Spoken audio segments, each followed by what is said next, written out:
everyone. I am Dr. Preeti Devalkar, Associate Professor in the prestigious Department of Anaesthesia at St. G.S. Medical College and KEM Hospital. I take this opportunity to welcome one and all for our annual CME on the current trends in anesthesia practice. It is our tradition which we have kept going through all these years. Now we begin this CME with the obeisance to Lord Ganesha and Goddess Saraswati by lighting a lamp. As light abolishes the darkness, it symbolizes knowledge and spread of divine grace. So let us all pray together.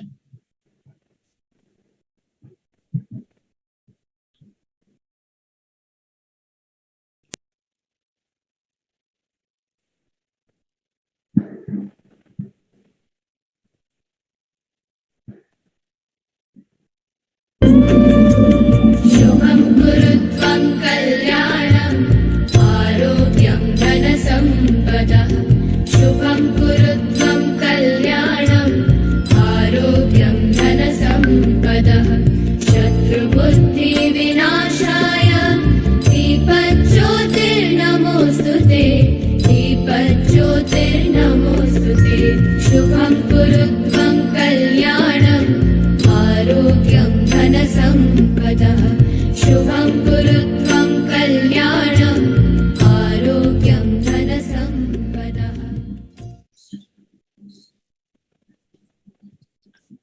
With the blessing from our deities, we begin the inauguration with welcome address by our organizing secretary, Dr. Aarti Kulkarni, additional professor in the Department of Anaesthesia. Over to you, Aarti. Good afternoon, all of you. I welcome you all for annual CME of Anaesthesia Department of KEM Hospital. We have organized this event in collaboration with ISA Mumbai branch, and Baxter is giving us digital platform. We are streaming this program live on Anaesthesia TV. I thank Dr. Indrani Chincholi for giving me opportunity to conduct this prestigious CME. It was a great journey while planning and executing all the work. Ours is a branch which has been evolving in all aspects of anesthesia, critical care, and pain medicine. The guidelines which were present earlier have changed, and conduct of anesthesia has become more smoother and safer due to use of new technology, drugs, and equipments. Recent COVID-19 pandemic has taught us many more things. This CME will focus on new trends in anesthesia practice, and I hope you all will enjoy this academic feast. Thank you all for joining in large number. Thanks a lot. Thank you, Aarti. Now I request our respected dynamic HOD Madam, Dr. Indrani Hemant Kumar, to say a few words.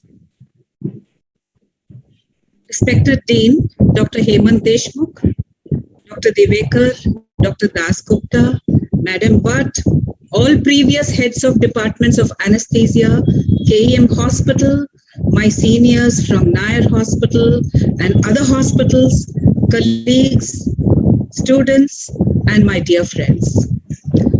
It is my proud privilege to host the CME on current trends in anesthesia, pain, and critical care. Respected Dean, Dr. Change, as you know, is the only constant in life.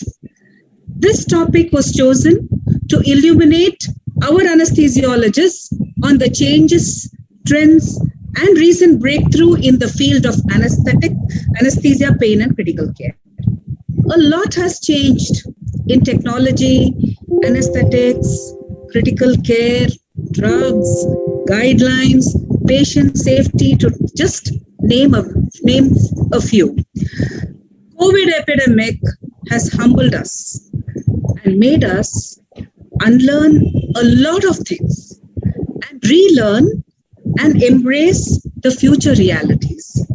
COVID-19 has also shown to the world the importance of anesthesiologists. With earnestness and responsibility, we would like to present this webinar on current trends from our department. This probably will be the last CME I, as head of the department of this glorious institute, would host before I sign off earlier next year. I would like to thank Mr. Prasad Deole and Dr. Abdul Ansari for sparing their time, and also to all the other faculty who have worked very hard for this CME. And I would fail in my duty if I do not thank Dr. Aarti Kulkarni, Organizing Secretary, and my entire team members from the department. Everybody has chipped in a lot, who worked, and all of them have worked behind the screen to make this webinar a great success. And last but not the least, I thank all of you for being a part of this webinar. Hope you enjoy our webinar and find this useful. Thank you all very, very much. Thank you, madam, for your support and encouragement. We are very fortunate to have our dean to grace this occasion. May I request our respected dean, Dr. Hemant Deshmukh, to say a few words.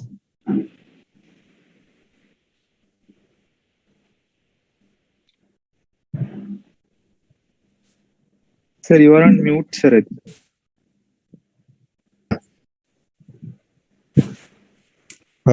Good afternoon and good evening, everybody. In fact, this is a very proud occasion to be involved in a group which is going to discuss happiness today. And current trends of practice in anesthesia is going to make most of us going to be happy by the end of this seminar. Now, as I understand, I would be most interested in listening what happiness is and what is how to decode happiness. And somebody is going to guide us as to what happiness should be like. According to me, happiness is an emotional state characterized by feelings of joy, satisfaction, fulfillment. All kinds of happiness will end most of the time in a short period of time. But mind you, life is going to be a very long journey, and happiness has to be a very fulfillment and joyful journey towards the end. And I hope that by the end of this evening, everybody is going to be very joyful, happy, and I can see the smiles on everybody's face. Whosoever is on the video, those who are not on the video, I think this is going to be a laughter club, a club of happiness. And what more? I think ketamine also gives a lot of happiness, I suppose. I have seen ketamine giving happiness to all the patients. And who else but anesthesia is going to be the cornerstone of happiness today. And I hope that everybody is going to enjoy this session today. Thank you so much and welcome you all to this happiness club of the Department of Anesthesia. Thank you, sir, for such an encouragement. Thank you. Now I request our co-organizing secretary, Dr. Yogita Patel, additional professor in Department of Anesthesia, to propose a vote of thanks. Good evening, everyone. I deem it an honor and privilege to propose the vote of thanks on this memorable occasion of our department annual CME webinar 2021. I would like to thank our dean, Dr. Hemant Deshmukh, to grace the occasion despite his busy schedule. I thank all our past heads of department and alumni who have joined the webinar and their encouragement and unending love. My sincere thanks to Mr. Prasad Deole, Dr. Abdul Ansari, Dr. Amala Kudalkar, Dr. Manju Sinha, Dr. Harshal Wagh, and our own Dr. Deepak, Kane ma'am, Anita ma'am, RD sir, Sweta ma'am, Shrikant and Pallavi to work hard to make this webinar a success. My heartfelt thanks to Baxter for their platform and sponsorship. A big thank you to 3M Smith, Carl Stones, Bygone, Teleflex, Hansraj Nair, Troika, and Ajay Majitia. I owe my gratitude to Dr. Aarti Kulkarni, Organizing Secretary, and the entire department who have worked hard to ensure this webinar is a resounding success. Last but not the least, I thank you all, my dear friends and colleagues, for attending in a large number. Thank you. Thank you, Dr. Yogita.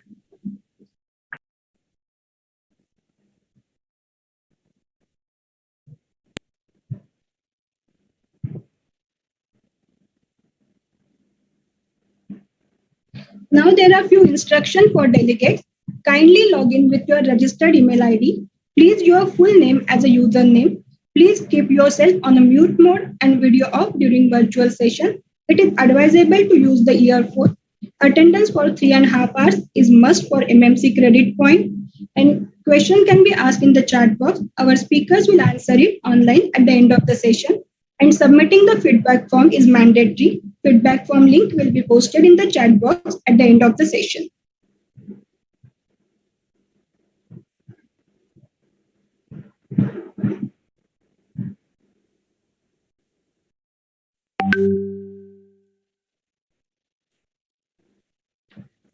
Without any further delay, we begin the CME with an interesting lecture about much needed emotion called happiness by a very well-known motivational speaker, Mr. Prasad Deole.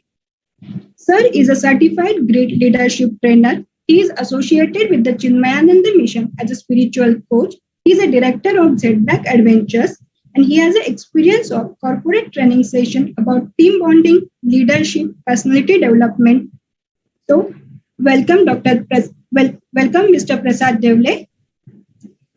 Sir will tell us the secret of being happy in this stressful situation of COVID pandemic.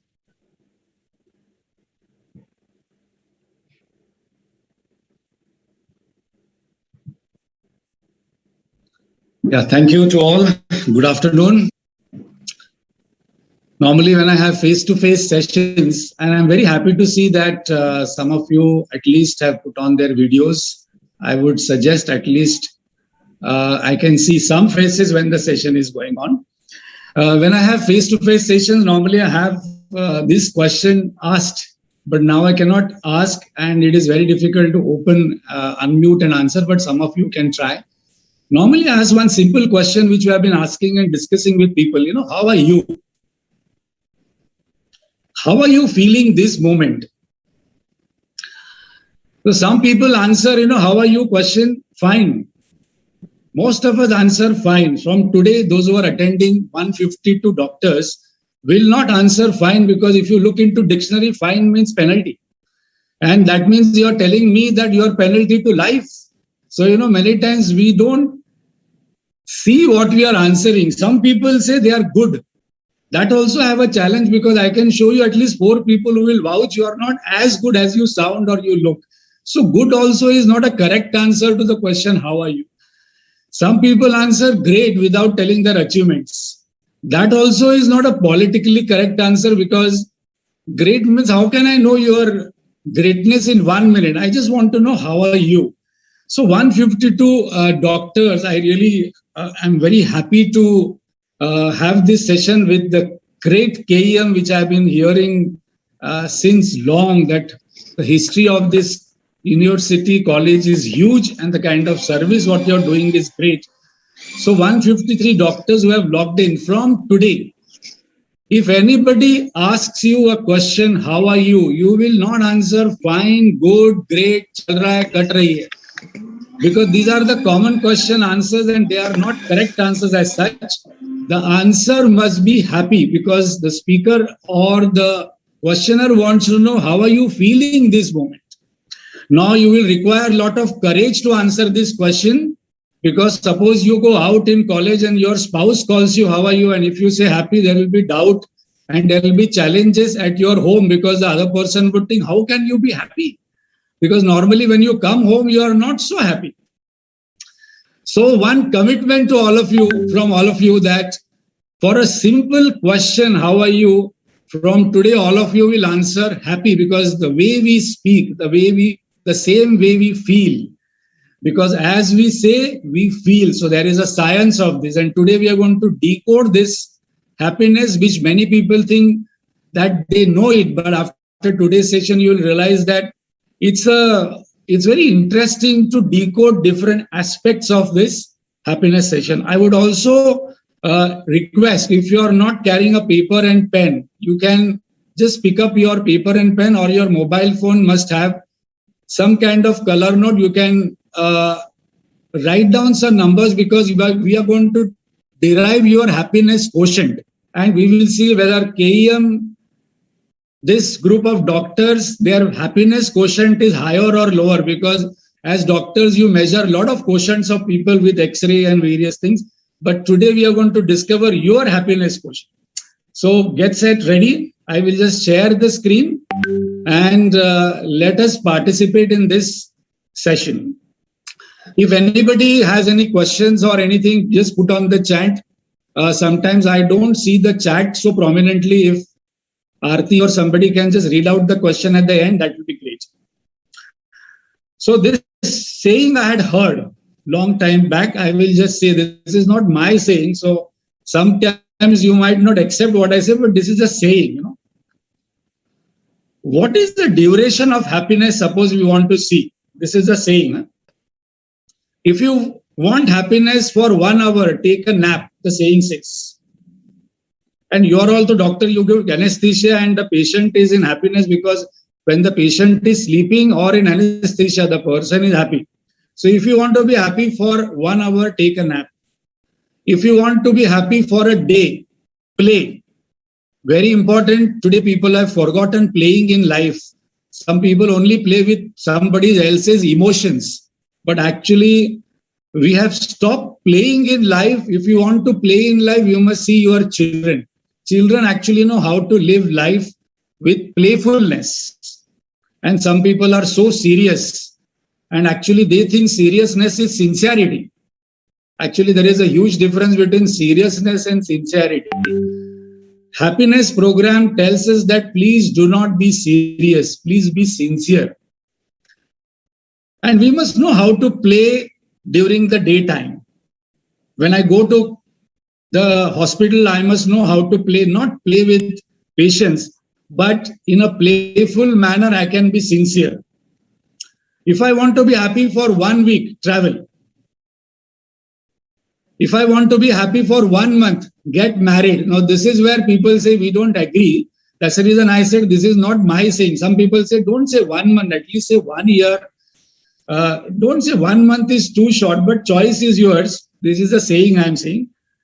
If you want to be happy for 1 year, inherit wealth. You must be born in Ambani's family, Birla family, then I can be happy for 1 year because I don't have to work for money.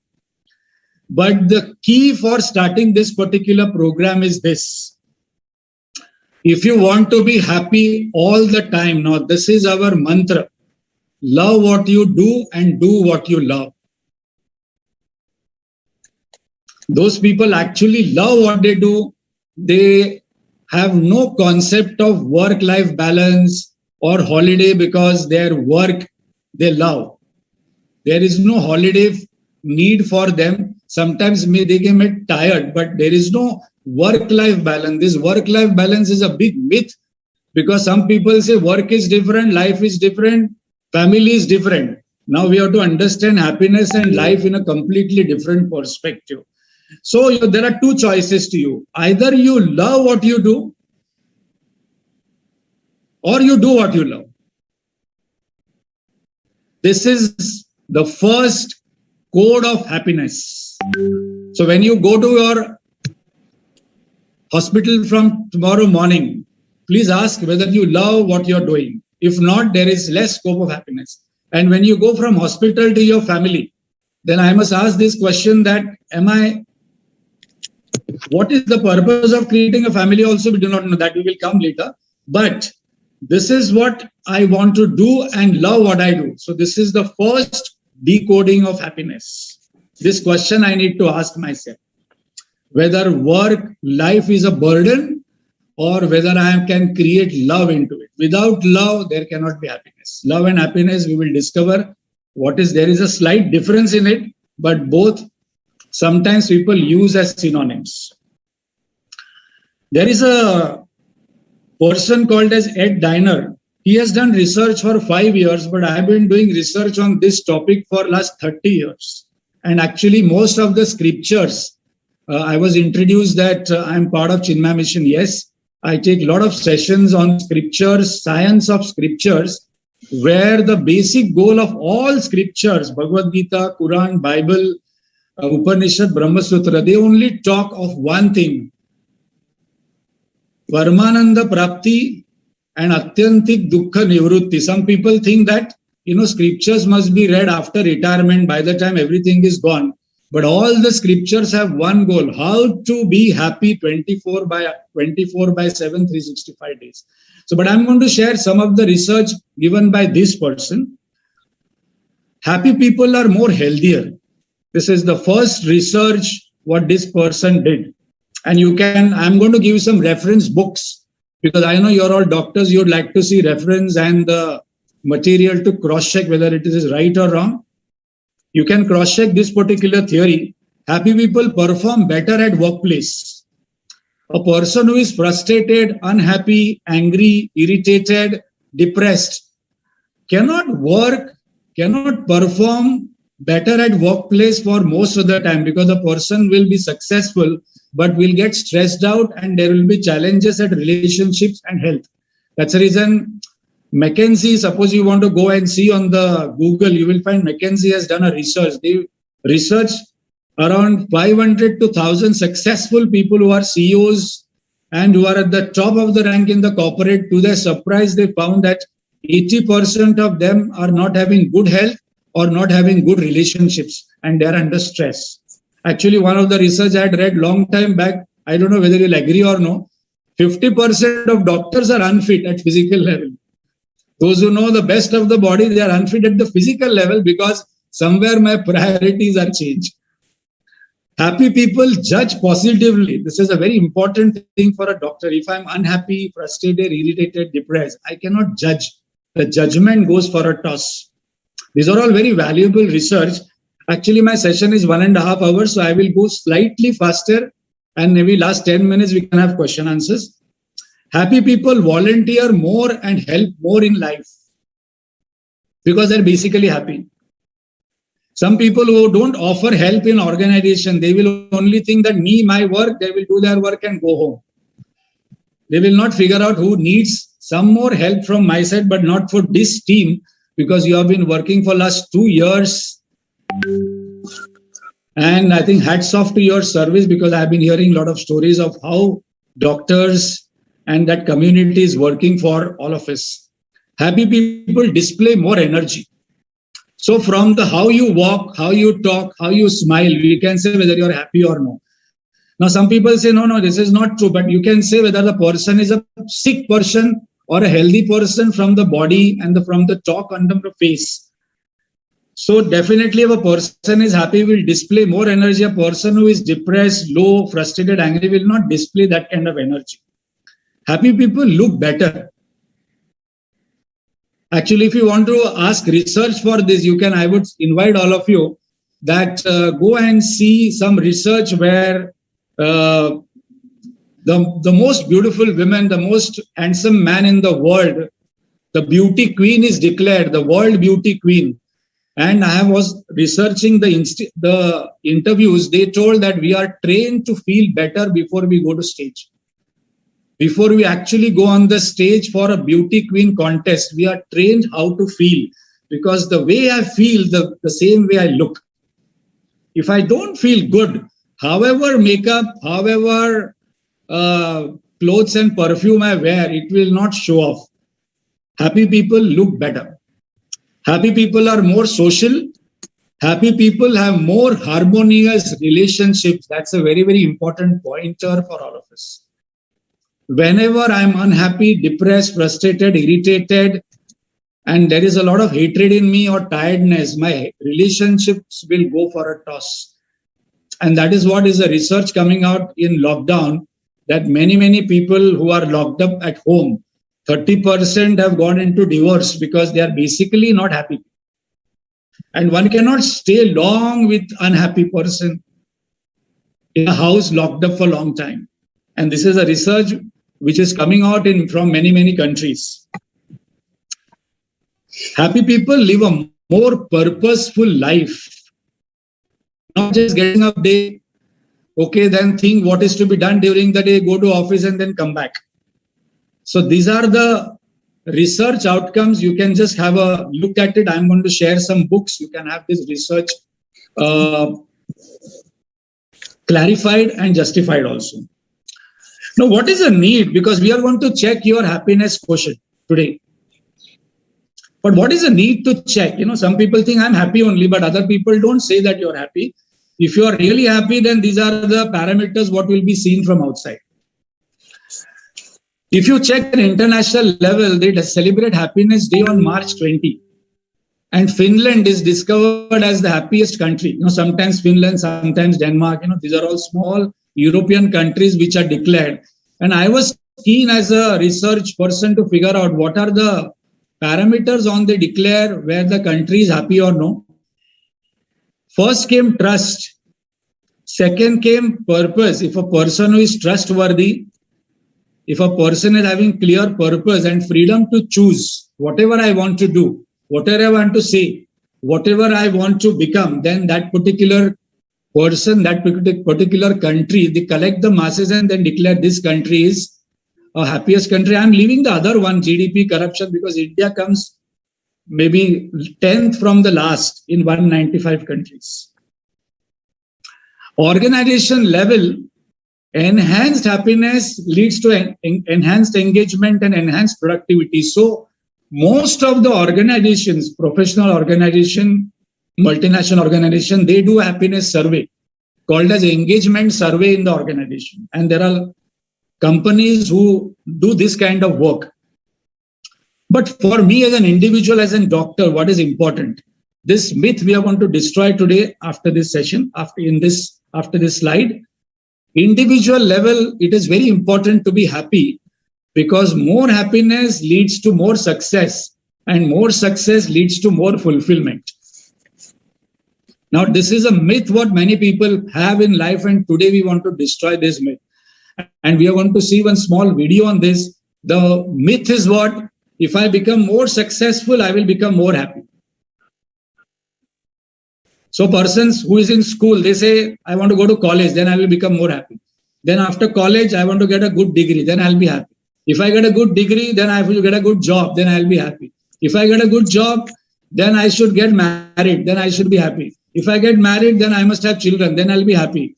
So in this, people think that this is the pattern to get happiness and more success will give more happiness. The reality is more happiness leads to more success. Because if I get successful without being happy, that success will come at the cost of stress and health problems. So we'll destroy 4 myths about happiness and then we will see one small video. Happiness creates laziness. This is one myth what people have. Happy people are lazy. This is a myth. Actually, happy people are most inspired people and they have a lot of energy to do a lot of things. Happiness creates casualness. You know, if you are tired, if you are worried, and if you are serious, and if you are anxious, then only you are working better and you are very meticulous. This is a big myth what people have. Today, when I go to organizations to take corporate programs, I see people walking. Once I went into one corporate to take a program. One senior person was walking. I told, where are you going? Because the person was looking so serious. I thought he's going for a board meeting. He told, no, I'm going to toilet. So unless and until one appears to be anxious and serious and doing a lot of work, then only people think that you are working a lot. Generally, people who are happy, people think they are very casual. This is a big myth what people have. That's the reason people create a mask in the office that I am very serious person and doing a lot of work. I can do the same work happily. Happiness creates selfishness. This is another myth what people have. That you are only looking after for your happiness, but actually happy people create a lot of happiness around. According to me, more than this COVID virus, happiness is more infectious. And if 153 people, 187 doctors can manufacture happiness inside you, we can actually infect a lot of people with happiness and this COVID impact will go down. And the fourth is happiness is fleeting. Happiness comes and goes. And that's the reason we must not seek this happiness because today we are going to decode this happiness. So happiness is a fleeting thing. So one should not go for happiness. One should go for success. Success will give me happiness. Now this entire journey is a myth. And today we are going to see one small video by Edna. And he has done research on this. Before that, we will check your happiness quotient. So there are different questions. What is your happiness quotient? So now I hope you are ready with your pen and paper. and you answer this question on 1 to 10 scale. And today we will see the KEM doctors, how happy they are. I know you are very competent, you are very selfless and you have been doing, but how happy I am. A simple scale, actually, this is a big questionnaire and these are called as psychometric tools, which I use quite a bit on understanding human relationships. How do you relate to people? What will be your relationships? What is your leadership equation, etc. All these instruments, what we have. This is a small trailer for us. Actually, if you want to go for this, there is a big instrument. This is only a small part of it, but this will give you a gist of it. So take a deep breath. Sometimes we forget taking a happy, successful, cheerful breath also. So take a deep breath and rate yourself on 0 to 10. 0 is lower, 10 is high. Okay, ready? Let's go. Do you feel you're making progress towards your goal? If yes, then write 8, 9, 10. If no, then 4, 5, 6. Suppose you say, I do not have a goal only, then you can write 0. Some people say, I do not have any goal only in life. How often do you become absorbed in what you're doing? 0 is lower, 10 is higher. When I'm having tea, I'm having tea. When I'm watching a serial or movie, I'm watching a movie. When I'm actually giving the injection, I'm giving the injection. When I'm in family, I'm in family. When I'm in hospital, I'm in hospital. I don't create hospital in family and family in hospital. Completely absorbed in what I'm doing, up to 90%. How often do you feel joyful? 0 to 10 scale in your waking state, not in anesthesia, not in sleep. How often do you feel anxious? This will be, the lower will be better, higher will be on a different scale. How satisfied are you with your current physical health compared to others of your age and gender? Suppose you're 30, 40, then how satisfied you are with your physical health? Very important parameter to check, because health gives a lot of happiness, and happiness creates a lot of health.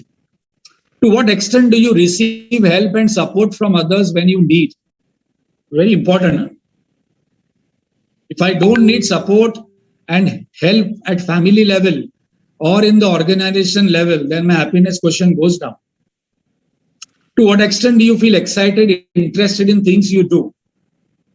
Whether it is just going for a walk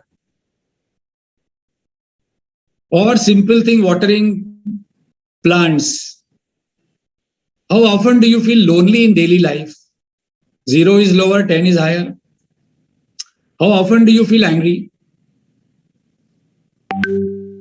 When I ask this question to corporates, most people have told from 9 to 6 when I'm in office, most of the time I feel angry, frustrated or anxious. These are the 3 emotions which dominate my waking life.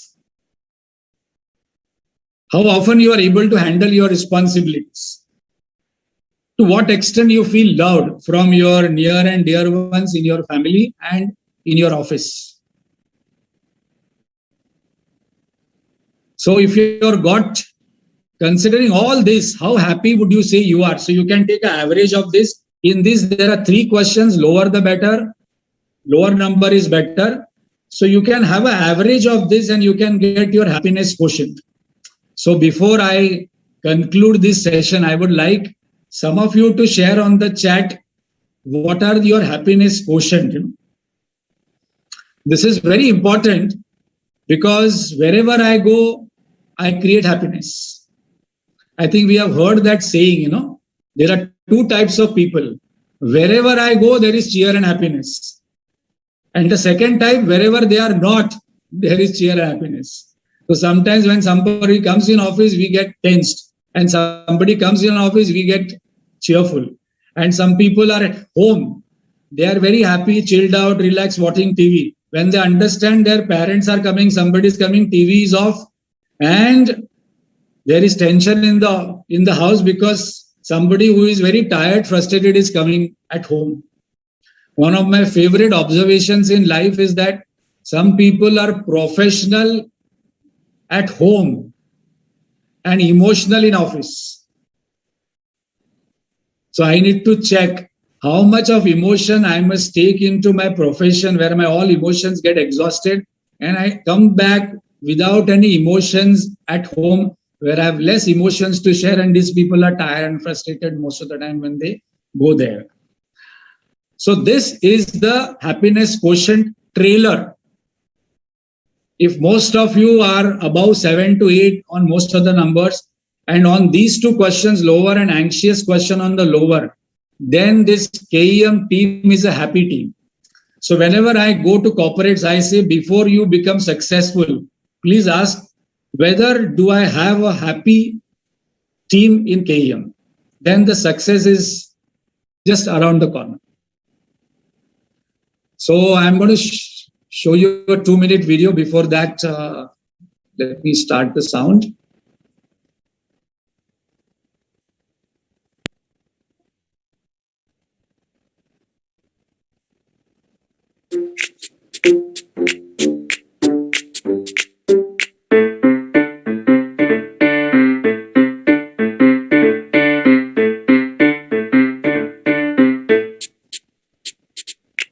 What if you could improve your productivity by 30% without sacrificing your happiness? What if it turned out that becoming happier was actually the key? After spending over a dozen years at Harvard University, I wanted to test the latest scientific theories of happiness and performance in the business world, outside of the lab and the ivory tower. Over the past 2 years, I've traveled to speak and research in 42 different countries. And amazingly, what I found at almost all of these schools and companies is that they follow the same formula. And that formula is, if you work harder, then you'll be more successful. And if you're successful, well, then you'll be happier. What we're finding in the field of positive psychology is that this formula is broken. Part of that has to do with how we define success. Every time we're successful, we merely move the goalpost of what success looked like. So for example, if we hit our sales target last quarter, we merely change what that sales target is for the next quarter. And if happiness is on the opposite side of that success, every time you change what success looks like, happiness gets pushed over the horizon. But more importantly, what we've discovered in the field of positive psychology is that the formula is actually backwards. Our brains work in the opposite way. Happiness actually fuels success, not the other way around.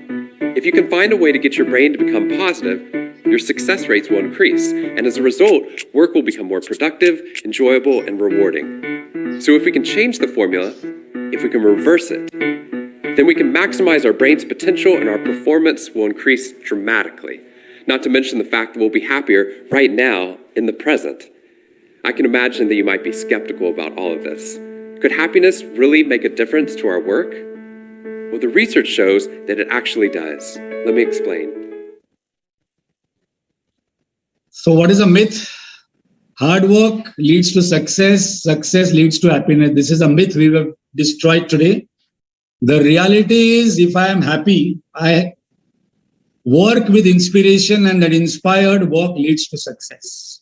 This is a very, very big turnaround in my brain.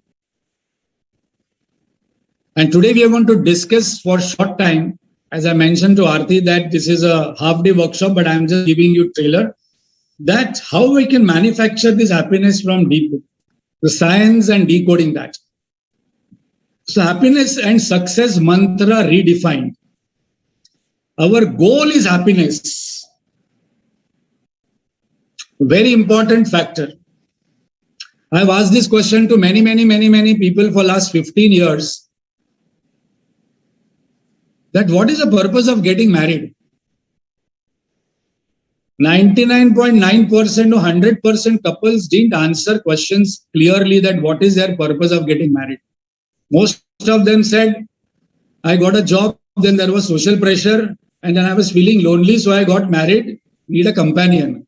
So that cannot be a higher goal that two lonely people getting married for create more loneliness. Actually, the goal is happiness. So whenever from today, when we are going home from outside, when we ring the doorbell, I must tell I am going inside my family, which I have created by choice, to create more happiness, not create more tension in the house. Actually, sometimes the family is very happy without the person who is outside. and more tension happens when the person comes inside. So goal is happiness, result is success, and the means has to be excellent. Because when I say that I'm successful, what is the means I'm using? Because 2-3 people who are there, Nirav Modi, our Vijay Mallya, they are considered to be successful. The means employed were not so noble, and that's the reason there will be a challenge in that particular success. And definitely, if there is fear, if there is anxiety, if there is frustration, anger, there cannot be a happiness inside me. That we are going to discover now. Now, this is another test for you. What are your priorities in life? Please rank 1, 2, 3, 4, 5, 6, 7, 8. Where happiness is your first priority, health is your first priority, 1 to 8. You must write, this is my first priority, this is my 8th priority. 1 minute time given to you. And also please write, what is the time invested on your first priority and what is the time invested on your last priority? Now, this is a big eye opener. Huh? Before people do this exercise, they think they are very, very intelligent in life.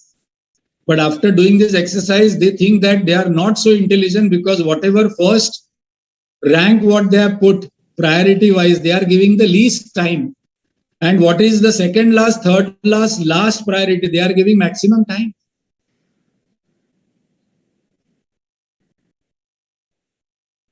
Now, for some people say that, for me, family is my first priority. So today we will change the myth. If I am not happy, if you are not healthy, and if you do not have knowledge of becoming happy and healthy, family life will be miserable. Relationships will be a challenge. Some people say, no, I want to be successful. That is my first priority, career. But if I am not happy and healthy and do not have the knowledge to make the career, then again, success will come at the cost of stress and health.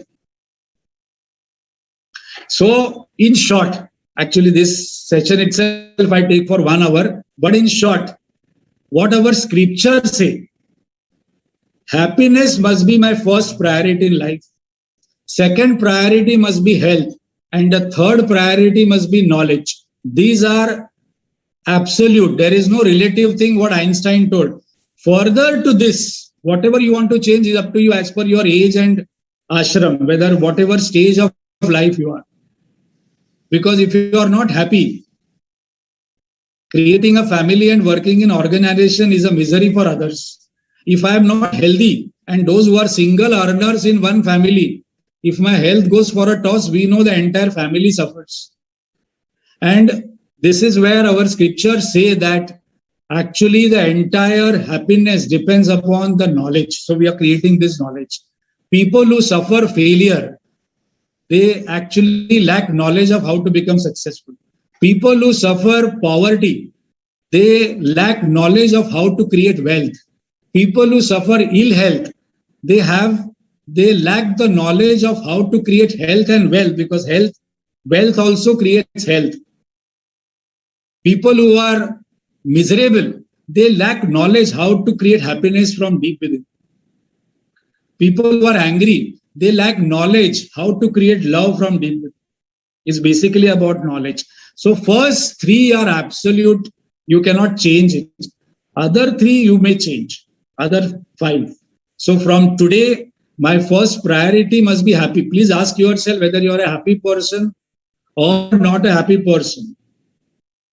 You are a healthy person or not a healthy person. And whatever you are getting bothered with, that means that area I am lacking knowledge. So now most important question coming, this I want you all to pay attention. Where is the happiness located? As our Deshmukh ji had already given some introduction, and this question I have asked for many people, there is still a dilemma. I ask people, where is your brain located? They can tell. But let me tell you, all of you doctors, 70% of corporate people don't know where their brain also is. Sometimes they say here, sometimes they here, some people here. Different positions they say. But for doctors, I have a different question. Where is your mind located? Now, many of the doctors say, I don't know what is mind only. And I don't mind. Where is my mind located? And where is my happiness located? So, first of all, we'll discover happiness and then we'll go to the mind and emotion for 5-7 minutes if time permits. There are two locations of happiness, inside and outside. Now, today we have to discover very, very important factor and realize this, that my happiness is located inside me or outside me. So there is a beautiful saying, joy is an inside job, enjoy is an outside job. What is there outside you? There are only three things: people, object, situation. So for some people, their happiness is located outside. These people will be miserable most of the time. Because if my happiness is located in one person who is outside, one object, what is outside, and another situation which keeps changing, my happiness keeps changing. That's the reason we do not find happiness, because happiness is not located outside. What is the proof? Somebody smokes and he derives happiness, and somebody gets suffocated with cigarette. Happiness is not there in cigarette. Happiness is there inside. Somebody drinks and feels happy. Somebody vomits when somebody drinks. So happiness is not located in a liquor. Somebody loves somebody and that same person is hated by somebody. So happiness is not located in that person. Happiness is located inside me. Second myth we are destroying. Happiness is actually located in my belief, in my emotions, in my thoughts, and in my values. So please do not put your happiness outside you, because if outside changes, your happiness changes. That's the reason some people's happiness is at home. When they go to office, they are not happy. Some people's happiness is in hospital. When they go at home, there is no happiness, because my happiness is located outside. So this is a 360-degree change for me. Happiness is not located outside me. Happiness is located inside me. And once it is located inside me, it is my responsibility to create it. I cannot be dependent on somebody else, because dependency is slavery. And that's the reason I think all of us are very intelligent doctors. We know there are people who do suicide if their one person ditches them in love. One relationship not working, a person goes for suicide. That is, my entire happiness is located in that person. That person marries somebody else, my happiness gone. So our scripture says, science says that happiness is not located outside you. Happiness is located inside you. And once it is located inside you, inside us, I know, then I need to know how to manufacture at will. I need to own up responsibility for my happiness. This is a very important formula. I am angry because of you. I am miserable because of you. I am frustrated because of you. This dialogue must stop for 206 doctors, because what you are telling me that you have power to make me angry? What a slavery in life, that somebody can make me happy, somebody can make me angry, somebody can make me miserable, somebody can make me joyous. That means I whole life I become a slave of object, situation, people. नहीं, ऐसा नहीं चलेगा. What can I control more, outside or inside? Outside is not in my control. I cannot control people, objects, situations. But I can definitely control what is inside me. That is my belief, emotion, thoughts, values. So what is a happiness law? So we have destroyed some myths. We are discussing laws, and we have also discussed the location of happiness. And we have also found out the quotient of happiness.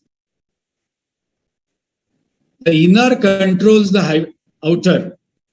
Inner well-being leads to success, prosperity, happiness. Moral of the story, my happiness is located inside me. So from today, there is one exercise we have to do. When I get up in the morning, when I'm brushing my teeth and looking in the mirror, I must decide what I want to wear. I decide what I want to eat. I decide whom to marry. I decide where to work. I decide which movie to see. I decide which serial to see. I decide everything. From today, I will decide what I want to feel, no matter what happens outside. Because it's my emotion. कोई भी आता है मेरे emotion को ठोकर मार के चले जाता है, नहीं चले.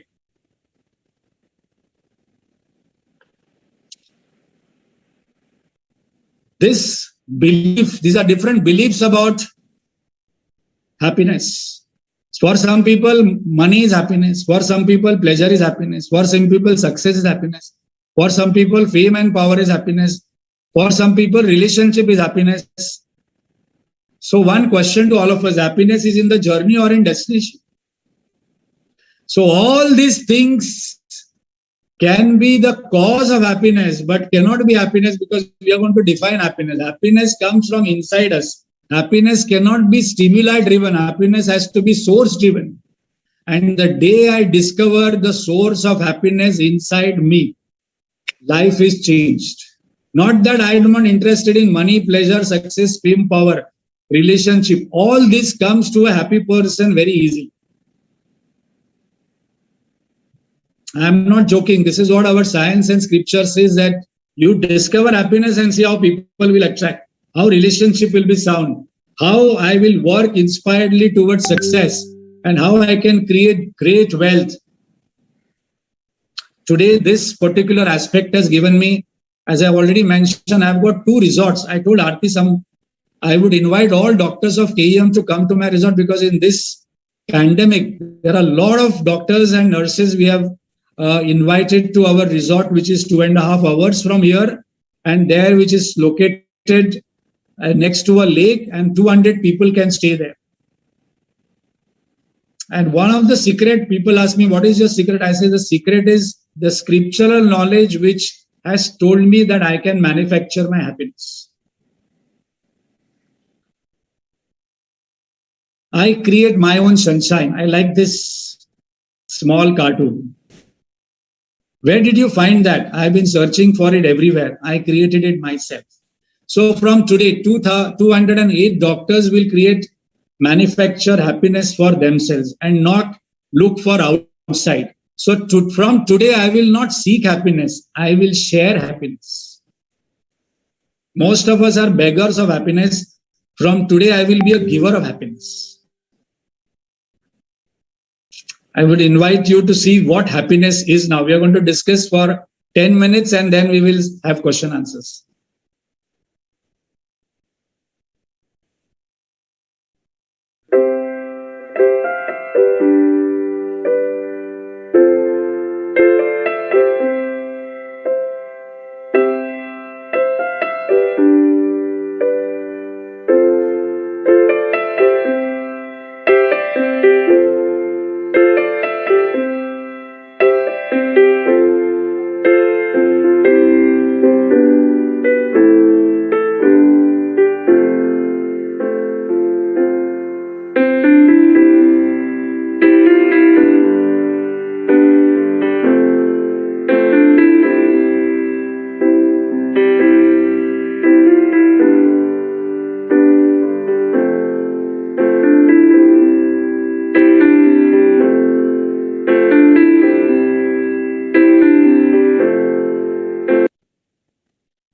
So happiness is in the moment, not in future and in past. And that's the reason most people I have met, this is my observation, I have never seen a sad child and I have hardly seen a happy adult for more than one day or 2 days. Very difficult to find a happy adult and very difficult to find a sad, frustrated, angry child for a long time. Because most adults have done PhD now in being in past or future. And children are always in the present moment. They are never in the past and future.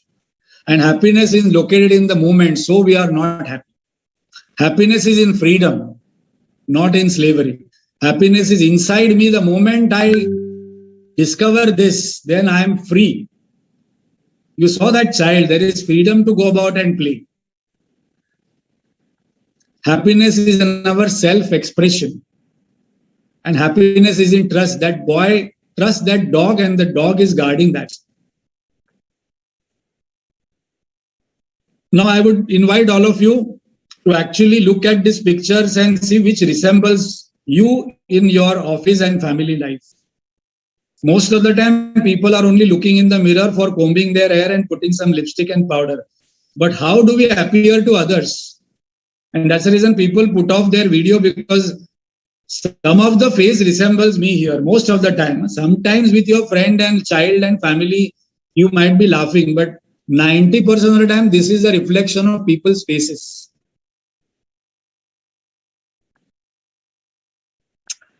So now we come to main important part, 5 minutes.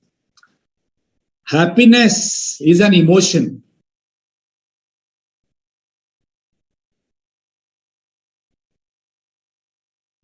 These are the type of emotions I have in the mind. Now you see, this is a science, there is no further emotion. Happiness is an emotion, love is an emotion, peace is an emotion, compassion is an emotion, courage is an emotion.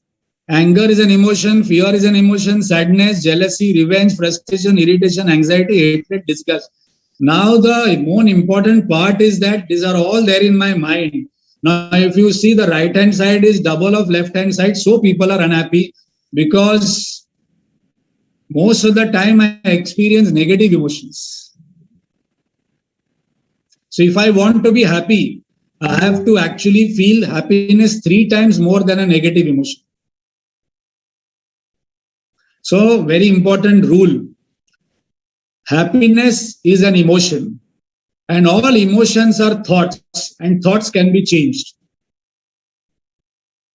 Fear is a thought, happiness is a thought, love is a thought, irritation is a thought, anxiety is a thought, and thoughts can be changed. And I will change my thoughts and I will change my emotion. One of the saint has said, Vichar badla, jag badle. So the emotion is located in the vichar, not in the jag world. All emotions are thoughts. Thoughts can be changed. My emotion is my experience. My emotion is my responsibility. My emotion is my choice. My emotion is my decision. From today, I will not blame my boss. I will not blame my mother-in-law, father-in-law, my husband, wife, children, job, government for my happiness. Because I can be happy independent of this in a toilet or just walking alone on the road. My happiness is my choiceless first goal. So I think this I'm not going to take because you're all experts in this, that when we actually smile, this dopamine enhances. These are all things you know, you are doctors, so I'm not going to take. When we clap, when we jump, when we actually laugh, artificially also all these hormones are released. So I'm not going to discuss this because you are experts and you will teach me in this. But that's the reason we say smile, laugh, clap, jump. So what is the result of this? Happy life is all about pleasant life, which is an emotion. Flowing life, when I'm happy, there is joy in action, what I do. Beautiful life, when I'm happy, I have loving relationships all around I can create. And when I'm happy, I can create a successful life by creating a lot of achievements. And I'm not joking, I can tell you how this can be done. And a meaningful life we can create of higher purpose of giving other people happiness. So what is a happy life? This is very important. If you ask people, are you happy? Yeah, I am happy. But are your emotions happy most of the time? No. Do you enjoy your actions? No. Do you have lots of loving relationship? No. Then there is not a happy life. Happy life is defined as this. So we'll see one last happy life, and then we will ask questions, because as I mentioned, my session is almost for 1.5 hours. So I'm not taking on 20% slides in this unless and until you tell me to increase by 5 minutes.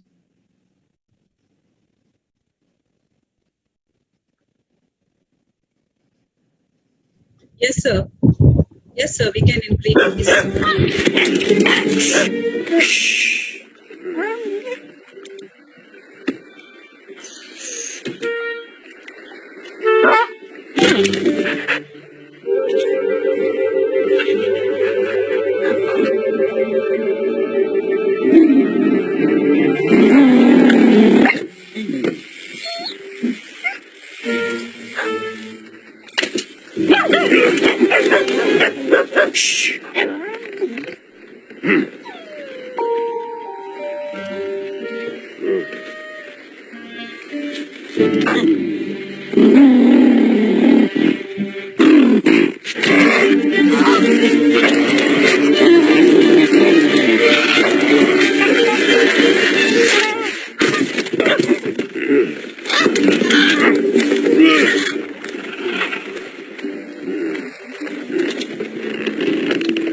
So now in a couple of minutes, I'll just run through this.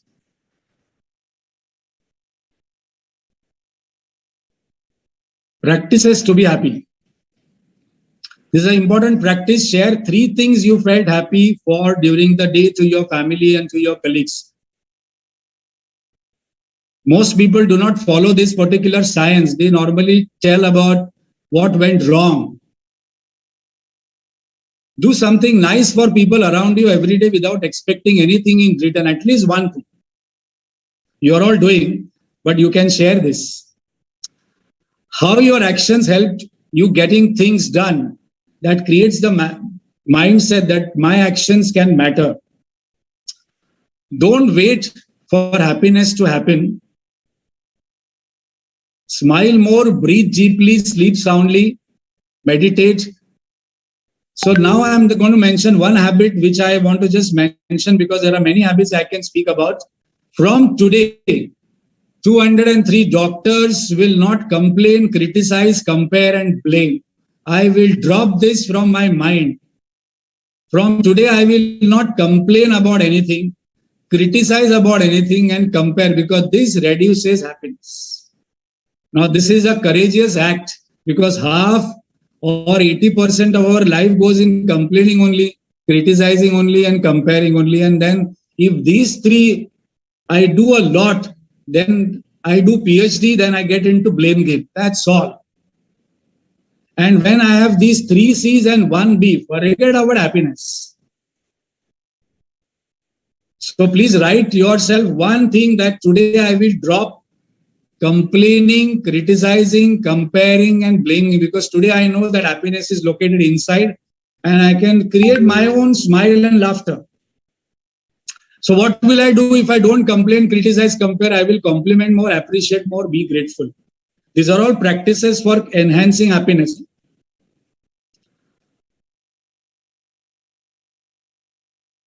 So now we'll complete with this 3 levels of happiness. I work for happiness. Even people put on something on the Facebook or WhatsApp, they want appreciation. The second level, I work from happiness. A mother who does for the child, getting up at night, feeding, that work is happening from happiness, not for happiness. That's the second level of operating from happiness. And the third level, I discover myself spiritually, Aham Brahmasmi, that I am happiness only. Like any child walking, 3-year-old child walking on the road, if anybody sees or looks at the child, normally we would like to smile at the child is not seeing at you, but looking at the child, we feel happy because the child is made up of happiness. Later on, the child becomes adult and becomes miserable adult. But a 3-year-old child is a bundle of happiness. So what is happiness motto before we complete? Wow, I am happy. That wow means with or without I am happy. With mobile I am happy. With job I am happy. With family I am happy. Without family also I am happy. Without mobile also I am happy. With this happy, without that also I am happy. This is a formula for happiness. Because in this I am dropping complaining, cribbing, dependency, and that is leading to the blame game. So from today, we will stop perceiving happiness. We will start expressing happiness. These 203 doctors, along with your injection, you can inject people with happiness and see what happens. And this is what happens when we do that. This is the last one. Then we will have question answers if any. Otherwise, we'll close.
So this is what I told, that the happiness is more deadly infectious than the COVID. And you can just try from today. We will expect less happiness, but we will express more happiness and see. This was an experiment done in a train, that one man could change the atmosphere of that compartment. This is a real life experiment, and the whole atmosphere got changed. So we have a huge capacity to spread happiness. These are the books. Those who are more interested to do research on this, worth doing, you can take it down. I can pass it on to Aarti sometime if she wants, and later on these books can be read. Sure. Thank you, sir. Thank you for such enlightenment talk. We are really inspired and motivated by your talk, and we will surely follow the technique that love what you do and do what you love. And we are happy to share that we have 205 participants on Zoom and 160 participants on Anaesthesia TV. Now we can take the questions, sir. So there are two questions in the chat box. Sir? Yeah, can you read out, doctor, please? Yes, sir. Unfulfilled expectations, be it from colleagues, spouses, parents, self, are the root causes. How to lower them down? Super question. So whoever has asked, super question. So the answer is very simple. I would invite all of you to get this technique very clearly. All of you know what is chili, salt, and sugar, right? You know chili, salt, sugar? Yes. So chili is chili, sugar is sweet, and salt is salty. And if you know what the chili does and what the sugar does and what the salt does, you actually can cook best. And when we actually know what chili is, what salt is, what sugar is, we can make a great meal and enjoy. Same thing is applicable with people. Some people are chili, some people are salt, some people are Karela, some people are sugar. Now we must not expect what they cannot offer. So in scriptures, they said there is Asha and Durasha. Asha means expecting something what the other person can give. Most of us are having irrational expectation. Expecting my children to be happy is a right expectation. Expecting my children should do as I want them to do is a false expectation. So basically, I must know psychology of people that somebody is a salt, somebody is a Karela. So we must not expect Karela to be salt and salt to be sugar, and then life is very easy. And there is a big psychology in this, that table is a table, chair is a chair. We can't sit on the table and use the chair as table. So I must first of all check people who are extremely disappointed with world and people. They basically are not having the right judgment what to expect from what. Very true, sir. So there's one more question to Before blaming the people that my expectations are not fulfilled from you, basically I must check whether my expectations are right or wrong, and who will decide. That I must check, and then I can deal and I can motivate and get the best of the person. That's true, sir. Sir, one more question is there. One more question is there. Can I just read it out? Yeah. Yeah, to keep others happy is the way to keep self happy. So least expectations, will it make us happy? The formula is opposite. I must first of all work and manufacture happiness from deep within. When my happiness comes from deep within, it reaches people whether I am spreading it or no, like an agarbatti. The formula is not to make others happy and then I will become happy. Automatically, if I work on myself, because the formula is what I can control what is inside me than what is outside me. Because sometimes you might want to make other person happy and the person is basically a stone or a Karela or उसको बहुत time लगेगा उसको happy करने के लिए. So basically the whole idea is that control the controllables. What I can control is my belief, my value, my emotion, and I must manufacture happiness from deep within without any dependency from outside, and then automatically you will find that people who will come in contact with you will become happy without much of your effort making them happy. Also, our scriptures says that it is impossible to make all people happy. Impossible.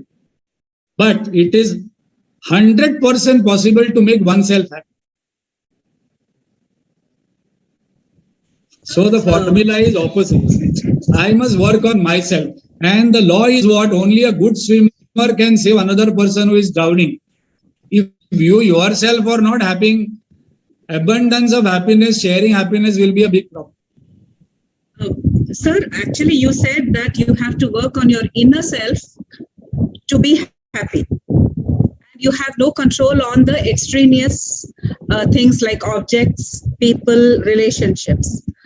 Unfortunately, the extraneous things, those very things are the ones which bog down on you. I mean, you may have a person who has problem with, relationships, problem with financial issues, problem with success in life, problem with, trying to match his siblings or anybody. I mean, there are so many extraneous reasons why a person is unhappy. But isn't it easier said than done that you have to work only on your inner self than not working on outside? No, it's outside will happen once I work. Very good point, madam. But what I'm saying is that a person who is at physical level healthy can run for 10 kilometers. But if you make the person run who is unhealthy 1 kilometer, the person will feel stress. So people think that there is stress, there is unhappiness, there is problem in life because external situations are challenging. That is a myth. What we are telling is that I must make myself healthy, happy, knowledgeable, competent. Then any challenge will not bog me down, not stress me out, because stress is something which is coming from USA and Europe as a fashion.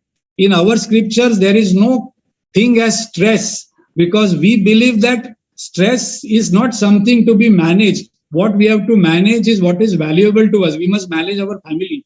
we must manage our job, we must manage our health, we must not manage stress, because today people are taking stress management workshops. What we are saying is that, first of all, be healthy at the body level, then my performance enhances. Be happy at the mind level, then my mind can take some kind of small disappointments or challenges. Be clear at the intellectual level, be clear at the purpose level. 3 questions I ask people, then you will not be bothered much by external world.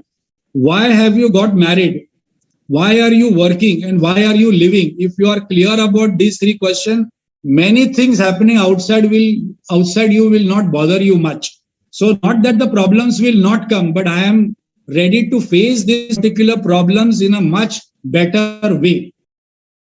Like simple thing, madam, that if somebody falls sick, somebody is having wealth and family support, can get better treatment. Somebody is not having, will suffer quite a bit. Same thing happens in our life also. If I am not preparing myself, then I will be the person who will get lot of tension, lot of stress. And then I must ask that, why am I working? Is that the purpose of life? So 3 questions: why I created a family, why am I living, and why am I working? If these 3 questions I ask, intellectual level I am clear, then this happiness is created. Body level I create health, and I become a contributor rather than consumer of happiness.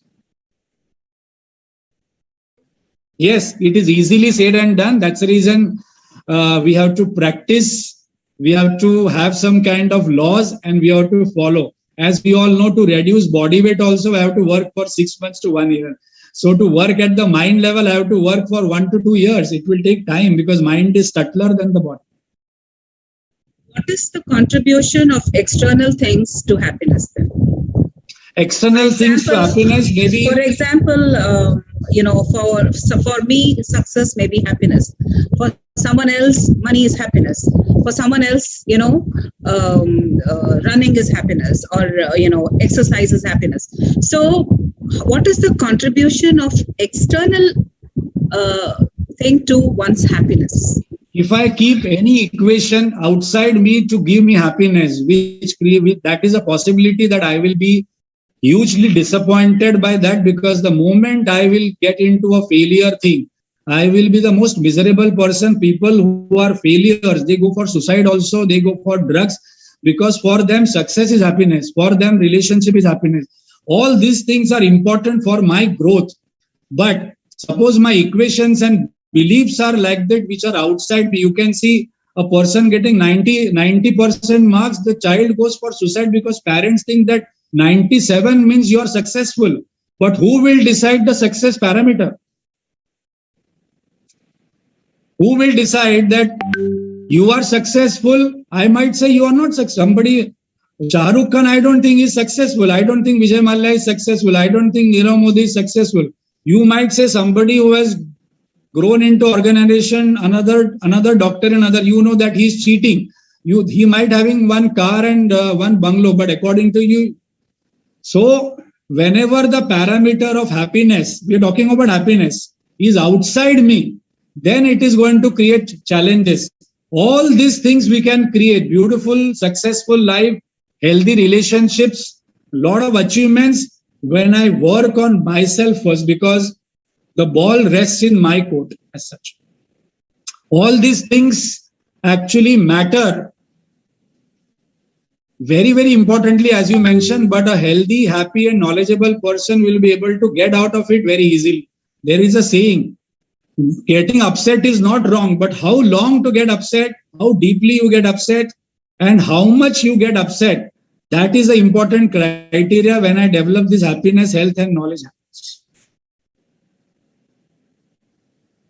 So suppose I meet a failure, relationship problem or something, I will not get upset for so long, maybe 1 day, 1.5 days, then I bounce back with more cheer, more happiness. I will not get bogged down so easily with small happenings. So that will be the difference. Not that this person will not get into some problems, but how soon I will come out of it. Sir, there is somewhat similar question in a Q&A. I'll read for you. What's so bad about grief? Like a person said, if there were no griefs to hollow out your heart, would there be a room for joy? No, question is not clear. What is the question? Somebody has put it in a Q&A box. What's so bad about grief? Like a wise person said, if there were no griefs to hollow out your heart, would there be a room for joy? Correct. So there is there is no way that there is no room for grief, irritations, anger, frustration. But the degree is very important. Degree of grief. If the grief degree is lower, I can manage. But you all know, you're all doctors and you are seeing more patients than me, that when the grief goes to a level which is beyond a level I can manage, then there is depression, then there is all these drugs are given for the person. Anti-depression is a big business in America. 50% of people are under depression because the grief has gone beyond my control to manage. So all these emotions are not bad, because we say in our Shastra there is Nava Rasa. 9 emotions are there and all are important. But negative emotions which can bog me down must not go to an extent where I'm not able to manage them. That's the reason I have to build these positive emotions like happiness, love, compassion, courage to greater extent so I can manage this negative emotion. If I cannot manage grief for a long time, definitely after a couple of years, the person will be on antidepressant tablets. But another way of your telling is, जब तक वो थोड़ा sadness नहीं आता है तो joy का मजा नहीं आता. That is okay. वो थोड़ा filmy dialogue है, but it cannot go beyond my control, beyond my management. And we are all aware of what is happening from outside. One person ditches one girl, the girl goes for suicide. The boy becomes Devdas on drugs. Students go for suicide. India is the suicide capital in world. I would invite you to look into the statistics and you will be surprised for what reason people give up life. And the main reason is sadness. Now I cannot get this person, this situation, success in life. I will give up my life. So that is the grief I am talking, not the small griefs here and there.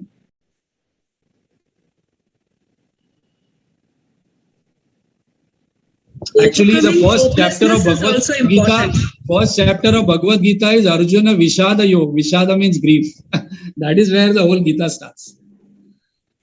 And the same person who wants to run away from the field is sad, is emotionally unstable, intellectually confused, physically tired. The same person gets up and fights the same war with a lot of inspiration. That is the whole journey of Gita.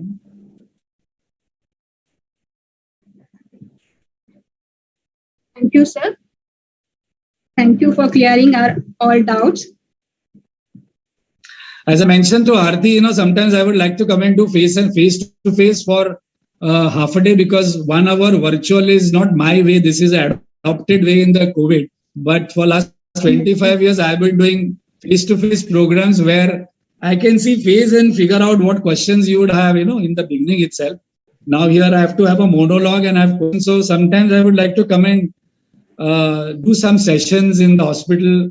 If Indrani madam and Deshmukh ji, if they invite all of you, then we will definitely do this. Sir, 10th of October is World Depression Day. So we would be really happy if you can come on that day and motivate and, show us the way for happiness, especially for all our residents. World Depression Day we are celebrating. Not celebrating. No, it is declared. It is declared. Where the world is going in spite of so many, kind of comforts around us, still people are depressed. That's the reason they have not attended this session. I'm sure these 208 doctors from today have no right to become grief or sad even for 10%. Your job from today is transformed to share more happiness. And I'm not joking. I have read statistics for 20 years. If my aim in life is to open a happiness shop, I know there'll be a huge queue to buy, because that is not available for people to buy. That's such a great concept, sir. Happiness shop is a great concept. Yeah, and I'm not you're joking. actually doing it. Today, so many of us have benefited, and I'm sure in future many more. Thank you so much for the wonderful lecture, sir. Thank you very much, but the responsibility lies on you. I transfer this responsibility of spreading some light and some joy in whoever comes in contact with you must feel good and go back. First, that's all. Thank you very much for inviting and giving me this time. Look forward for more sessions face to face.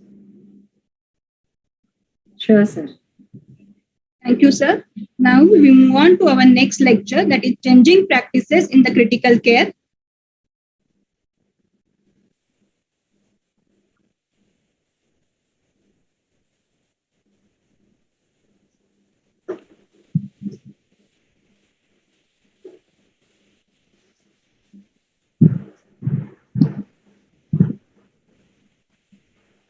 So critical care management has undergone a paradigm shift. Evidence-based medicine has changed many practices to improve the outcome of patient. To update about this, we have Dr. Abdul Ansari. Sir is the Director of Critical Care in the Max Nanavati Super Speciality Hospital, Mumbai. He has a 20 years experience in the critical care. He has a special interest in the extracorporeal therapies, sepsis management, mechanical ventilation, and nephrology in critically ill patients. Sir has been felicitated by Governor of Maharashtra for his dedicated work during COVID pandemic. Welcome, sir.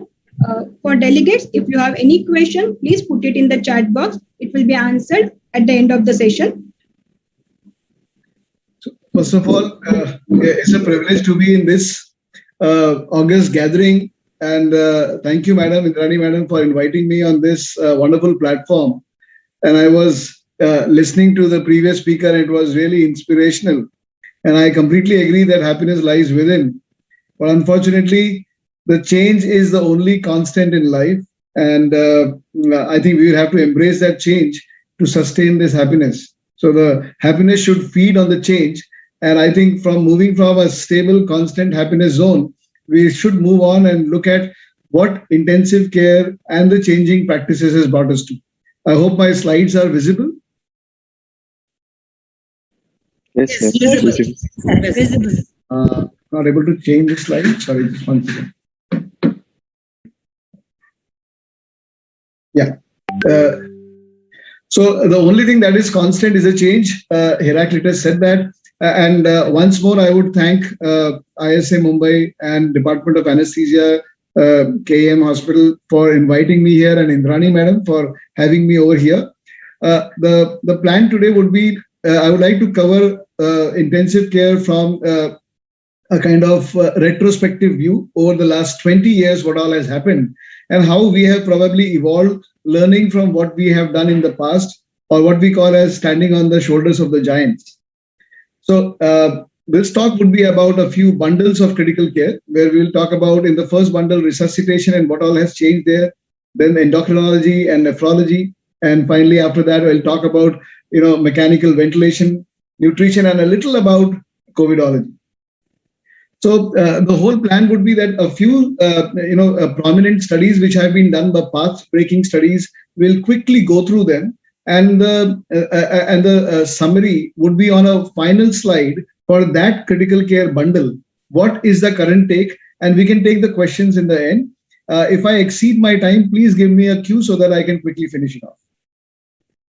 So when we talk about resuscitation, goal-directed fluid therapy, starting from these few important trials, the reverse trial, the process trial. Process trial was a protocolized study of evaluation of resuscitation in severe sepsis.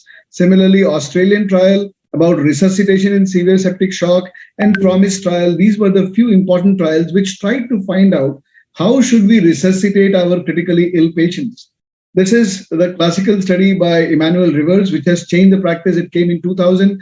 And from that point onward, everybody wanted to find out whether a protocol-based care of giving fluid resuscitation, whether it was a RISE investigator from the ANZIX clinical trial or an early goal-directed resuscitation at various other places, people try to understand that if you have a person who comes very sick with a shock, do you put a central line? try to sedate, paralyze, find out whether the patient needs ventilatory support, and then go on 3 important targets of optimizing CVP, optimizing mean arterial pressure, and finding the venous blood gas saturation, the SCVO2, central venous oxygen saturation, and finding certain goals so that you can optimize the patient and see whether that changes the outcome.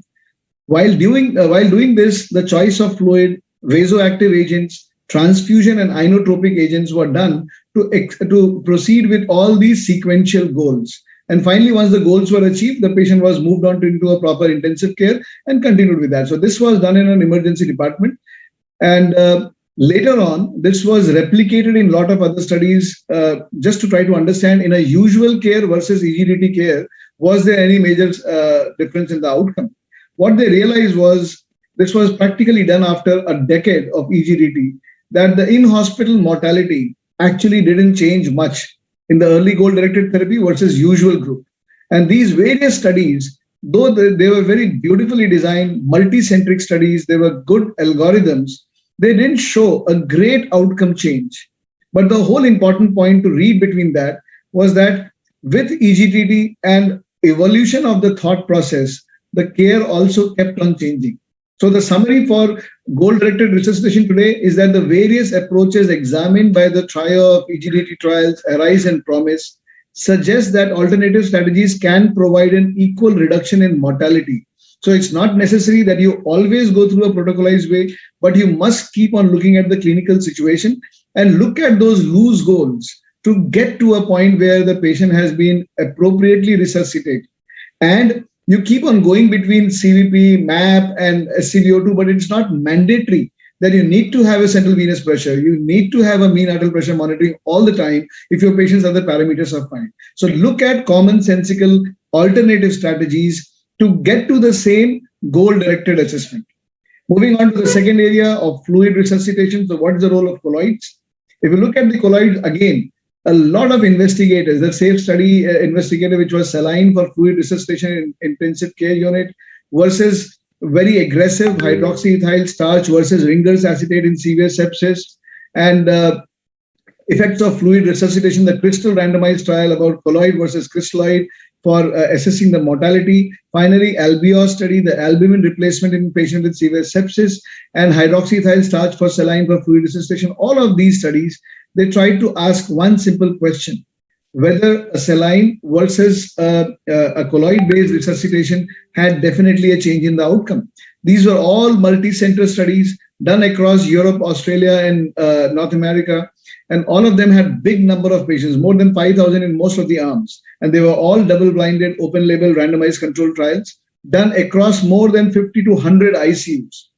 And the protocols were very clear, either albumin versus normal saline, or whether hydroxyethyl starch versus Ringer acetate, normal saline versus 6% hydroxyethyl starch, or crystalloid versus colloid. And these all were pragmatic design, open label studies to really understand the one difficult question: what should be the fluid of choice for resuscitation? And what was the end result? Colloids does not decrease or may increase mortality, but again with a caveat in the cases of head injury.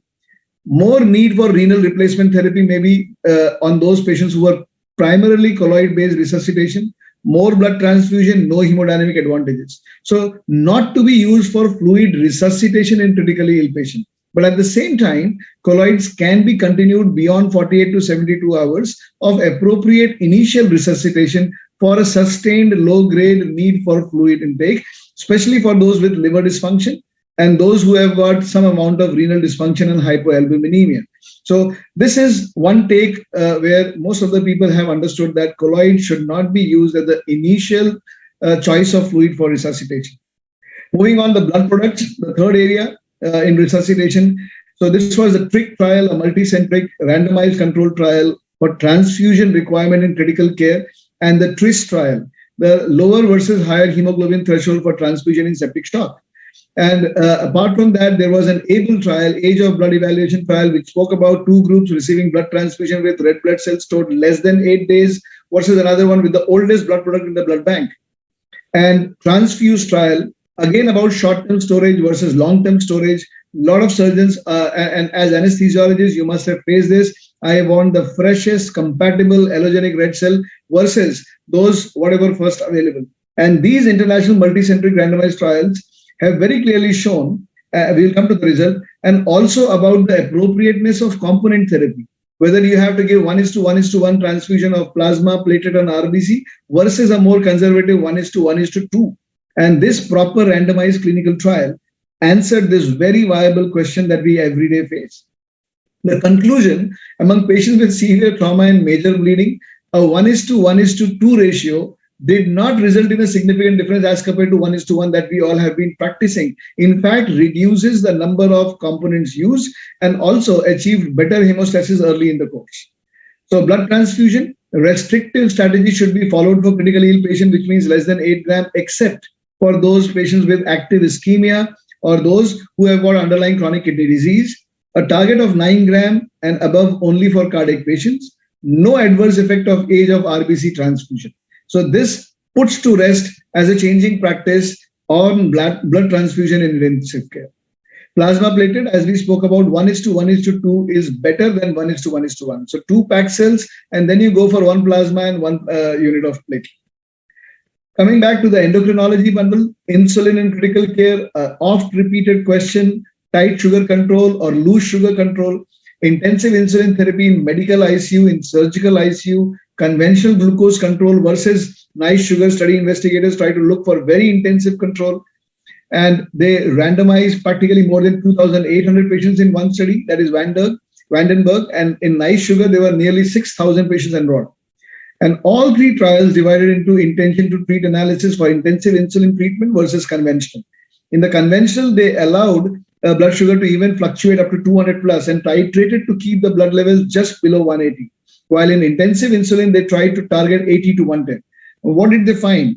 They really realized that a target blood sugar level of less than 180 is more than sufficient, reduces the incidence of hypoglycemias, and doesn't change the outcome, except for a very niche group of head injury patients and liver transplant patients or post-op surgical patients where a slightly better sugar control, that to 100 to 140, would be an excellent target to look for. Otherwise, majority of the time, less than 180 in any critical ill patient is sufficiently good.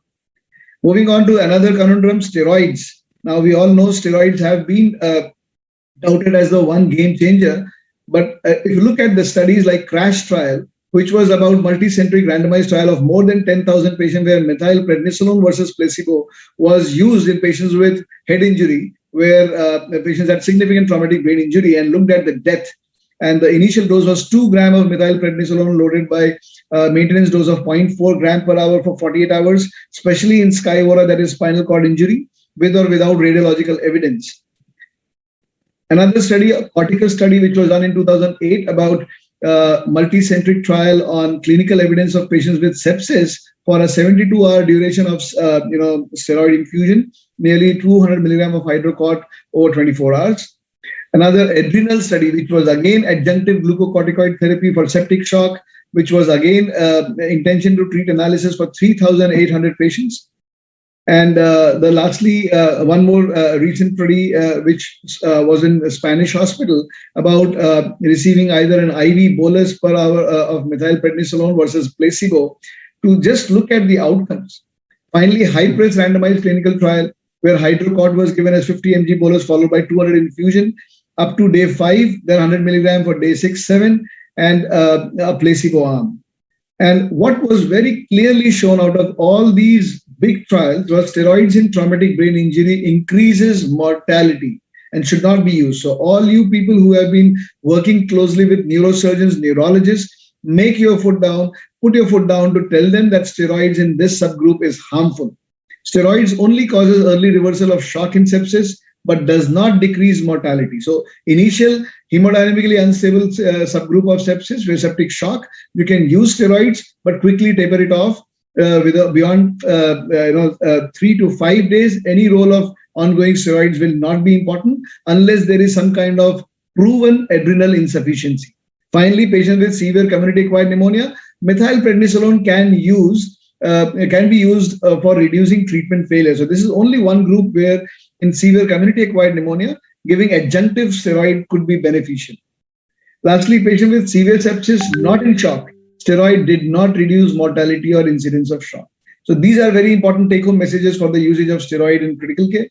And moving on to vasopressors, the vasoactive agents, multiple studies, VAST, SOAP2, and the VANISH trial, they all were talking about the use of vasopressin or dopamine and norepinephrine comparison in shock, and early vasopressin versus norepinephrine on kidney failure in patients with septic shock. All three studies compared one vasopressor with another and its effect on mortality. Randomized prospective trials with more than 2,800 patients involved. And another study where high versus low blood pressure targets with the usage of vasoactive agents was studied, where the high target group had more vasopressor requirement adjusted to maintain a MAP of 80 to 85 versus a low target group of 65 to 70, another 700 patients. And in conclusion, among patients with septic shock, 20-day and 90-day mortality did not differ significantly between those who had very higher MAP targets versus a nominal 65 to 70 targets. So using unnecessary vasoactive agents to target a higher MAP doesn't change the outcome unless there is a proven hypertensive response or a long-standing hypertension with organ dysfunction, where achieving a slightly higher MAP target would be beneficial to maintain tissue perfusion. But barring that, in all general septic shock, you have to target a MAP of 65 to 70, and that's enough. Another very impressive drug, methylene blue, which was seen to be beneficial to counter the sepsis-induced vasoplegia, which was studied in one study, not a very big one, but they used methylene blue in a bolus dose of 1 milligram per kg, followed by an infusion of 0.5 milligram per hour for 4 hours, and compared it with vasopressin. It was a single-blind randomized controlled trial, and they did, to sum up, this is what we can learn from the vasopressor usage: vasopressin or dopamine versus norepinephrine. No difference in mortality or AKI. So norepinephrine remains the drug of choice for most of the patients unless there is significant bradycardia where dopamine can be used. And vasopressin can be the additive drug to norepinephrine as a second drug of choice. Cardiac arrhythmias increase with dopamine. Vasopressin decreased mortality as the second vasoactive agent in less severe septic shock. And rising the BP target in septic shock did not change mortality. And finally, methylene blue could be a good alternative option for stabilizing vasoplegic septic shock. Moving on to the another bundle of renal care, nephrology care in critical care. One of the most important two trials when we talk about ATN trial and renal trial. So ATN study was about intensity of renal support in critically ill patients with acute kidney injury. And the renal trial was also about the intensity of CRRT. Both these studies compared intensity of RRT on mortality and renal recovery, a huge randomized prospective 2,500 patient plus target. And both of them studied intensive versus less intensive strategy, where intermittent hemodialysis versus a continuous veno-venous hemofiltration was attempted. And in renal trial also a similar higher intensity CVVHDF dose of 40 ml per kg per hour versus a lower 25 conservative was used. And initiation timing for renal replacement therapy was also studied in Akiki and Elaine trial. Very two important trials which have been very important to understand how should we approach the timing, early versus late renal replacement. Akiki was talking about early strategy versus delayed, where only anuria came in, while RRT was early at randomization with proven acute kidney injury. While in Elaine, there was 8 hours of KD stage 2, while delayed was 2 hours of stage 3, which is very late AKI or no initiation at all. Timing was again studied in another study in NEJM 2018, where 29 ICUs in France collected the data over 4 to 5 years, looking for the failure criteria in rifle. And they also studied the same early versus deferred initiation of RRT. And the conclusion, among patients with septic shock who had severe acute kidney injury, there was no significant difference in overall mortality at 90 days between patients who were assigned to an early strategy for initiation of RRT and those who were delayed strategy. But I have a word of caution in this very important study that there was a lot of heterogeneity in these patients. And I think on an individualized basis, if a single organ dysfunction of renal failure, probably there is a deferred delayed strategy beneficial as compared to a hemodynamically unstable multi-organ dysfunction, where an early initiation of RRT for soft indicators like fluid and solid control and metabolic control would be far more beneficial in reversal of ARDS and other organs. So you need to really take it with a pinch of salt. But overall, the fight between the early versus late initiation of RRT has definitely been put to rest, that a controlled deferred strategy and a reasonable intense RRT would be sufficient enough to take care of your sick patient with renal failure. Finally, crystalloids and colloids, we have spoken about that. A balanced crystalloid for IV fluid administration resulted in a lower rate of composite outcome of death. So if you have to use a crystalloid beyond 1 liter, it makes sense to move on to a balanced crystalloid. This was another study, SMART study, which was about medical and surgical patients and the timing of renal dysfunction. And these are the standard indications of starting continuous renal replacement therapy for continuous hemofiltration, acute kidney injury, severe pancreatitis, fulminant hepatic failure, severe septic shock. These are the conditions where a continuous mode is better, while intermittent dose would be beneficial for most of the people with less aggressive shocks. Plasma exchange for TTP and fulminant hepatic failure is a good option.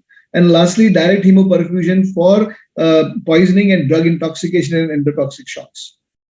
So CRRT is not just a treatment to deal with the water balance and metabolic product, but also a method to regulate inflammation in septic AKI.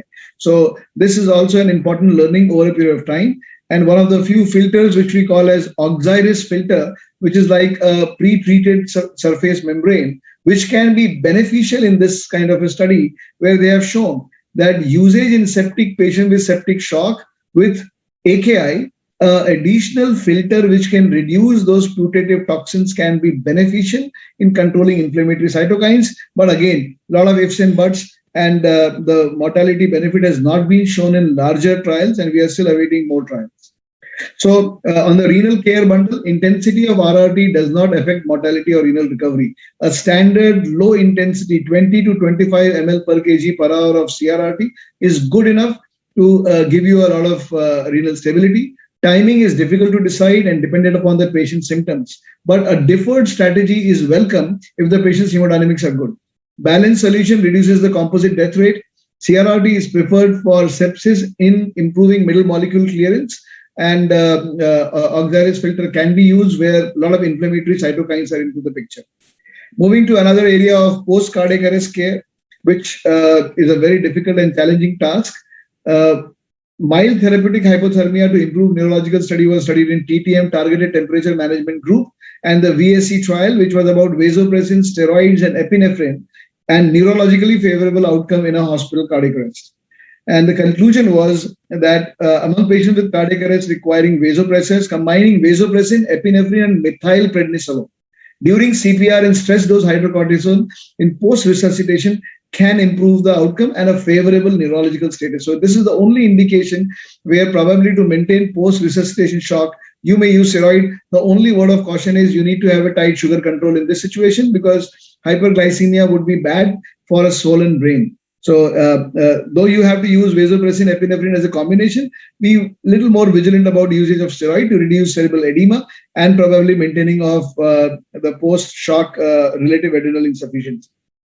Lastly, hypothermia after restoration of spontaneous circulation should be targeted up to 36 degrees for better neurological outcome. The initial target of 32 to 34 are too harsh, up to 36 degrees, and without any active cooling, hopefully, if the target is achieved. Otherwise, an active cooling would be worthwhile.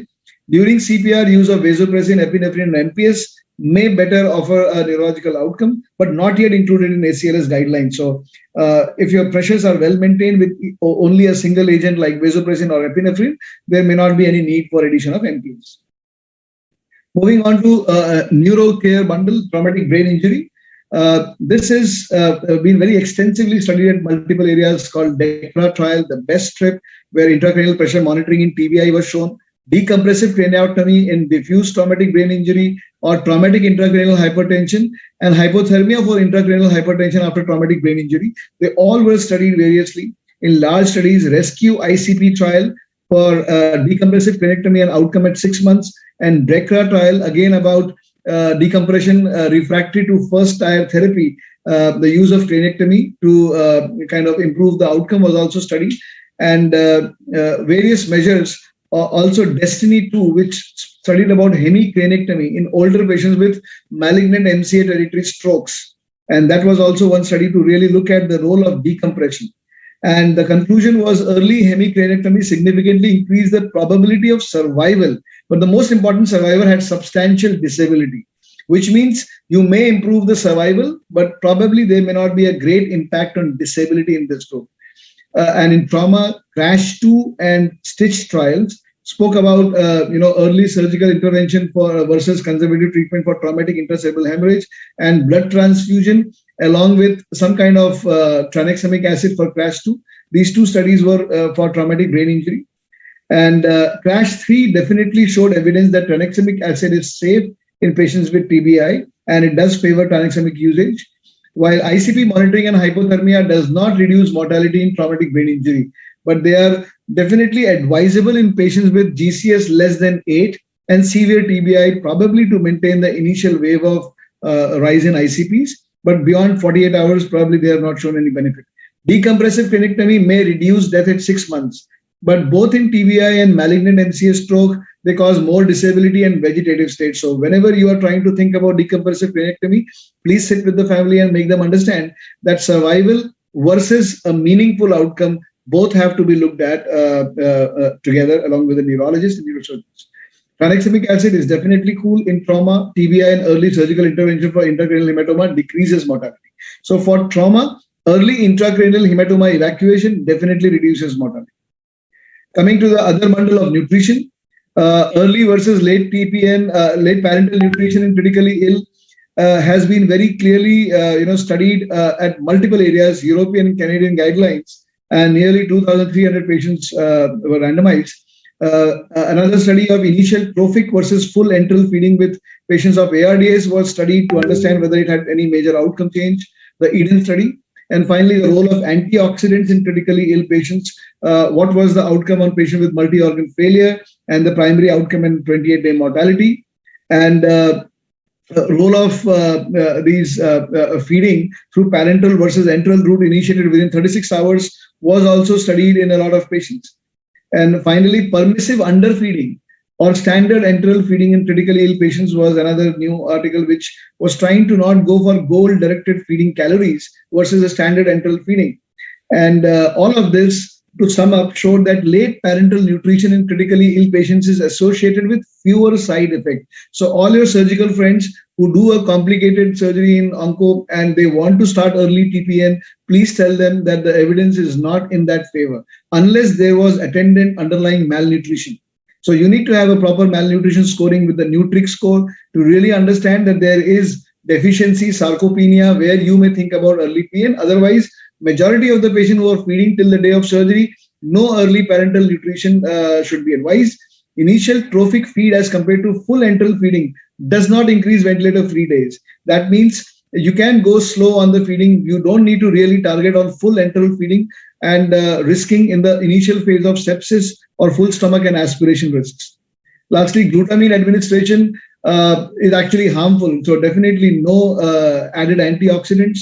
Route of feeding does not influence the overall mortality. So nasogastric versus nasojejunal doesn't really make a difference. And 40 to 60% of total calorie intake with full protein intake. This is very, very important. Non-protein calories should not be counted, should be counted. The protein calories should not be counted as a caloric intake. So 40 to 60% of total calorie intake with full protein intake does not increase mortality as compared to full nutritional goal. So overfeeding, overzealous feeding may sometimes fuel the fire of cytokine storms. So go for reasonable permissive underfeeding for those people who are not sarcopenic and have starting malnutrition. Moving to acute ischemic stroke, another area of intense research. TPA for acute stroke as a RT-TPA stroke study group. Thrombolysis with alteplase 3 to 4.5 hours was the ECAS-3 trial. And finally, MR-clean trial. So NAINS, ECAS and MR-clean try to understood what is the benefit of doing early versus delayed intra-arterial treatment. And another study, Diffuse and Dawn, spoke about thrombectomy after stroke up to 24 hours with a mismatch between deficit and infarct. And that is a perfusion and, infarct mismatch. And thrombectomy for stroke at 6 to 16 hours with selection by perfusion imaging.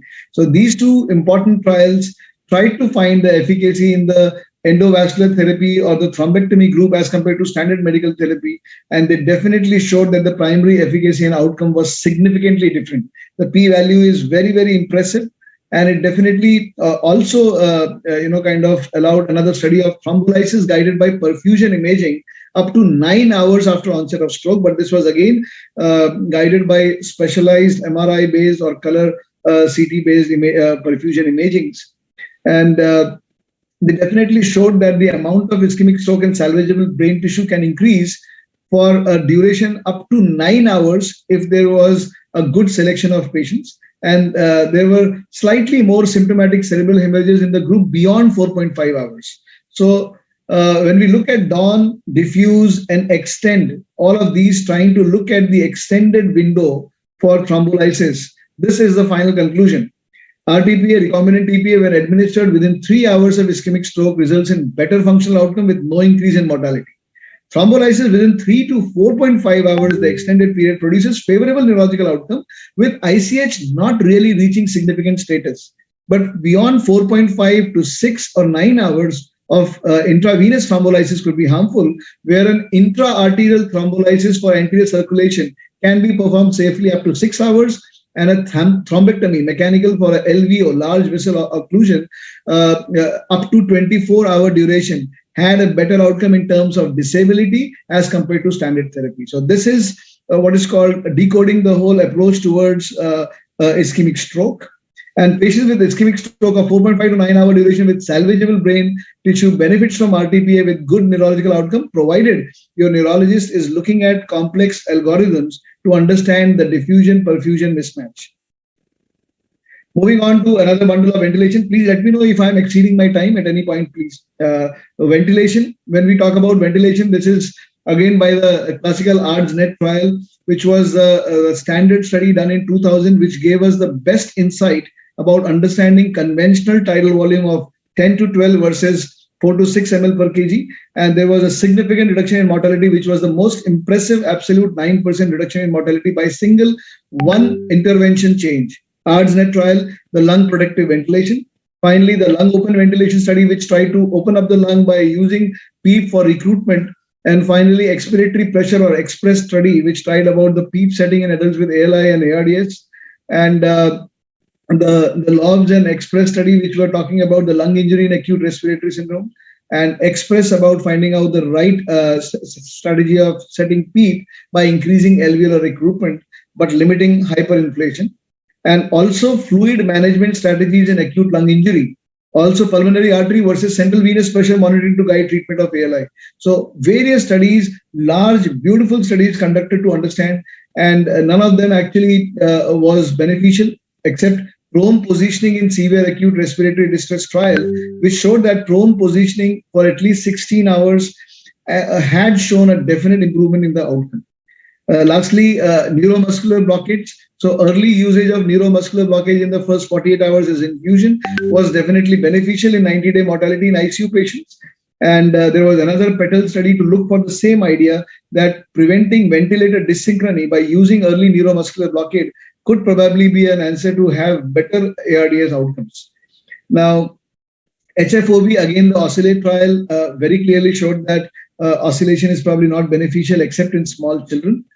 And the PEEP optimization study, again, lung recruitment trial, the ART trial, which was also not very clear on the goals, but the mortality was not very visible.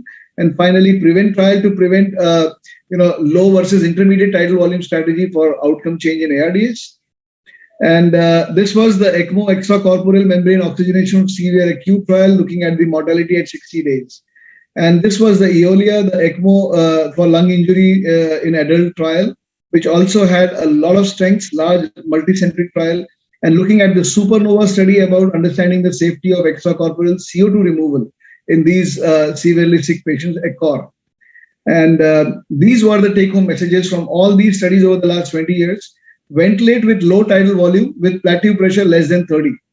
High PEEP does not give mortality benefit, but decreases hypoxemic events. That's it. High PEEP with recruitment increases mortality. So no recruitment actively to be done with high PEEP because it causes increase in mortality by causing hemodynamic instability, pneumothoraces, pneumomediasis. Conservative fluid strategies should be followed. for more mechanically ventilated free days. Prone ventilation, when prolonged, decreases mortality. Neuromuscular blockade decreases mortality if used within first 48 hours of severe ARDS. High frequency oscillatory ventilator increases mortality except in pediatric population and needs further validation. Timing of tracheostomy has no effect on mortality or ventilator free days, but essentially between 7th to 10th day would be a good timing for tracheostomy if the hemodynamic and oxygenation capacities have been stabilized. In patients without ARDS, a low tidal volume strategy did not result in a greater number of ventilator free days. And VV ECMO for severe ARDS decreases mortality, but not of statistical significance at 6 months. So with this, another tool, high frequency, high flow nasal cannula, which has been shown in pre-oxyflow and Plurali trial as a NIV versus HFNC study, and has shown that HFNC does not decrease intubation rates as compared to NIV, but has a better survival advantage. And the events of hypoxemia are less when HFNC is used for pre-oxygenation for intubation. So HFNC definitely has a role to play in the management of severe hypoxemia, and we have seen more and more of its usage in COVID. Finally, sepsis. When we talk about sepsis, vitamin C infusion, other biomarkers have not shown a great benefit. And moving on to other usage of the combination of HAT therapy, hydrocortisone, thiamine, and vitamin C versus hydrocortisone alone, as another study to look for outcome, did not significantly change the outcomes. And adjunctive intermittent pneumatic compression for DVT prevention was also studied. And all of them have shown very clearly that you need to continue with DVT prophylaxis. You need to continue with your all other supportive measures in sepsis. And none of those additional adjuncts have shown to be really benefit apart from surviving sepsis guidelines. For fever, giving continuous acetaminophen 1 gram 6 hourly or placebo, they definitely showed that paracetamol administration in patients with fever did not change mortality or ICU free days. So accepting some amount of temperature and fever is fine, but not allowing it to cross around 101 to 102 would be an optimal target. Quickly on COVIDology, if I am allowed, I'll quickly sum up whatever literature we have. So this is the PINI trial, which is proning in non-intubated in times of COVID-19. And it has been very clearly shown that it would be initiated early, and it's definitely beneficial. Effect of timing of intubation, still a lot of debate on that. And the synthesized evidence suggests that timing of intubation may have no effect on mortality and morbidity. So if you can defer a fully conscious patient without doing what is called self-induced lung injury, probably going ahead with NIV as long as gross hypoxemia is not happening and other organs are holding on, you may be justified in using HFNC or intermittent NIVs for these subgroup of patients, because invasive intubation does increase mortality, or they are the sickest of the lot. Lastly, repurpose antiviral drugs. So remdesivir versus the standard of care. And there was definitely some suggestion that the mortality doesn't change, but the hospital stay, the length of stay of the hospital was reduced in the arm, which was given remdesivir starting in the first 10 days of illness. Dexamethasone, again, the recovery collaborative trial has very clearly shown that those patients who needed oxygen and were given dexamethasone had a little better outcome. And tocilizumab, again in recovery trial, did show reduce all-cause mortality and shorter time to discharge for people with very high elevated CRP and critical levels of hypoxemia. But barring that, generalized usage of tocilizumab was more harmful in other studies. So proning should be initiated in COVID early. Intubation may have no effect on mortality and morbidity of critically ill patients, especially the timing. Remdesivir did not decrease in hospital mortality, reduced the hospital stay, and dexamethasone definitely resulted in lower 28-day mortality in very, very sick COVID patients. And finally, to end up, the bedside tools in ICU, which have kind of come in, I would say fast hugs bid is something which you must think at the bedside. Thinking about feeding, analgesia, sedation, thromboprophylaxis, head-up position to prevent aspiration, ulcer prophylaxis, glycemic control, spontaneous breathing trial and awakening trials, bowel care, indwelling catheter removals, and de-escalation of antibiotic would be very, very important for the general care. Looking at sequential organ failure assessment on a daily basis and looking at the delta so far, looking at these 6 organs, breathing, coagulation, liver, cardiovascular, CNS, renal, would be able to give you a better idea of which direction we are moving on. And interpretation of SOFA to give you an idea about mortality early on would be very, very important tool. In fact, that gives you a good idea of standardized mortality rate. And these are the hour one bundle. This is the most important surviving sepsis campaign outcome. Look at your lactates the moment your admission comes in. Obtain blood cultures before administering antibiotics. Give broad spectrum antibiotic looking at the appropriateness of the syndromic approach, the source, the severity of illness, the hemodynamic instability. Begin rapid administration of fluid. Now again, people have questioned about 30 ml, but definitely 10 to 15 ml per kg of crystalloid bolus can be given. And after that, fluid responsiveness based on ultrasound or any kind of dynamic fluid responsiveness measure should be looked at. And keep on checking lactates repeatedly if it is more than 4. And apply vasopressor if hypotensive during or after fluid resuscitation to maintain a MAP more than 65. And this would be something which has shown to have the highest impact on outcome. Treating sepsis, this is just the sum of whatever we spoke about. Early administration of antibiotics, vasopressors, enteral feeding, insulin therapy, not going into deep sedation except in early 48 hours of ARDS, molecular targeted therapies as we spoke about, lung protective ventilation, PGDT versus conservative therapy is fairly fine. And lastly, fluids, you have to go for balanced crystalloids and good overall intensive care and monitoring. Thank you very much for a patient hearing, and I'm sorry if I exceeded my time.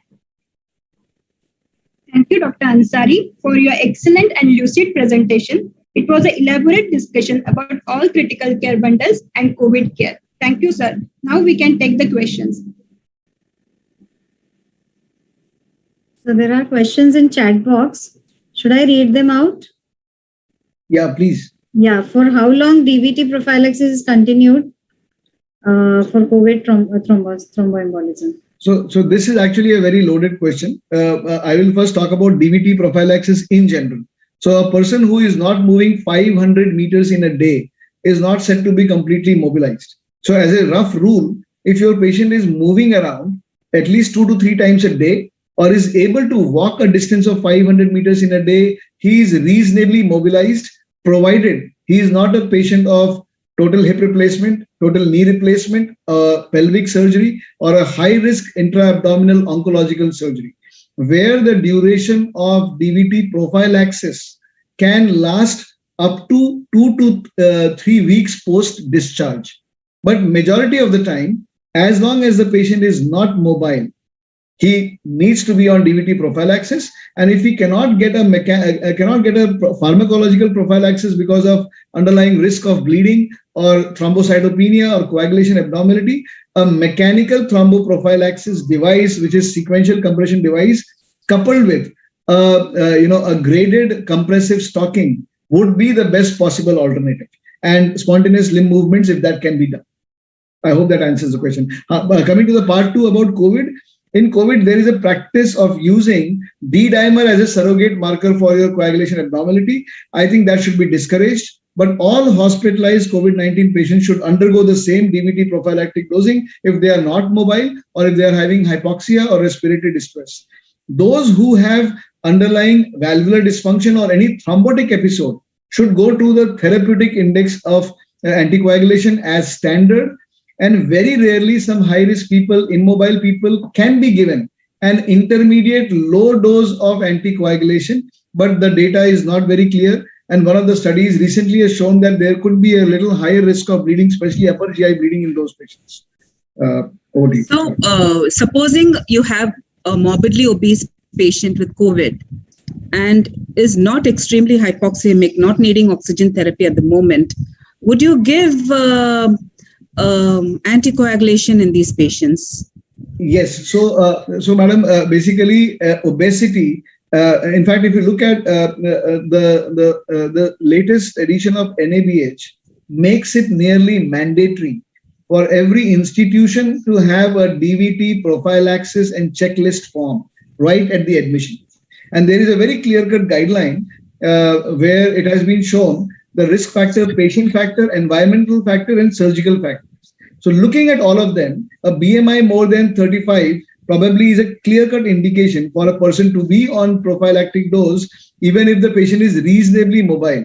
Number 2, a lot of people who have undergone a surgery, they were otherwise mobile with obesity, are prone to thrombosis intraoperatively itself. In fact, there is a study that intraoperative application of mechanical thromboprophylaxis is also important, because in a cold environment and venous stasis and prolonged surgeries for even these moderately obese patients can actually increase the risk of thrombosis. So I would very strongly recommend a review of the mobility parameter. The moment the patient is mobile, probably you don't need to continue with prophylaxis. So I agree with you. D-dimer depends on so many other factors apart from only, coagulation. I agree with you on that. But as of now, for COVID patients, this is the only surrogate marker available to us for giving us guidelines on whether we have to start anticoagulation in these patients. Are there any other surrogate markers which you would could advise, or who are the ones you will not give? Means because you're not going to believe D-dimers now, right?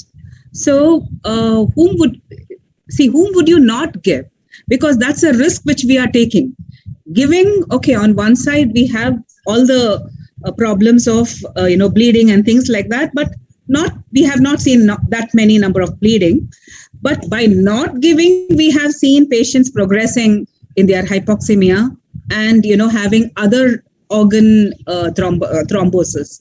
So whether should we err on giving or should we err on not giving? So I would very strongly suggest to look at the trial data of recovery, which is very clearly shown that COVID is actually associated with thromboinflammation. So if you are looking at other markers, those patients whose CRP, LDH, absolute lymphocyte counts being very low, and those who are having a very high D-dimer are the ones usually who are hypoxemic. So a PF ratio, a high LDH value, a high comorbid burden, an age more than 65 is the subgroup which has to be very closely watched irrespective of their D-dimer. In fact, I must put a very important pointer that those who have come with normal D-dimer levels but have severe hypoxemia are much higher risk of developing thrombosis than asymptomatic mobile high D-dimer values. So high D-dimer value per se is no inclination for thrombosis, but hypoxemia, limited movement, along with comorbidities, and especially COPD, and hypoxic patients usually don't move, and a thromboinflammation, a CRP more than 65 or more than 5-fold elevation on any inflammatory marker, and LDH more than 400. In fact, there is a study, there is a marker called call score, comorbidity, age, LDH, lymphocyte, or the COVID gram risk factors, which have very clearly shown that a normal D-dimer doesn't preclude a tendency for thrombosis. In fact, while there is a consumption, the D-dimer formation may actually be very low. And then once the clot formation has already happened, the D-dimer may go up, or just as a marker of inflammation. So I would suggest that a prophylactic dose of anticoagulation can be given to any person who is needing oxygenation or has risk factors, as usual, as like any other medical thromboprophylaxis. When you think about intermediate dose or high dose of thromboprophylaxis, therapeutic anticoagulation, there alone D-dimer should not guide you. It should be based upon any other indicator of worsening gas exchange or any other comorbid factor, or especially proven of thrombosis. Thank you. There is one question in chat box. Use of tranexamic acid intra-op in a patient who has undergone PTCA and whose antiplatelets have been stopped for the surgery. So what is your take on tranexamic acid? So theoretically, there are some studies which have shown that tranexamic acid given to people who are not severely bleeding can actually increase the risk of stent thrombosis. So this is one of the reasons why a lot of cardiologists are dead against giving tranexamic acid. I would be also not very comfortable giving it, except out of the proven trial role of traumatic brain injury or a patient which have clear-cut traumatic bleeding. But in a person who has got a need for anticoagulation as well as a kind of bleeding control, I would not suggest tranexamic acid at that point of time unless it is directed by the TEG. So if you do a TEG monitoring, there probably you may be justified in giving an antifibrillary. I wanted to ask one question. Your choice of anesthetic drug for emergency intubations. You are the best person. No, in critical care, I would need your opinion. So a lot of people have spoke about unstable patients, ketamine, unless it is a clear-cut sympathetic failure, which is a contraindication. Etomidate has been purported by a lot of them as a drug of choice. I don't agree with all of them. I think the most important choice is not the drug, the dosing of the drug. How you give them. Very true. Very It's not about the drug at all, how you are using it. And I don't have my mentor, my teacher, my HODs from RSCB. They would have said that I would not mind a consciously alive patient than a well sedated dead patient. So giving a kind of a hypnotic agent just to reduce the pain at that point of extreme high sympathetic drive can suddenly make them go crashing. So I think at some point of time, a combination of the intensity of anesthesia would be required for unwell patients. We are not talking about ASA grade 1 or 2 patients where you can completely look at all the 4 corners of anesthesia, balancing it out, taking care of everything. But for unstable patients or in shock out of the anesthesia department, I think induction of anesthesia is for a lot of different purposes, for achieving airway control. And they're probably going ahead with a full dose of induction can be harmful. Not a full dose. Anytime in critical patient, obviously we are titrating the doses. But what had been the choice? I mean, what is the practice that is happening in you are practicing basically, or what is scientific evidence? Are there any papers saying one is better than the other, or?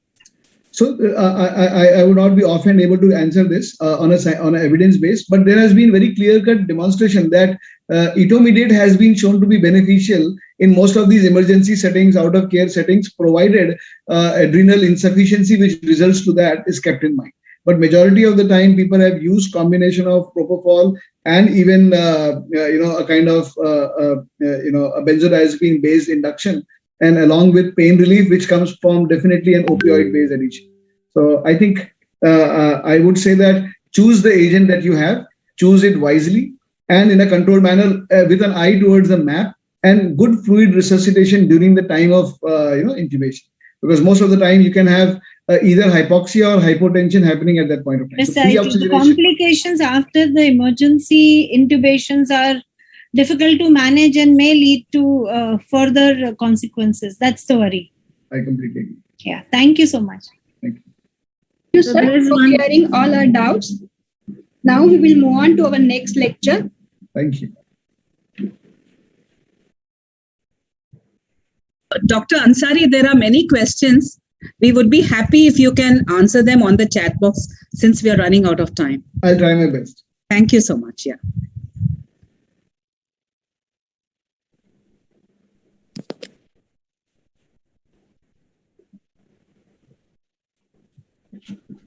Our next topic is uncommon complications in anesthesia. As an anesthesiologist, all of us are trained in the management of common complications. But how many of us can manage the uncommon complications? Few of them, like malignant hyperthermia, intraoperative MI, can be even lethal if immediate management is not instituted. So this lecture would guide us through the prevention and management of such uncommon complications. It will be delivered by Dr. Pallavi Waghalkar. She is an additional professor in Department of Anaesthesia in KEM Hospital. She is also the AHA accredited ACLS instructor. Over to you, Dr. Pallavi. Thank you, Preeti. I hope I'm audible and visible. And I'll be sharing my screen now.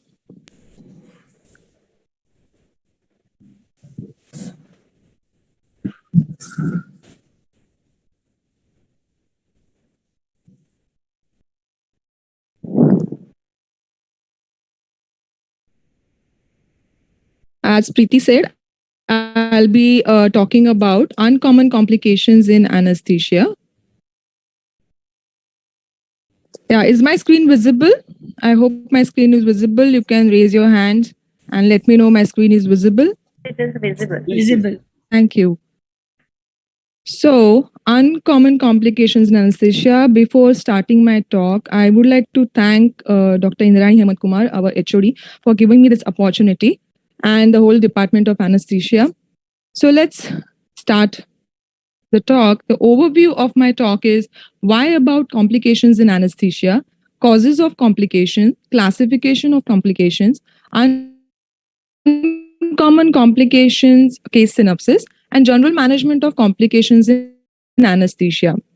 ASA Closed Claim Project reviews and analyzes closed claim files of US professional liability insurance companies, and the database evaluates anesthesia injuries in an effort to improve patient safety. The most frequent injuries reported during 2000 were like teeth damage, death, nerve damage, organ damage, pain, and cardiac arrest. Death is the leading outcome in anesthesia claims in 1990 to 2007, and nerve injury accounting for 22% of the claims. In 2014 ASA, Dr. Jayana Havdesh given convention. They studied 3.2 million anesthesia case data from 2010 to 2013. Complication rate was decreased from 11.8% to 4%. Means anesthesia complications were dropped by half. Evening and holiday procedures, there was no increase in complications. Healthier patients having elective daytime surgeries, highest minor complications. Serious complications were highest in patient more than 50 years. So why about complications in anesthesia? Reasons to answer this question will be, first of all, whenever we are practicing anesthesia, we have to avoid these complications. We have to inform patients sometime who need to understand the implications of consenting to have an anesthesia. And lastly, to have a safe anesthesia practice. Coming to causes of complications, human error, communication failure, equipment failure, coexisting diseases, inevitable complications are the causes. Now, human error is like because of poor monitoring, equipment malfunction, organizational failure, poor training, fatigue, inadequate experience, and poor preparation of patient. This can be prevented by good organizational practices, effective monitoring, vigilance, action plans, and drills which are rehearsed previously. Communication failure can be because of poor working relationship, poor working condition. That can be prevented by team training and simulation-based training. Equipment failure, there's failure of important equipment like breathing systems, airway devices, gas supplies, malfunction of infusion pumps. And this can be prevented by ensuring availability and correct function of life-saving, critical, important equipments, having alternative devices ready all the time. Other causes like coexisting diseases. Patient is in fine balance of pathology of compensatory physiology like hypertension, diabetes, IHD, asthma. But because of surgery and anesthesia risk, there is sudden worsening of this apparently stable pathology. And lastly, inevitable complications, like despite of excellent surgical and anesthesia practices, this happen. And I think not always necessary to place the blame for complication in a healthcare provider. So the classification of complications can be because of depending on the multiple factors like systems, causes like airway complication, drugs, equipments, technique of anesthesia like general anesthesia, regional anesthesia, local anesthesia, timing of anesthesia like induction, maintenance, emergence, severity and frequency like common, uncommon, and rare. The common complications of anesthesia like post-op nausea, vomiting, sore throat, headache, drowsiness, dental damage, while uncommon are post-operative cognitive dysfunction, perioperative MI, post-operative visual disturbances, aspiration, awareness, and peripheral neuropathy, and some life-threatening rare crises like anaphylaxis, malignant hypothermia, cardiac arrest, and death. Now, we'll be discussing some uncommon complication according to cases. The first case is a 90-year-old male with stable angina, renal insufficiency, COPD, hypertension, depression, and hearing impairment.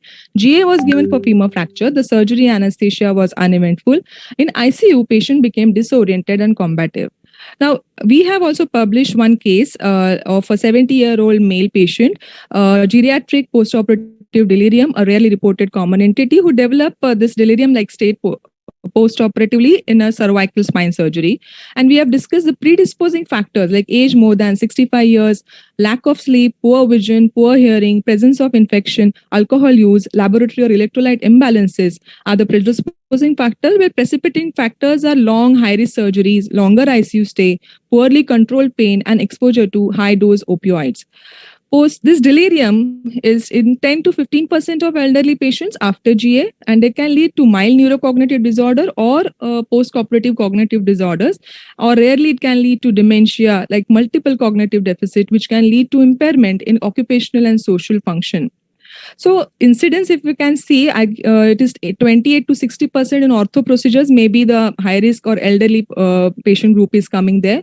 Prevention is by preoperative measures like detailed history of drugs, evaluation of medical problems, detection of sensory and perceptual deficit, mental preparation prior to surgery, intraoperatively adequate oxygenation and perfusion, correcting electrolyte imbalance, adjusting drug doses, minimizing polypharmacy, and post-operatively, most of important is treating pain, reassuring patient and family, keeping patient informed, oriented in a quiet and surrounding, and giving them the psychological counseling. Management of POCD, cognitive post-op cognitive dysfunction, is with extra vigilance. Delirium may, we have to rule out other DDs like pneumonia, sepsis, MI also can have delirium.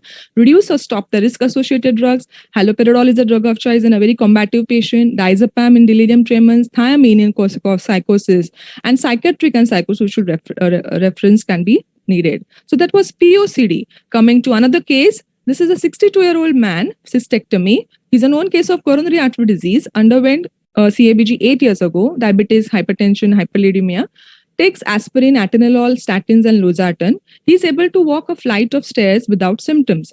His intraoperative course was uneventful, except there was tachycardia during extubation. He is tachycardic about 110 per minute, but he denies chest pain. As his history was there, the troponin levels were sent and as they were raised. So as you can see that perioperative myocardial infarct, we all know that it is because of imbalance between myocardial oxygen supply and demand. And but perioperatively, there are two subgroups which we can think about. The one type is primary coronary event, such as coronary thrombosis. Type 2 is the ischemia from mismatch of supply and demand. So type 2, 95% of all the perioperative MI are because of type 2 subgroups. It is generally non-ST segment elevation MI, which causes smaller increases in cardiac biomarkers than the type 1. So common reasons which will lead to mismatch perioperatively in the myocardial oxygen demand and supply are hypotension, tachycardia, hypoxemia, fever, hypoxemia. Acute coronary thrombosis leading to MI is less frequent, but it is associated with significantly increased cardiac death. So perioperatively, causes of thrombosis are surgical stress, inflammation, tachycardia, perioperative hypercoagulability, plaque rupture, and the stoppage of anti-platelet drugs. So there are many of the indices of assessing the risk of perioperatively. So there is one index, is revised cardiac risk index, which is called Lee index, which includes 4 parameters, which is planned suprainguinal vascular intraperitoneal or intrathoracic surgery, patient having IHD, heart failure, CVA, and diabetes treated with insulin, preoperatively serum creatinine level more than 2.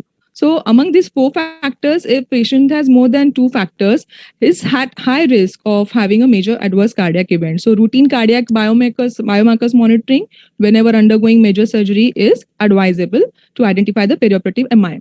Management will be to provide high concentration oxygen, controlling heart rate by beta blockers, reducing cardiac afterload by glycerol trinitrate or calcium antagonist so as to reduce the cardiac work, anticoagulant therapy like aspirin, heparin, or lastly considering thrombolysis or coronary artery stenting.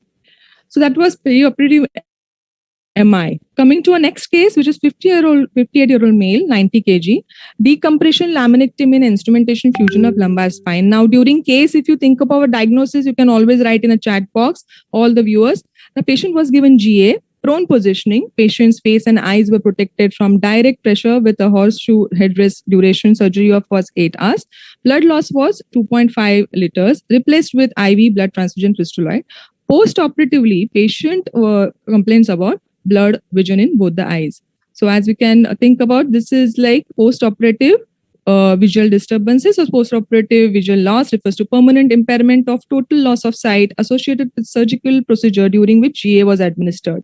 Most commonly, the incidence in spine surgeries is 0.2% and cardiac surgery is 4.5%. Perioperative vision loss is mostly, there are 3 pathologies. You can say that corneal damage, which is very common because of corneal abrasion, corneal exposure, but less likely to cause vision loss. Another one is central retinal artery occlusion and ischemic optic neuropathy. Now, defined by where the lesion occurs, like whether it is anterior ischemic optic neuropathy or a posterior ischemic optic neuropathy. The contributing factors leading to ischemic optic neuropathy are hypotension, hypovolemia, hypoxemia, hemodilution, facial edema, use of vasopressors, prone position, head down position, or an increased venous pressure. The ASA has established this POVL registry in 1999 because that time the cases were increasing interesting. And they did meaningful analysis and identified risk factors, preventive measures for POVL.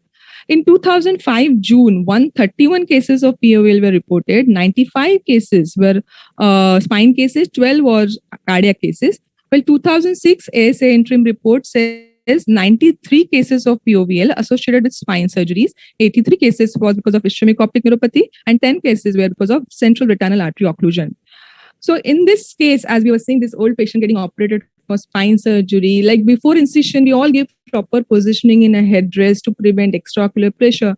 But 2 hours and 2.5 hours of a surgery in a prone position, the face gets migrated, the nose comes in contact, and then the extraocular pressure rises, and this leads to visual disturbances post-operatively. So interventions can be considered are assessing and documenting the eyes which are free of pressure throughout the prone procedure, and use a soft foam headrest with the eye cut out to prevent direct external compression. Using this now high-tech mirror one tables are there so that we can view the eyes intraoperatively. Current recommendation by ASA Task Force in perioperative blindness says consider the risk explanation in consenting process to patient, use arterial catheters to monitor BP, consider CVP monitoring, using colloids along with crystalloids for replacement of volume, because sometimes overzealous crystalloid can lead to increased pressure, position of head of bed so that equal to or above the level of heart, and considering staging surgeries to decrease the anesthesia time. That was POVL. We are coming to another uncommon complication. This is a 55-year-old woman posted for right lower lung lobectomy, and she has a history of radical surgery for esophageal cancer under GA 6 months prior. Fasting was there for 17 hours, but unexpected aspiration still occurred during induction of GA. In surgery, SpO2 was maintained, but airway pressures were high, like 35 centimeters of water with double lung ventilation. Bedside X-ray in ICU showed exudative lesions in both the lungs compared preoperatively. Surgery, after surgery, antibiotics were given to prevent lung infection. Day 2, patient was extubated, and day 7, she was discharged, but without complications related to aspiration pneumonia. Now, as we can see, aspiration is really uncommon complication because of anesthesia nowadays, but this is the case report I found in a literature search. This was in a 2020 World Journal of Clinical Cases. This is quite recent case report. These were the preoperative X-rays, HRCT, showing right lung lower lobe nodules with no active lung lesion. HRCT shows gastric tube, mild dilatation. In esophagus, because she had this gastrointestinal surgery done, there was a patent reconstructed esophagus and no local fistula was seen. But this you can see that postoperatively X-ray just shows ill-defined prostate highline shadows with exudative lesions in both the lungs. But at day 6, they managed it very well and the X-ray was quite clear. So aspiration, this was this picture from a video laryngoscope where you can see the reflux of yellow-green gastric fluid into pharyngeal cavity, nasogastric tube to drain approximately 100 ml of yellow-green liquid was there. So pulmonary aspiration incidence and outcome of perioperative pulmonary aspiration. This was 4-year retrospective analysis. Here we can see like ASA grade 3 patients, about 38,000 elective cases were done where 8 patients had a pulmonary aspiration and 5 were confirmed with complication and 1 death was there. If we see the risk analysis, as we know, there are patient factors, surgical factors, and anesthesia factors. Now, patient factors, risk patients are full stomach patients like in emergency, delayed gastric emptying as in case of diabetes mellitus, CKD, pregnant patient, incompetent lower esophageal sphincter cases, surgical factors like surgeries in different positions like Trendelenburg, reverse Trendelenburg, lithotomy position, surgical diseases with morbid obesity, procedures like laparoscopy, cholecystectomy are at high risk, anesthesia factors like pre-op assessment, failure to risk assess the patient, emergency patient with full stomach, difficult airway patients, use of supraglottic airway devices, mostly the first generation one, and during anesthesia because of excessive light anesthesia or prolonged surgeries with positive pressure ventilation. These are the risk factors. The summary of available strategies to reduce aspiration risk, I think all anesthetists should be picked with this, that reducing gastric volume, avoidance of general anesthesia in cases wherever regional anesthesia is possible, go for that. Reducing pH of gastric contents, airway protection with endotracheal intubation wherever possible, or second generation supraglottic airway devices. Preventing regurgitation with required pressure and extubation with all the reflexes are back. That's what aspiration. Coming to next case, which is uncommon complication again. 20-year-old man, IDDM for 15 years, was diagnosed with testicular cancer. Post-chemotherapy retroperitoneal lymph node dissection was done under GA. Duration of surgery was 2 hours, uneventful. But post-op day 3, patient needed complaint of decreased sensation in 4th and 5th digits in the left hand. So perioperative peripheral nerve injury, as we saw the ASA close claim database, also 22% of peripheral nerve injuries were there. And the literature search gave me this nice article in Anaesthesia Critical Care Medicine Journal, where they have explained very well. And they have studied the incidence of intraoperative impending upper extremity nerve injury in 5 standard operative positions during spine surgeries. And amongst them, lateral decubitus position and prone Superman position had significant association with peripheral nerve injury. Peripheral nerve injury following GA is estimated to occur in 1 in 1,000, and the incidence can be higher. Most common nerves are ulnar nerve, brachial plexus nerve, followed by lumbosacral nerves. Careful positioning of the limbs is important. Avoidance of extreme extension or flexion. Careful documentation of pre-existing neuropathy, as in case of diabetes, is essential. The presumed mechanism for PNI involves compression, stretch, and ischemia. This was again a retrospective study of 380,000 cases during 10-year period at a single institution, and they said found 112 cases of peripheral nerve injury. Amongst them, 6 were children. So management generally depends upon duration and severity of the findings which are there. Peripheral neuropathy resolves within short period. Neuropraxia is most likely diagnosis, and full recovery can be expected. But the findings persist. We might have to consult a neurology for diagnosis management, and sometimes nerve conduction studies are also warranted. This is 2018 ASA advisory for prevention of PNI, and this is must-read reading for us because they have given nice tables of all kind of positions and the preventive strategies for peripheral nerve injuries.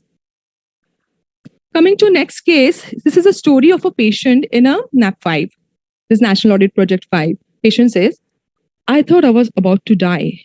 I was wheeled into a fairly routine orthodontic procedure. Suddenly, I was aware suddenly had gone wrong. I could hear what is going on around me, and I realized with horror that I had woken up in the middle of operation, but I couldn't move a muscle. I lay there frantically trying to decide whether I was about to die. And it was as though the anesthetist had removed everything from me apart from my soul. So as you can realize, this was accidental awareness under general anesthesia. This is another very uncommon and risky complication for anesthetists. And that's why the 5th National Audit Project was done in a year-long service evaluation to identify the reports of AAGA in UK, as it was important to patients and anesthetists. And all the new reports of AAGA, true or false, they were reported. They gave the definition. The previous definition, NAP5, was given a patient makes a new statement or report or complaint implying that awareness has experienced while the patient expected to be therapeutically unconscious. But now they came up with a new definition that is an instance of recall of events during general anesthesia, after induction, during surgery, before full emergence, whether or without pain or distress. So NAP5 includes in the definition the timing like during induction, where induction dose may have been insufficient, yet the patient is paralyzed, as in the case of rapid sequence induction. Or during emergence, where the anesthetic agent is allowed to wear off before the reversal of neuromuscular blockade, ensuring the unintended paralysis being felt by the patient as a awareness. So NAP5 includes the events of awareness after induction of anesthesia, before surgery starts, that is airway management, or awareness of intraoperative events, awareness of events after surgery, but before full emergence, that is during extubation. And they also include the events such as awareness of intubation due to difficult intubation, syringe swabs, or wrong drug orders. So NAP5 have given these 2 stories of syringe swab, scoline versus ondansetron. A general anesthesia was planned for a middle-aged obese patient for drainage of abscess. Anesthetist intended to give antiemetic before induction dose of propofol, but mistakenly gives choline. The error was recognized immediately. The patient was aware for 30 seconds. Patient extremely was distressed in recovery room, reported to staff that they had been paralyzed, unable to breathe, felt they were going to die. In the post-operative period, the patient was very angry and a litigation was started. Another story of syringe swab, cefuroxime versus thiopenton, a patient undergoing urgent laparotomy for bowel obstruction, care of 3 anesthetists. Now, plan was administering fentanyl, followed by thiopenton and scoline. Unfortunately, cefuroxime was mistaken for thiopenton, administered instead. Patient Strakia was intubated, but patient became markedly tachycardic and hypertensive. Error was then realized. Thiopenton was then administered. But post-operatively, patient recalled the sensation of being unable to breathe, discomfort of cricoid pressure, unpleasant sensation of tube being passed into the back of their throat. Experience lasted for maximum of 2 minutes. Luckily, the patient was not overly concerned about this event, and overall hospital experience was very positive. So these are the stories in NAP5 regarding AAGA. The incidence in NAP5 spontaneous report was approximately 1 in 19,000 cases, but with striking difference between the use of neuromuscular blockade, which was approximately 1 in 8,000, versus the non-paralyzed one is 1 in 136,000. Now, as these perception stories, as we listen to, like this kind of very quite disturbing and very traumatic stories of AAGA, which can lead to post-trauma stress disorder. So as anesthetists, we should be always targeting to prevent them. So how will we prevent? By preoperative evaluation, taking detailed history, physical examination, understanding the patients who are at risk, high risk for intraoperative awareness. Now, mostly which are these patients? A hemodynamically unstable patient in emergency, or pregnant patient, or cardiac patient for bypass. We are all this unstable hemodynamically. We are always scared to give a anesthesia dose. Maybe a small dose is given, and the patient becomes aware of that. So this informing high-risk patients regarding the possibility of intraoperative awareness in a consenting procedure, explaining to them what could be the problem. Pre-induction of general anesthesia, prophylactic use of benzodiazepine as they cause amnesia, checking and functioning of anesthesia equipment, that's very important, because the leaking vaporizer or faulty vaporizers, anesthesia circuit leaking, disconnections, or not functioning infusion pump or TIVA. These all will lead to faulty anesthesia drug delivery, and which can lead to AAGA. Intraoperative interventions we should carry out, like cautionary use of neuromuscular blocking agents. Inhalant anesthetists must be monitored with end-tidal gas analyzers. MAC should be approximately maintained more than 0.08, and BIS values of less than 60 should be maintained. Post-operative interventions, like they have the BRIS interview is there, which you can go and check online. That there is an interview of patient, like what you remember, last thing you remember before surgery, what is the first thing, what are the dreams. So this kind of interview with patient and counseling and psychological support should be given.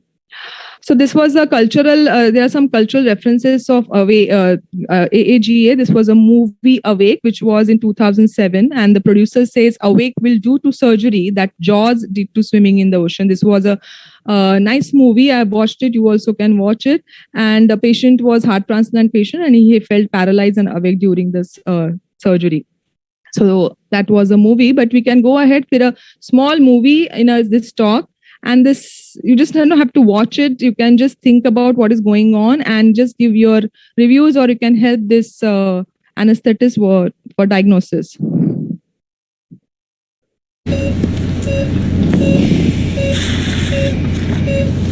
can give a short box. If the voice is not clear, you can just monitor the monitor and give your reviews. You know what, can you get some irrigation? Sure. I'm thinking that maybe a little bleed on it, maybe a suture too. Okay.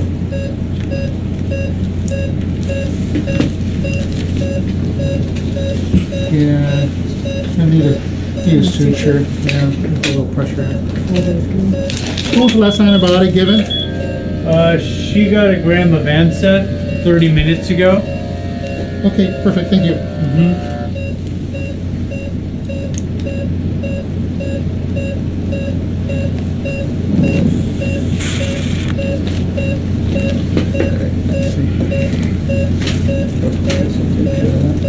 Anesthetist thinks the patient is light. He gives fentanyl. As you can see, the pulse is rising. Okay, right there.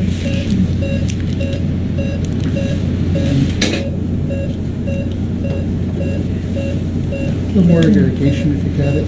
Sure. No effect on the pulse after fentanyl. That's good. Yeah, that's really good. Still the heart rate is high. Okay. Just hold it right there for a second. Blood pressure is 145/88. You can see the How many cases ATCO2. today? We have 3 more. 3 more? Yeah. More plastics? Oh yeah, Dr. Smith. Sevoflurane 3.2%. Facelift? Yeah. Yeah. Today's the day, right? Isn't it? Oh yeah. And he gives Ismalol. to control hemodynamics. Lead it, Anna. That's good. I always enjoy working with him. Nice guy. Yeah, he really is. I had the pleasure working with him the other Still day. no effect. Can you help this? Can you help him? As you can see, this is one of the serious and hoggy-boggy type of risky kind of complication for anesthetic, serious life-threatening condition characterized by a state of hypermetabolism leading to hypothermia and massive rhabdomyolysis. Pathophysiology is here any triggering agent like scoline or volatile anesthetic agent. They generally, in a predisposed patient, act on the rhinoiodine receptor. Here you can see the rhinoiodine receptor, and it will cause in a sarcoplasmic reticulum release of calcium. And because of this increased calcium concentration, there's increased metabolism, muscle rigidity, leading to signs and symptoms of malignant hypothermia. So these are like hypercapnia, tachycardia, muscle rigidity, tachypnea, hypoxemia, arrhythmia, unstable blood pressure, and flushed skin. It can go up to fever, diaphoresis, respiratory and metabolic acidosis, high potassium, calcium, magnesium because of hypermetabolic state, and low clotting factors and myoglobinuria. So steps for treating malignant hypothermia, in other hospitals, we have this malignant hypothermia card. You have to immediately page the staff which has this malignant hypothermia card. Discontinue all the triggering agents, like mainly the volatile anesthetic agents. Discontinue surgical procedure as quickly as possible. Start TIVA, give IV anesthesia agent. Hyperventilate with 100% oxygen at flow rate and wash out all the triggering agent. Give dantrolene in malignant hypothermia is 2.5 milligram per kilogram IV. Obtain labs like ABG, electrolytes, or coagulation parameters. Treat hyperkalemia and treat metabolic acidosis. So we have to give the measures of cooling the patients with cold IV fluids, applies ice packs to groin, axilla, nasogastric lavage with cold solution, Foley's catheter to monitor urine output or myoglobinuria, and ICU admission. So whenever there is malignant hypothermia, think about this mnemonic: some hot dude, better give ice fluids fast.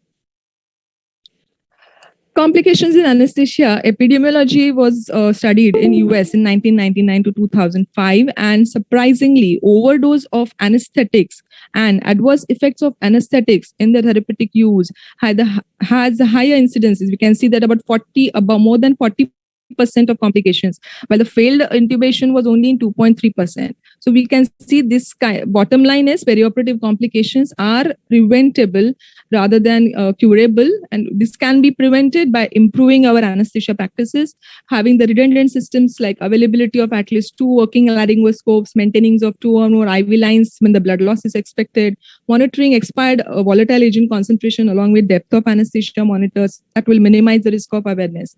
Now, it should have been prevented by all these measures, but we all know that anesthesia is always compared with the aviation industry. The safety is very high, but how much of a safety, the fatal accidents, complications still occur. So if the complication had happened, as an anesthetist, the general management should include provision of high FiO2 and assurance of adequate cardiac output to maintain the perfusion of end organs. Also, remember record keeping and documentation, that whatever you have done with the patient in pre-op assessment, during complication, what measures you have taken, that has to come in a black and white, and more the detail, better. Also, communicating with relatives is important. If any complication occurs perioperatively in a quiet, comfortable room with the help of a senior, surgery and nursing staff also can be included. Explain about the serious complication, whatever measures you have done for the patient, and try to answer all the immediate questions. So handling with the disease and handling the relative, you always have to be empathetic. Another person you have to handle during perioperative complication is a surgeon. Surgeon and anesthetists will team up before your surgery as a common goal, but usually something goes wrong, they'll fight or blame each other and their tug of war begins. So, anything which happens in operation theater, the anesthetist is the first one to blame one. So as Prasad Deole has said in the starting of the lecture only, that we have to drop this culture of complaining, criticizing and comparing and blaming, and always develop helping culture. Lastly, recommendations for my colleagues: beware that complications could happen anytime. Discuss with the colleagues or seniors. This is not the weakness. This is an appropriate professional behavior. Listen to your colleague if any complication has occurred with him. Support him or her with his professional expertise. Professional workup of that event based on the fact is analysis and learning for us. Seniors and colleagues should offer support in briefing with the patient and relative after any event occurs. So let's have learning through debriefing. These are my references for reading. And thank you everyone for patient listening. Thank you, Dr. Pallavi, for detailed discussion about uncommon complications with real-time scenario. Thank you. If there are any questions, we will take it after next lecture.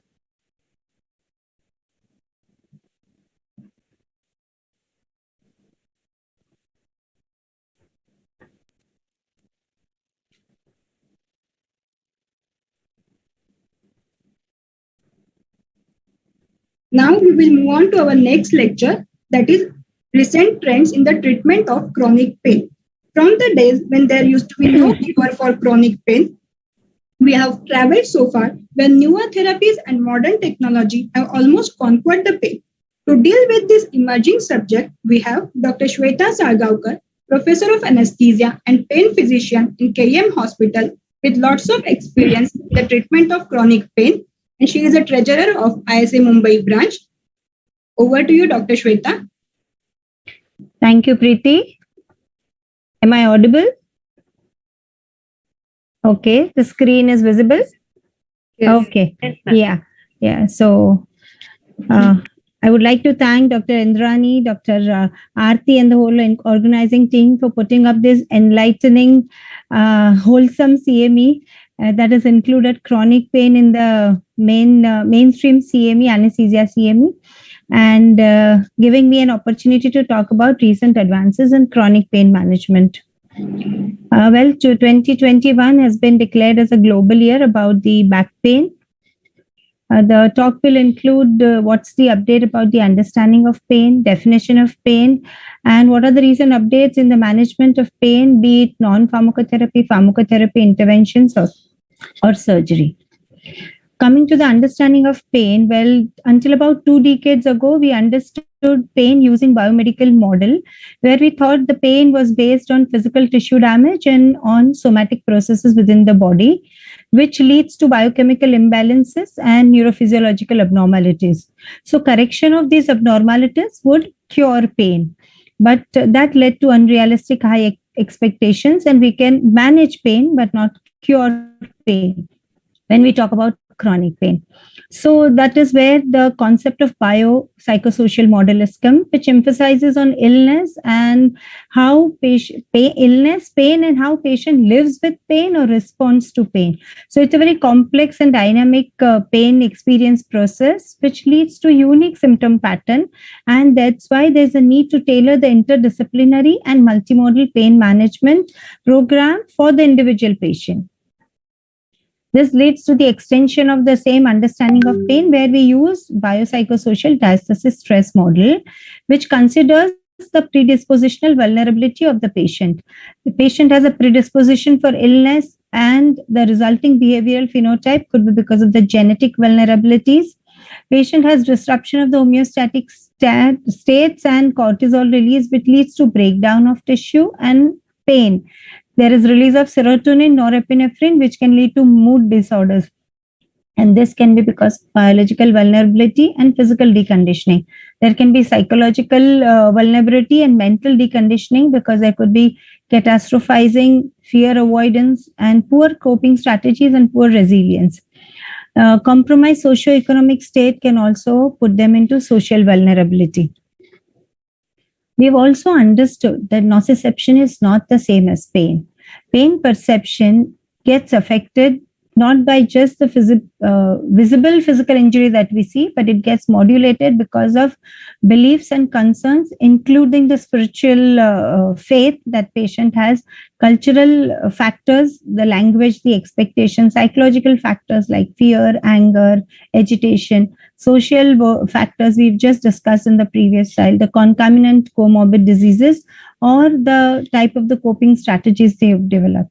So it is not always that the pain perception will be equal to the injury that is seen outside. We need to assess not only VASC or considering the physical injury, but also all these factors should be kept in mind while we assess pain. The other concept is the concept of brain neuroplasticity, which is the ability of the neural network in the brain to change through growth and reorganization. That is, for example, hippocampus continues to create new cells without the constraint of age or time.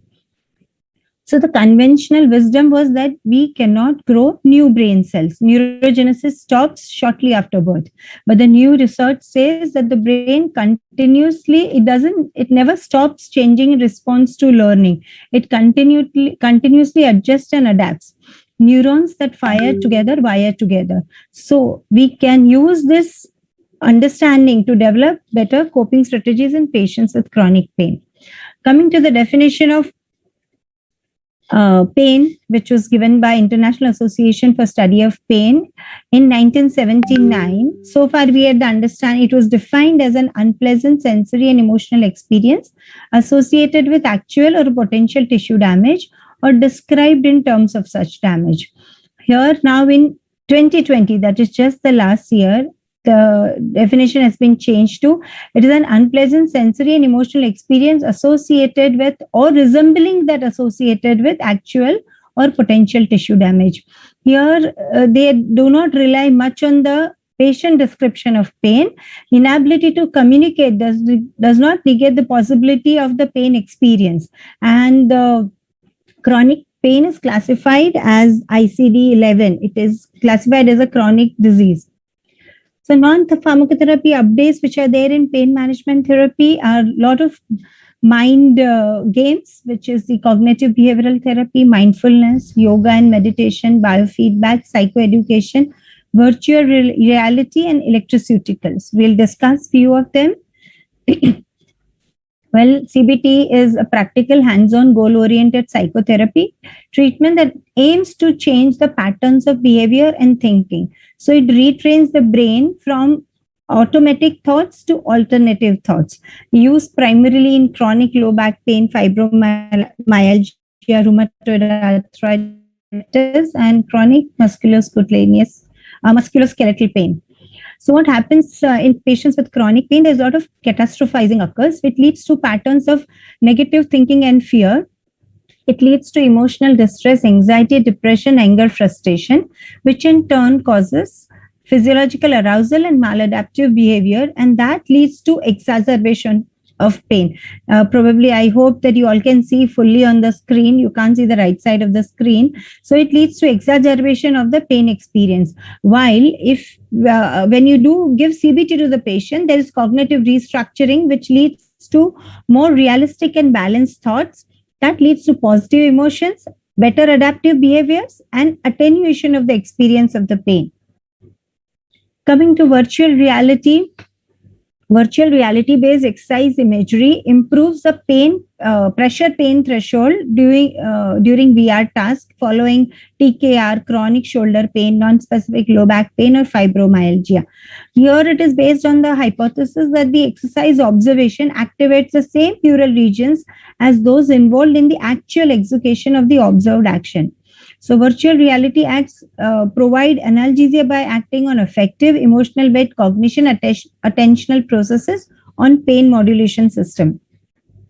So this is one of the VR app where you can see the player is standing in the upright posture. It is given she's given a headset with a virtual reality screen, and she has to collect those pink coins that you see on the screen.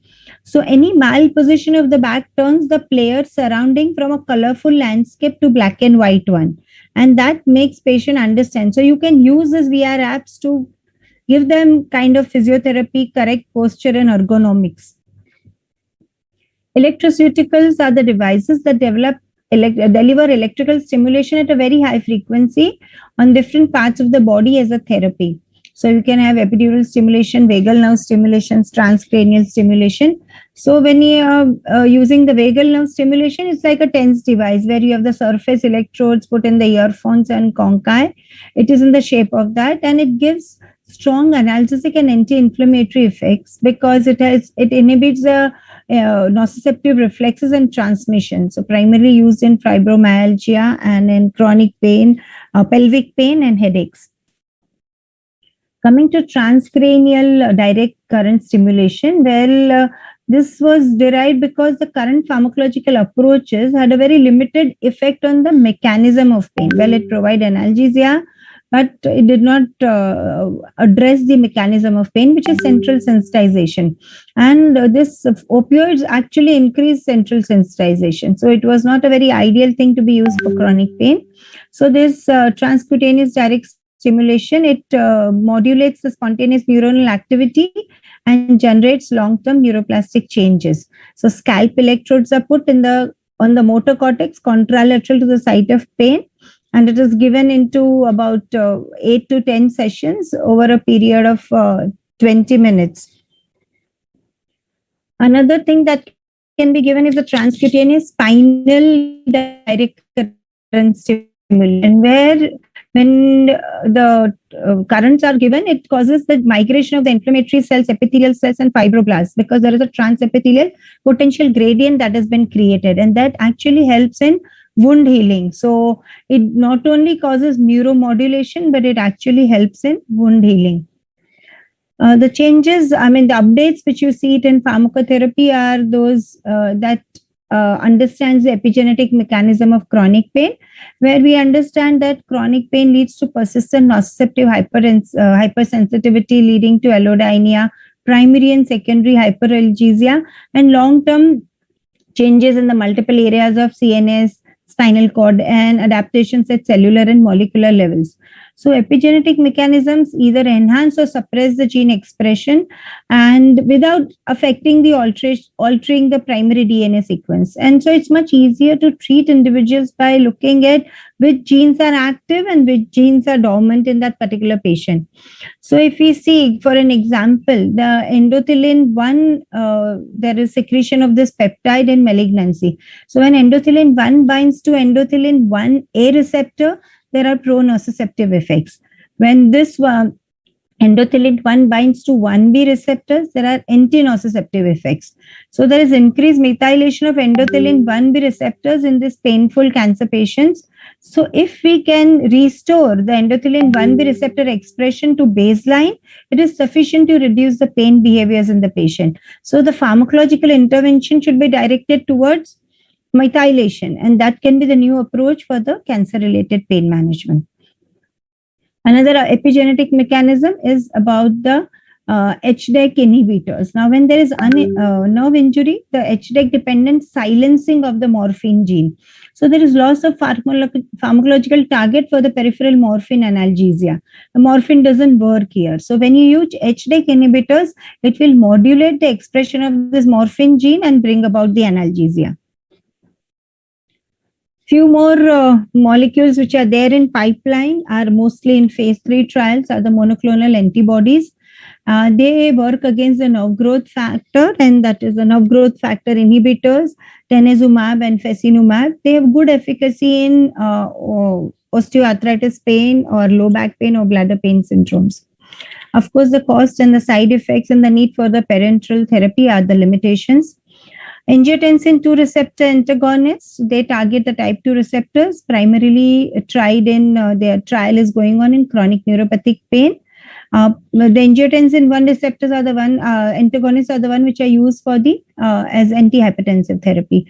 The P2 X-ray receptor blockers are the small molecules which are working against the purinoreceptors and nociceptors which are present on this nociceptors. So they are useful. Presently they have been investigated for chronic cough, but they are also being investigated for chronic pain now. And this NAV 1.7 sodium channel blockers, we all know the sodium channel 1.7, they are very much activation of these channels leads to continuation of the chronic pain, and analgesics, the blockers against the sodium channel will definitely help in reducing the patients who have all types of chronic pain. Cannabinoids are the most debatable analgesics at present. Well, this cannabis they refer to all the products which are derived from plant cannabis sativa. And cannabinoids are a group of substances which are found in this cannabis plant. So they do inhibition of the release of neurotransmitters and neuropeptides from the presynaptic nerve endings. They also cause modulation of postsynaptic neuronal excitability and activation of the descending inhibitory pathways. They also reduce the neural inflammation. They only modestly decrease the chronic pain, but no trials shown that there is decreased use of opioid. We need to be very careful about this use of this. We have to have careful follow-up and monitoring of patients because there are a lot of psychotropic side effects, including addiction. So in India, it has not been yet permitted for for use of chronic pain. Use in chronic pain by DCGI yet, but in Western countries it is already legally used. Iontophores are these systems which are the active low intensity current has been passing through this system, which allows the continuous diffusion of the fentanyl from reservoir to the skin.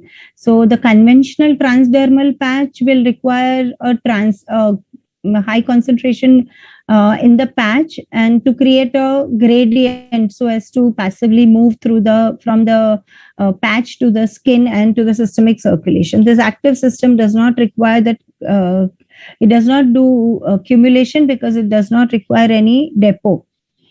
The further update of this same iontophoretic system is the fentanyl separated system with enhanced controller. So it's called FENTSAC, which consists of a drug unit and a controller unit, and they are just snapped together at the time prior to the application of the patient, because otherwise there is a lot of corrosion of the electrical unit that occurs.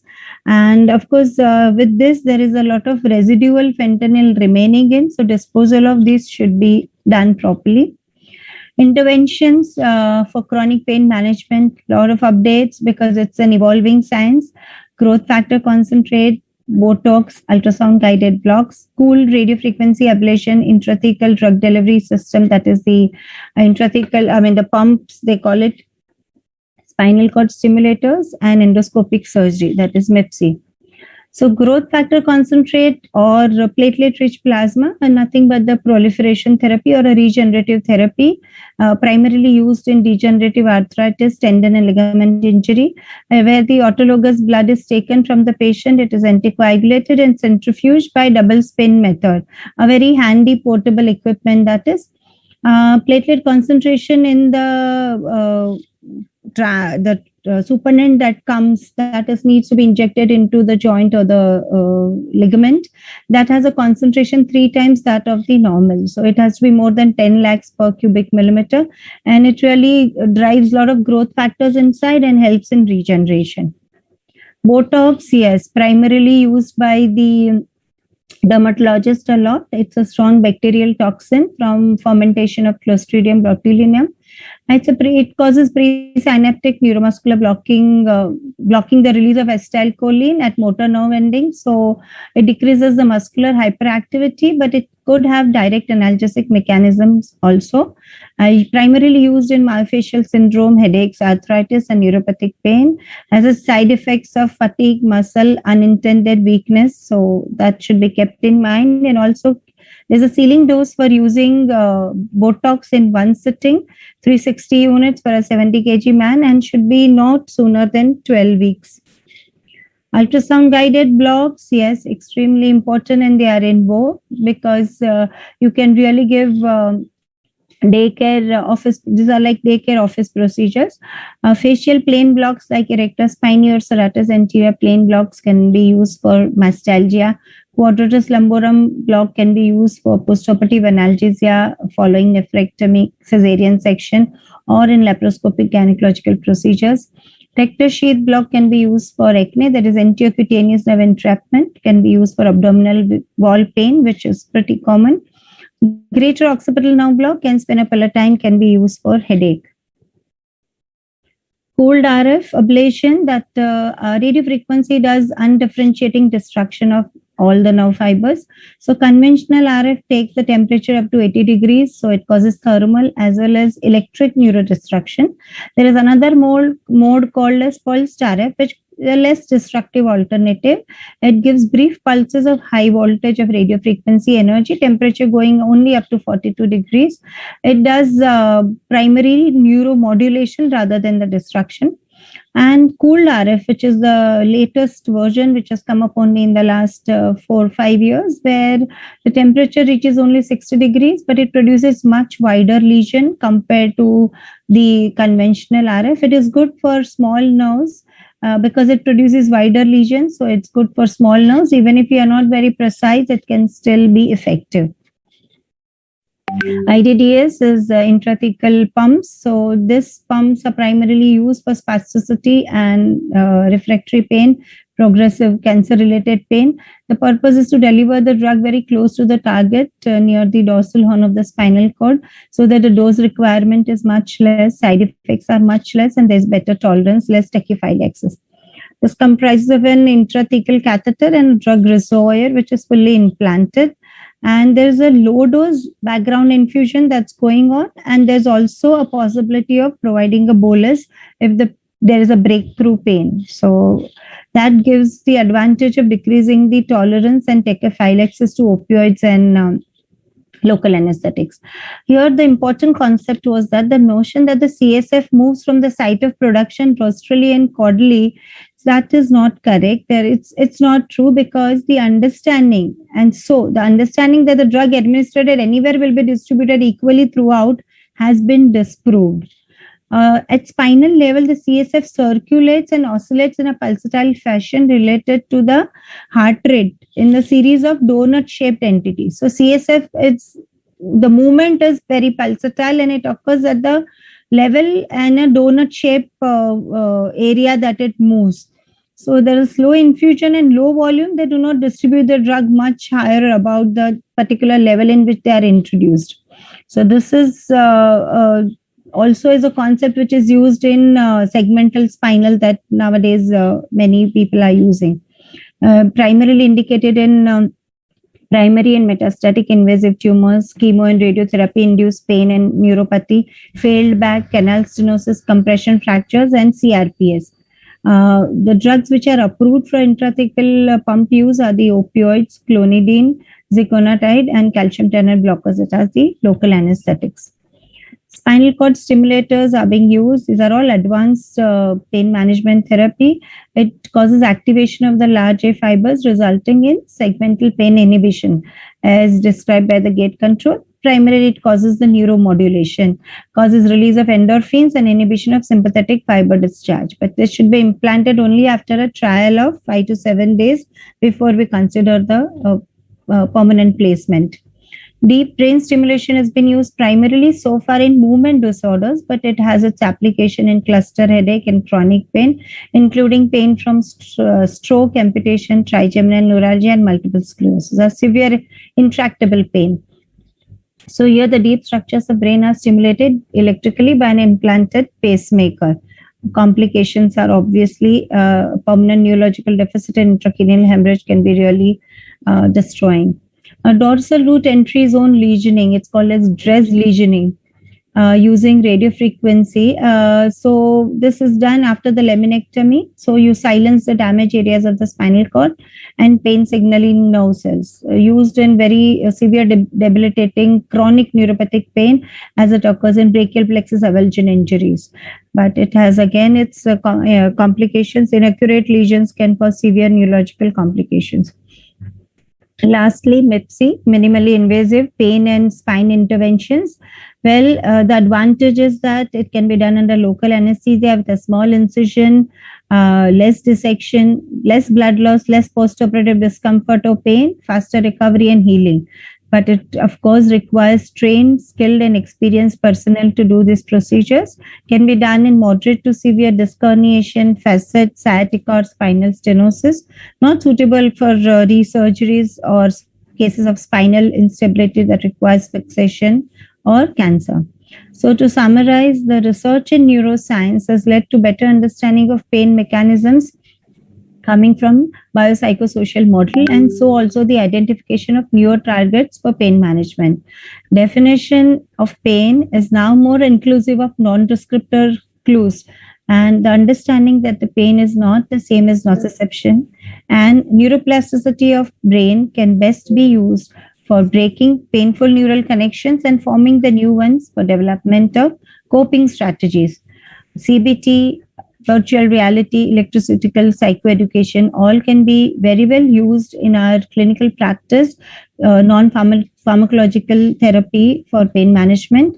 HTEC inhibitors NGF inhibitors like monoclonal antibodies, 82R antagonists, NaV 1.7 channel blockers are all in pipeline, and probably in next 5 years we will see the NSAIDs almost not in use and coming this newer analgesics coming up. GFC, that is a growth factor concentrate, ultrasound guided blocks, cooled RF, the intrathecal pumps, spinal cord stimulators, DRES lesioning, and MIPC are all options that can be offered to our patients of chronic pain. But we must understand our patient selection should be proper, must assess the benefit risk ratio in that particular patient, and the cost must be considered, because the ultimate goal is to improve the functionality and the quality of life. These are the few references that I've used. I seek forgiveness as our paryushan is starting from today. And thank you very much for your kind attention. Thank you all. Thank you, Dr. Sweta, for updating about the chronic pain management, right from etiopathogenesis, newer pharmacological, non-pharmacological treatment option to intervention. It was really very elaborative lecture. Thank you. Now we will take questions for Dr. Pallavi and Dr. Sweta.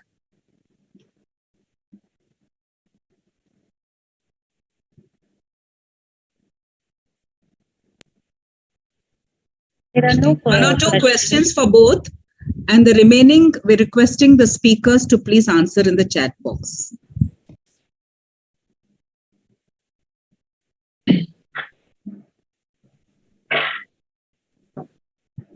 One question to Sweta ma'am. We saw so much of trends are changing in pain. So what message you will give to budding anesthetists to pursue as a career as a pain physician? Oh, pain is evolving science, and there are a lot of opportunities. Definitely, and there are a lot of design courses. They are available right from fellowship to DM. So there is a lot of scope for this people who are really interested in pain, and understanding of pain makes our anesthesia also better. So it's not that you are totally going in pain, that because you have learned pain from anesthesia, and I'm sure you can give it back through anesthesia as well. There's a lot of learning. There are a lot of new procedures coming up, and that is the reason that there is a scope which can be utilized now, and many should be joining it. I would be happy. Thank you so much. As such, there are no questions to Pallavi in chat box. So I think we can proceed for one question to Dr. Pallavi. You can put it. Yes. How to differentiate between awareness and dream under anesthesia? Yeah. As we discussed that NAP5, mostly the awareness occurs, it's a rare incidence, occurs only when patient is going under sleep or is coming out. Awareness also is explicit and implicit. Explicit is if you ask the patient, they have this conscious recall of events under anesthesia, under GA obviously. And dreaming, we can think like patient can think about some implicit memories which exist without any conscious recall. Now, example will be during anesthesia, like some music is going around in the background, or somebody is talking, and the exact conversation or that music, which song was played, that was, answered by a patient post-operatively, that we can think about his awareness. But some weird memories, excluding the awareness, which alter patient's behavior, can be a dreaming and unconscious. I meant to say, can we use this as our defense, that whatever you are saying as awareness is actually it is a dream?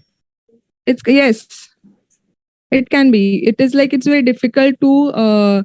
It's like a near miss awareness. Is patient's perception, basically. If you know that, it need not always be a dream. Dream. See, there has been instances where a patient who has collapsed in the cath lab is taken taken for urgent CABG. Patient's blood pressure is 70. At this point of time, what are you trying to give? Are you trying to give propofol? I mean, you're not going to give. So you'll be doing a high narcotic induction. Exactly. And patient may be conscious when the sternotomy is happening. Patient may hear what you're saying. Okay. But if the no, I'm just telling you what is awareness. Yeah. It need not all the time be dream. But if the case goes to the in the lawsuit, no, because here you're saving life, so it's different. Here is a patient who's having hypotension because of a crash. Okay, so most of our anesthetic agents will crash it further.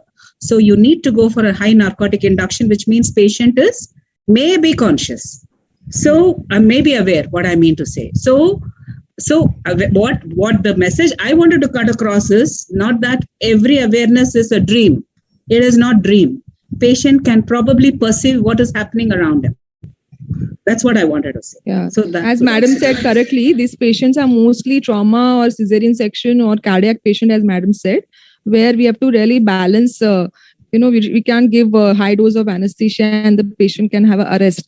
So these can be the cases where we will be, we have to explain it that way, that awareness might happen. Any questions more?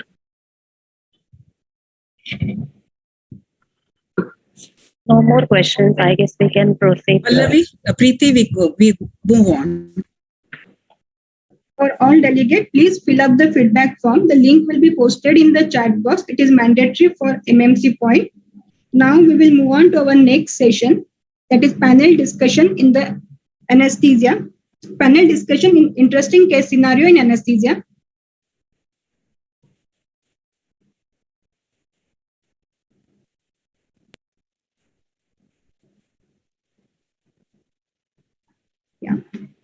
So this panel discussion will be moderated by Dr. Deepak Kane and Dr. Shrikant.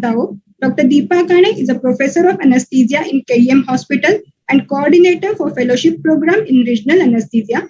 Madam is the immediate past president of ISA Mumbai. She is known for her expertise in USG guided regional anesthesia and cardiac anesthesia.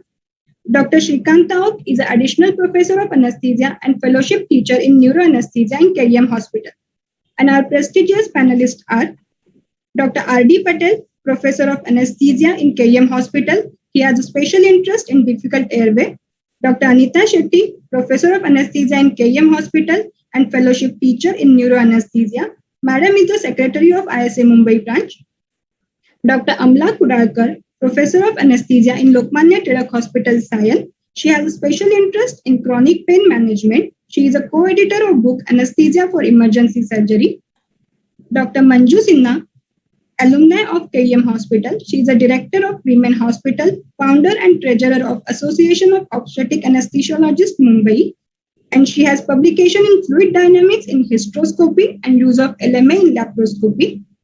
Dr. Harshal Wagh is a consultant at Kokilaben Ambani Hospital, mentor for Aura Regional Anesthesia Fellowship. He is specialized in anesthesia for robotic surgery, liver transplant, and regional anesthesia. Over to you, moderators. He is also an alumni of KEM Hospital. More important. He is right now busy with the NABH accreditation, but we are grateful he has joined in. Okay, thanks, Preeti.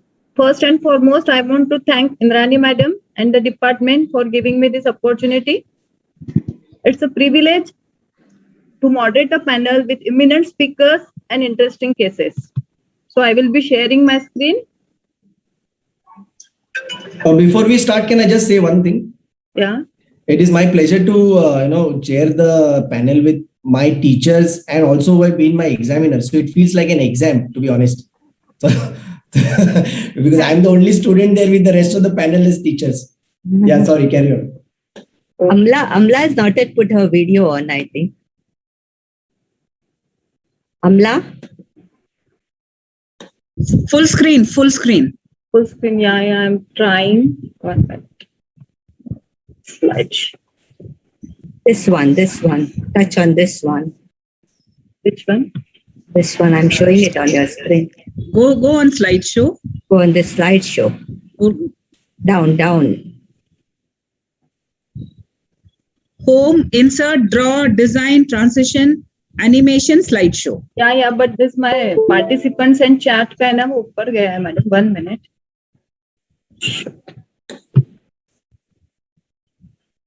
Okay.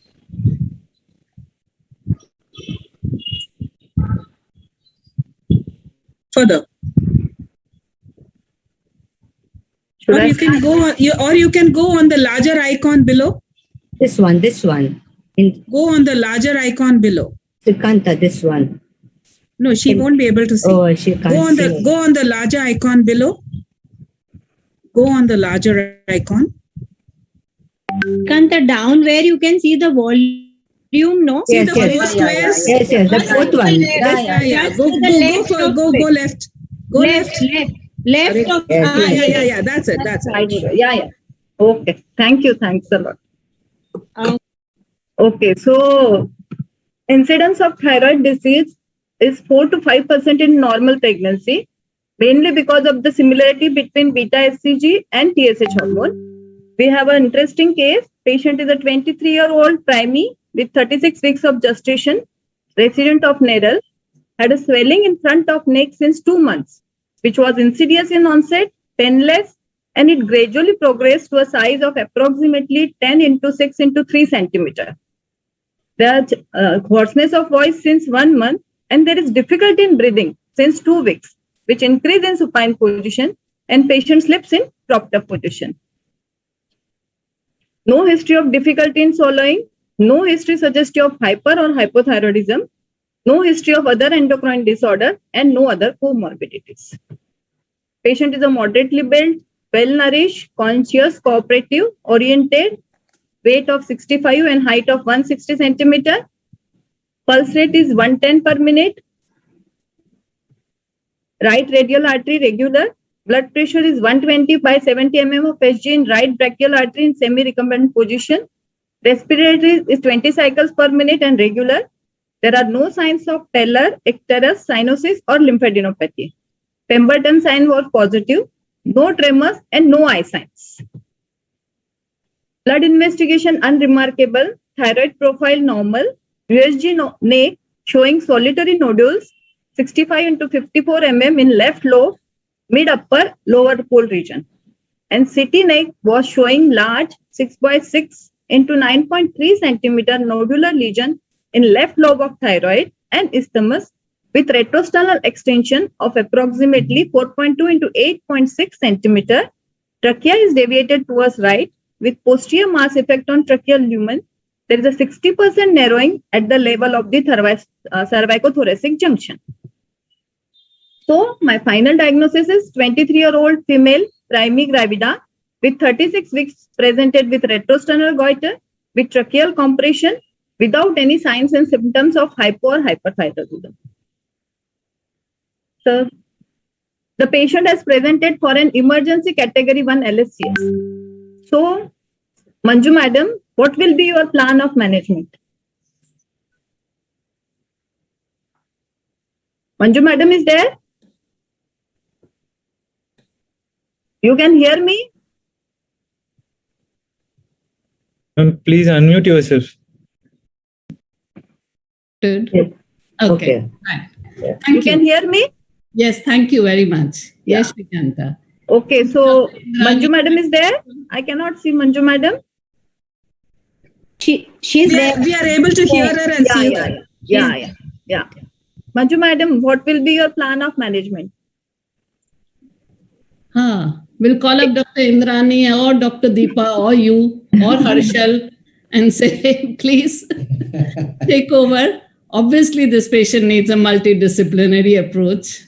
Needs to go to some place where I can have an ENT person, a cardiothoracic person, an endocrinologist, and of course, confusion that occurs after the contraction of uterus and even after, because that rigid bronchoscopy would have been a better choice.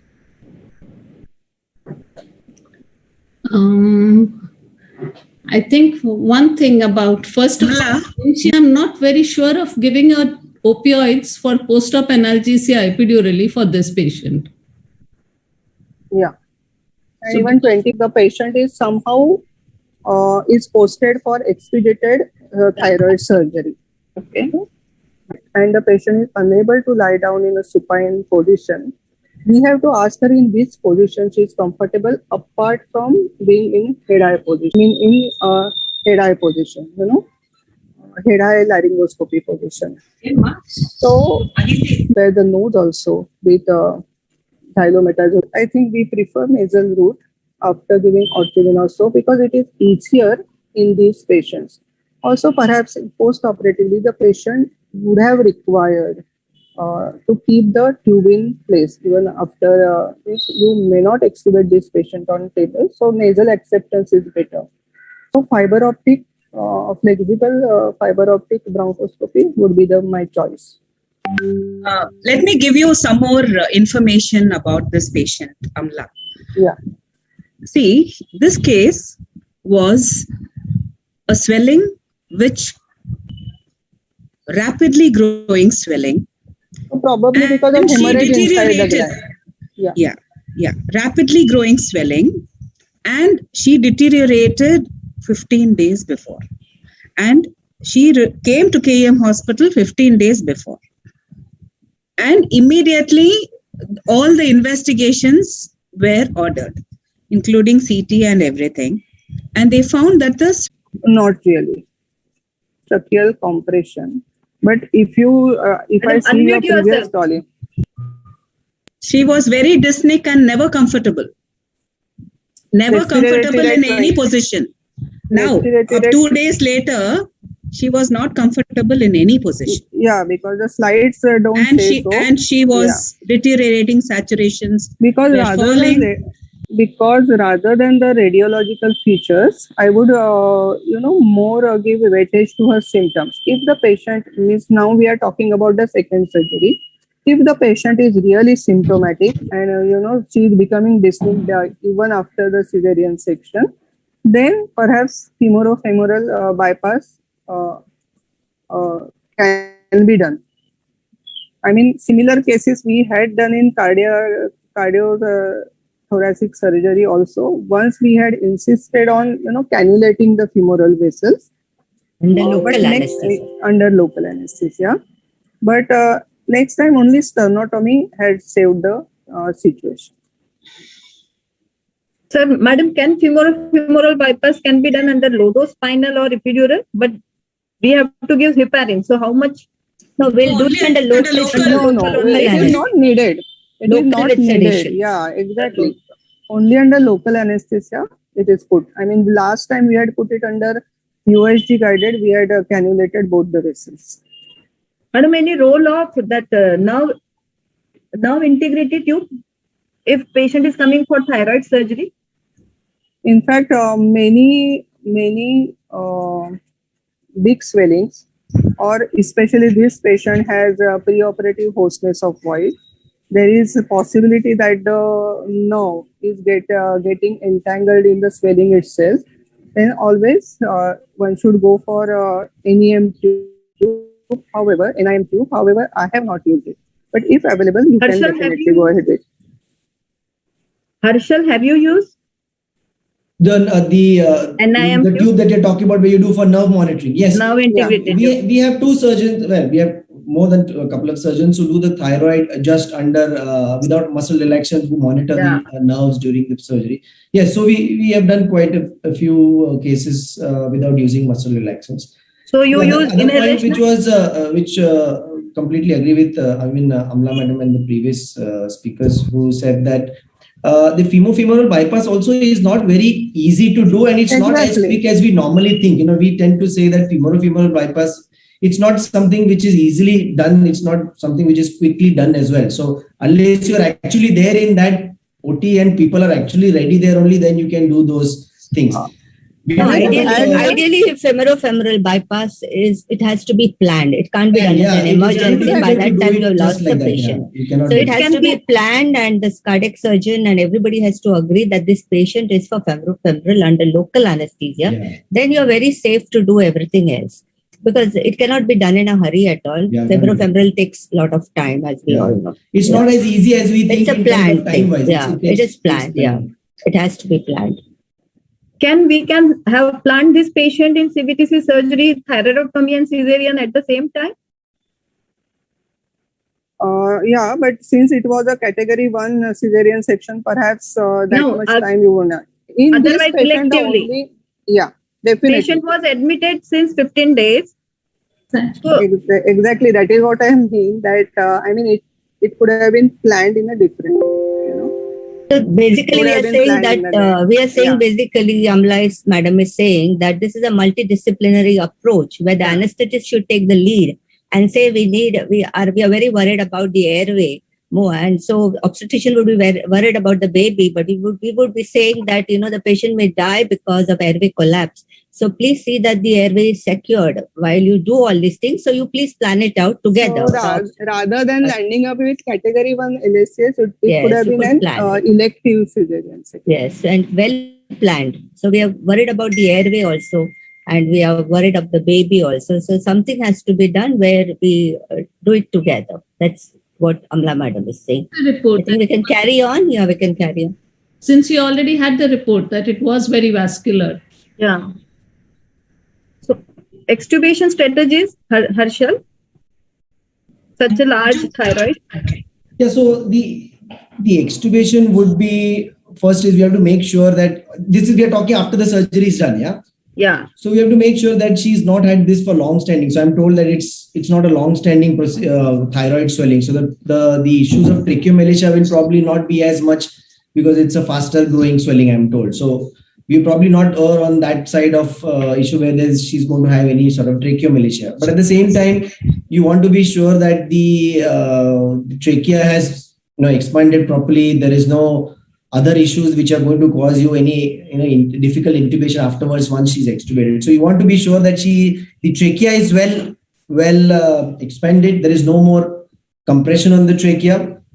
Usually surgeons palpate the trachea for the softness. Yes. And I guess otherwise, once the thyroid surgery is done, that the external compression is gone, she would probably behave, and there is no tracheomalacia evidence, then she would probably behave like any other patient for extubation. You want to keep Buji? Yeah. Shrikanta, we can do one more thing is extubate over a fiber optic, and see whether the trachea is collapsing. Yes. Actually. Yes. And if it is collapsing, you can push the tube in again. Yes. If you're worried about tracheomalacia. Yes. And the second part is what we follow is, as Anita said rightly, we put in a fiber optic through the tube and start removing the tube. Then as the tube is removed, you can very well see for the tracheomalacia if it is there. Second thing is, then come out, then fiber optic is removed further out from the vocal cords, and the vocal cord movements can be seen. So a dynamic FOB, Yeah. Dynamic FOB, or we could do the same thing with an indirect laryngoscope also. Yeah. Oh. Yeah. Madam, sometimes fiber optic because you have to see the tracheal collapse, na? So as you remove, you will be able to see. Tracheal collapse. Yeah, so you have to do it with fiber optic. Yeah. Even you can plan sequential extubation by putting a tube exchanger catheters. You keep it there, and if you require post-op, you can re-intubate over that catheter. Okay. These would be only if you are suspecting tracheomalacia from a long-standing swelling. Very unlikely that this lady, she's had swelling for not very long, so very unlikely that they're going to have tracheomalacia. I think her issue was because of external compression from the thyroid. No, but the second thing is now, Harshal, since it was a fast-growing tumor, and it almost causes sort of compartment syndrome of the neck, and once during surgery, the surgeon could have injured one or both the recurrent laryngeal nerve. Yeah, that's possible. And the patient can have a sudden stridor. Right. So that also you have to keep in mind. Madam, any role of sonography? I was coming to that. You can nowadays, because of sonography, you can see the movement. Fiber optic bronchoscope till nasopharynx, and then extubate the patient, and from distance you can see the nice movement of the vocal cords, and you can record them also. I mean, if you use ambuoscope and all, you can record the movements and you can show it to the surgeons as well as the patient's relatives. So that we have started doing that. Thank you, everyone. I think we go to the next case, Shrikanta. Yeah, one more addition. Should we take 2 IV, one above the diaphragm and one below the diaphragm, because patient has Absolutely. syndrome? Absolutely. Okay, so next patient, thank you everyone. Next case is a 45-year-old man complaining of pain in neck since 4 months, tingling numbness in right upper limb since 2 months. Patient is a chronic smoker since 20 years with history of repeated respiratory infections, history of breathlessness grade 2 which slowly progressing, On auscultation, patient had bilateral bronchi with cavernous breath sounds on right lower lobe. CT chest showed thin-walled bullae of 12 centimeter diameter in right lower lobe with small adjacent bulla. 2D echo was normal. Pulmonary arterial pressure was 25 mm of FSG.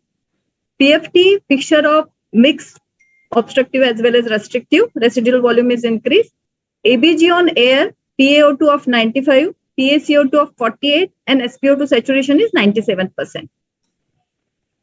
MRI spine shows C3, C4, C5 disc bulge on right side and post and instrumentation in prone position. So what are the pre-op preparation and optimization? Anita, madam? Yeah, one thing is a chronic smoker. So this is not an emergency surgery, okay? It's a like time sensitive. You can do it within 1 week, 2 weeks, whatever. So you tell him to stop smoking.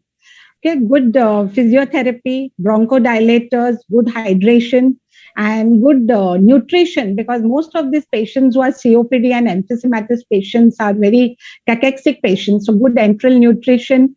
So, you avoid the post-op complications of pneumonia and all that. And chest physiotherapy, bronchodilators, antibiotics, good hydration, all this should be taken into consideration when you're preparing this patient, especially COPD patient coming for any surgery. Okay. What are the things we should keep in mind while inducing this patient and for maintenance of the anesthesia? See, induction, the most important thing, he has an emphysematous bulla. What I'm worried is it might rupture intra or during induction. So what I do is I keep a standby ICD drain, tell the surgeons to keep an ICD drain if any time it ruptures. Now this surgery is going to be done in prone position. So I cannot do it on spontaneous ventilation. So induction agent, I can use any of the induction agents. And during intubation, I have to be very careful. There is no coughing, no bucking on the tube when you're intubating the patient. I keep the ventilation. I limit the pressures less than 20 centimeters of water. Keep a low tidal volume. And once intubation is done, again I use the lung ventilation protective strategies, and those is low tidal volume, keeping pressure less than 20 centimeters of water, avoiding PEEP. And see to it that the inspiratory-expiratory ratio is more, so that, 1:4 or something, so that, there is no air trapping and creation of auto-PEEP and, hemodynamic collapse or barotrauma. So these are the most important things which I have to take. Basically, I have to take care that this bulle doesn't rupture and avoidance of nitrous oxide. Okay, these are the precautions I have to take intraoperatively. And this patient, one more thing is this patient will be done in prone position. See, prone position from ventilation point, it's very good because you recruit the posterior part and the ventilation perfusion mismatch.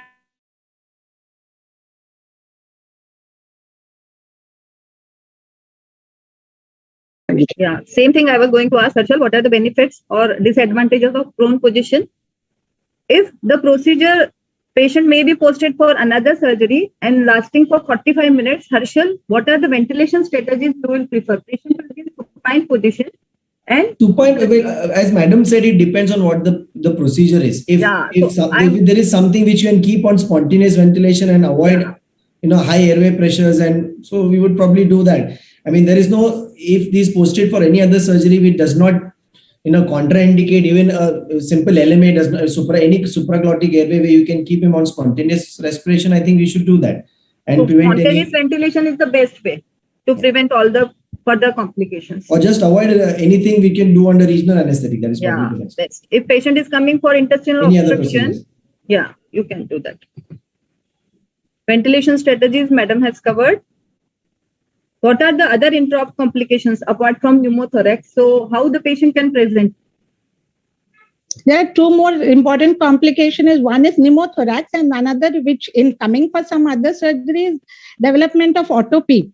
So patient can hypotension and not responding to your fluid therapy and all that. So these are the two main complications if they're coming for some other surgery, pneumothorax and development of auto-PEEP and hemodynamic compromise.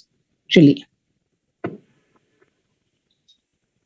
I had one question, madam. What would there be an argument to put the ICD sort of profile? No, actually, it's not necessary. It's not necessary. You keep it as a standby. Right. Because there are many instances where they have not had any problems, Okay. But I have also done one patient of emphysematous bulla, the same patient, but there was no problem. I just kept this thing. I mean, it is contraindicated. It is contraindicated sort of, because while putting in an ICD, you may enter the bulla itself. Yeah. And correct. Then not only air leak must be there, and there will be bronchopleural fistula. Right. So whenever required, then only you can put. Right. We had done one case in spine OT where there was a humerus fracture patient in lateral position, obese patient. So very difficult. Only the air and the saturation had started falling, and air entry also very difficult to appreciate that there's decreased air entry. So on desaturation, the pulse oximeter only we had to go by that probably there's rupture of bullae, and that is why this problem has occurred, and we had to make the patient supine and put the ICT. Yeah, so that the reason for my question was exactly that, because sometimes it may not be easy, or access may be difficult to put the ICD in case of. That's right. That's right. But you have Harshal, you have some time unless there is unless there is a tamponade effect, you have some time to put in orthopedic OT, if a emphysematous bulla ruptures, you have the fluoroscopy there, you have the ultrasound. Yeah, correct. Even we can make a diagnosis immediately. Yeah, only thing we have to just keep it in mind and pick up at the earliest the monitors that they are telling. That is all. We identify tachycardia, hypotension and all this. And Deepa madam, you have sonography also, na? Apart from but even if you don't have ultrasonography, fluoroscopy is always there. So ultrasonography, fluoroscopy, we can also the position infra-axillary approach to putting in the drain. Yeah, in the safe angle. Should not be angle. It can be put in a prone position, definitely. Also any position. Yeah. I think in this position, you probably keep a low threshold, because that's probably the commonest. Yeah, a low threshold. And even hemodynamic compromise also, you have to think of a rupture of an emphysematous bulla. Yeah. So precautions while extubating? Again, it has to be a smooth extubation. Like, there should be no coughing, bucking. So you can give Xylocard, you can give a low dose of, opioid or something. So it should be a smooth extubation. That is the main thing you have to take care, where you don't increase the airway pressure and cause, barotrauma and rupture of this thing. And even proper analgesia. So patient will be pain-free and no coughing, no straining. Yeah. If this patient comes for bullectomy, madam, what are the anesthetic concerns? Amala madam. Actually, rather than doing for any other surgery, you are definitely doing it for the bulla. So at the end of surgery, just sure that the bulla is not there. You don't have to tackle with the bulla. In there, you can, if it is just unilateral, you can actually give differential lung ventilation. You can put in a DLT or a normal tube with something like easy blocker, like that you can do. And then it will be either thoracoscopic or open thoracotomic excision of the bulla. So there are various like lung reduction surgeries. They can do wedge resection. They can go for lobectomy if bulla are very large. Yeah. So our usual double lumen tube with differential lung ventilation, and one lung ventilation you can do the usual strategy that keep high FiO2, avoid nitrous, avoid high airway pressures. If required, pressure controlled ventilation. However, here you will have to keep little higher expiratory time. Yeah, that is 1:3 or 1:4. Expiration has to be prolonged. And monitor the saturation and ATC. Okay. Along with the hemodynamic. One very rare case, we had a bilateral emphysematous bulla. Amala also might have seen a case like that. So you give DLT for the, as per which side the surgeon is operating, and then you go on to the other side you can do simultaneously also, which is very rare, but it happens once in a while. Actually, if you can put our regular tube and put in a easy blocker. Yeah, easy blocker. Easy blocker, and then you can either inflate this lung, and after this side is over, change the blocker. Change the blocker. So that is another way. Nowadays, they have come with this endobronchial hyper wall. Harshal, have you seen any patient No, there? we have not used that. Yeah, I was also reading on the literature. We have not used it, and not at least the one which. I think it's to delineate a part of the lung in terms of the under aerated lung. I think it is just to block the bulla. Yeah, block the bulla, and then after some months, they again investigate, and there is a reabsorption of bulla. So patient had improved. That valve is one way, so only the expired gases will come out. Inspired will not go in. So it's something like that. So that bulla will automatically be done fiber optically. It can be done under local. Yeah. With sedation. Yes. So pre-operative workup, planning, and vigilant perioperative team management is the key for this success of this patient. I think from next, Deepak Madam will take on the next. Point I read about this, all thoracic surgeries, however big they may look, but it's better to extubate them so that the patient is breathing spontaneously post-op in the ICU. Otherwise, any positive pressure ventilation can cause suture ligation and give way, and you can have complications in the post-operative period. So we tend to extubate these patients, and that is why intra-op also the neuromuscular monitoring, use of drugs where it will be very short acting is important. So that our plan is extubation of these cases.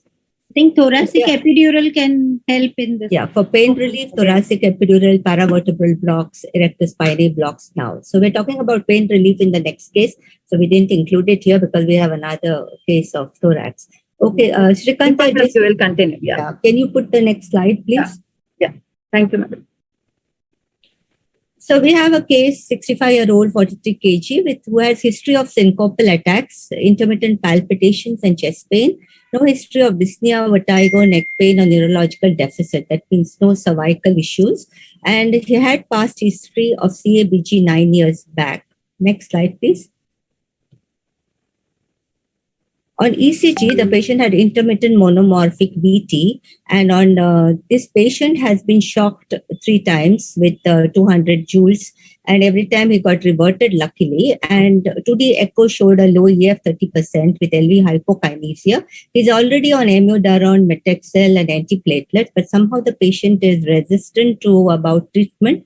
They have asked us to try a thoracic epidural, and patient gets transient relief. And the cardiology have diagnosed him as a case of electrical storm and is posted for bilateral sympathectomy under general anesthesia. Now, RD, I think recently did one case. RD, sir, you recently did one case with Dr. Jignesh Gandhi. What was the indication in your case? It was ICD battery, which was not. Usually, this sympathectomy is done to improve the heart function and to minimize the attacks, different attacks. So this patient was not having the ICD, but he is having electrical storm and a ventricular tachycardia and ventricular. So he was posted for bilateral thoracic sympathectomy. Thoracic sympathectomy is done. I will cover up the indications first. I think Harshal also had done one bilateral thoracic sympathectomy. What was your indication, Harshal? We did, actually the pediatric team did it. So it was in a child, 4-year-old who was posted for a sympathectomy for a long QT syndrome. Okay. So he also was the one who was having these repeated attacks of torsades, and actually initially was not diagnosed because they thought that, after he was having these ventricular arrhythmias, because of reduced brain perfusion, he was having these convulsions. So the diagnosis initially took a little while because they thought he was having these neurological issues. Okay. And ultimately, when someone did an ECG and Holter monitoring on that, then they realized that he's having these, ventricular arrhythmia related neurological problem. So, Yeah. So that indication was for long QT. Long QT. So we are talking about cardiac indications. So RD sir's case was an electrical storm and Harshal's was long QT. And sometimes a myopathy also may present like this. Yeah. And they may treat for cardiac conditions, bilateral sympathetic. Even CPVT or intractable angina. Intractable angina. Anyway, bilateral sympathectomy is the last choice after the cardiology has tried all their stuff and they feel that is the last chance now for the patient. They would undergo bilateral sympathectomy. But I think there are more common indications like this hyperhidrosis and non-cardiac is for the palmar hyperhidrosis. That's the common. Palmar axillary hyperhidrosis can be done. Yes, that's more common. Another, it can be done with the intractable arrhythmias, and person is having multiple antiarrhythmic drugs.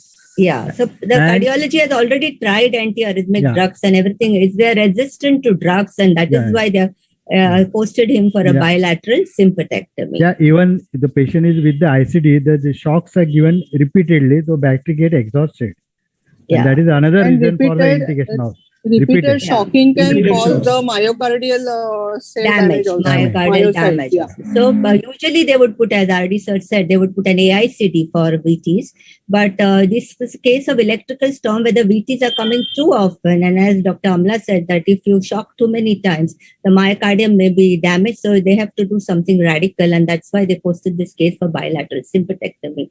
RD or Amala, anyone can say something about, have you all put any time thoracic epidurals for this case? You must, I have put. I have not put the thoracic epidural. Okay, so I remember this Dr. Yash Lokhandwala, Amit Vora calling us for thoracic epidurals to see transiently if there is any improvement after giving a thoracic epidural. And then we would give the epidural at the thoracic level and then keep a continuous infusion. It would work for 24 hours, 48. And what happens after that? It's sort of a diagnostic test. They know that it's working. If the patient improves, then perhaps the patient can be so finally now is posted for surgery. What are your anesthesia concerns, RD sir? So we are planned with the DLT tube. Okay. And induction will be all the cardiac water, fentanyl and etomidate we are used. Continue all the drugs which the patient is receiving. Okay. And we put before intubation, we have sprayed the cords and inside the trachea, so that minimize the reflexes, and we are intubated with the DLT and we operated on the right side first. We have done laparoscopically surgery. Right side is a little easier, so it can be done easily. And we plan to install the local anesthetic over the sympathetic chain. So I call that a Mogra chain. So you can see the all Mogras at each interface level. You can see through the scope, you can visualize very nicely. So how many Mogras did they take out? They take out 4 Mogras. Okay. And half of the Here you can see Mogra. Half of the stellate. Okay. So the stellate ganglion on the lower half of the stellate ganglion with T1 to T4. Precaution here is you should not apply corti directly to the stellate ganglion, because you are supposed to flip the lower pole, but not cauterize, because then otherwise the patient will land up in the corner. And again, patient will land up with hyperhidrosis, and options will be there because of stellate ganglion. Okay, RD, and did you put any AED pads? Were you worried? Like, did you put the AED pads or entry posteriorly before induction? Junior has put it. So remember. So, and that available. So we are. So where did you put the pads? Where did you put the pads? And one pad anterior, one time posteriorly. Posteriorly, because they're going to operate on that area. So because posteriorly, interscapular. Did you? Interscapular area. Okay, you put it interscapular, so you are ready for a defibrillation at any time. So AED would give a 200 joule shock anytime. You just have to press the button, and you don't waste any time. So you're ready for an arrest at any time. That's what we're trying to say. So Harshal. Plus, madam, even sometimes when you're doing the thoracic sympathectomy, they may be after they've had the AICD or ICD implanted device as well. So you want not to keep the pads on near those areas so as to damage them. That's also a very good point, Harshal. If they already had tried with an AICD and now they realize that's not working and they want to do a sympathectomy, then we take care, as in the BLS guidelines that the AD pad has to be far away from the pacemaker or the AIC. We take care of that. And about RD, I'm sure earlier you have done open and now you're doing laparoscopy. No, we are not done open. We are done laparoscopy. In the 90s was all open, I tell you, and now they slowly went into laparoscopy. And Harshal is going to tell about even robotics. So it can be open to laparoscopic to robotics. So what do you think is the change? Is it for the better, or what are your opinions or your experiences? From surgical point of view, it is definitely better in terms of pain, blood loss, and general recovery of patients. There is enough evidence to show that robotic scores over open procedures for certain procedures. In terms of anesthesia wise, when whatever we are doing for VATS, we are probably doing the same thing in terms of robotics. The only thing we need to remember is access is a little difficult because the robot occupies quite a bit of space, especially if it's upper airway, chest, and also you need to be have enough make sure that the access is with you. The other thing is the position of patient is also important. During robotics, you want the patient absolutely still. You don't want any sort of movement, because with the robotic arms in situ, even if there is little movement, there is going to be catastrophic, disastrous complications. So you want to avoid that. So I think in that way, you need to be just aware of that, whatever different issues that you have with the robot. But otherwise, from anesthesia maintenance type point of view, it's probably similar. There is no particular another thing I wanted to just ask or just comment, do we use invasive monitoring in these patients? Yeah, Amala, I'll just complete one thing that about what Harshal was saying is that robotics, though it's a big advantage, that bleeding is less. I think it's a double-edged weapon. That if you have a disaster like a bleeding, where the major vessels are very close to the sympathetic chain, you have the IVC, the aorta, and if by chance the surgeon opens up the major vessels and you have a bleeding, then it's havoc that you have to take out. Like open would be very easy to tackle compared to a laparoscopy or a robot, especially the robotics. Access is always difficult, whether it is surgical anesthesia. And I think the whole team has to be prepared for such an event, and each one should know their role.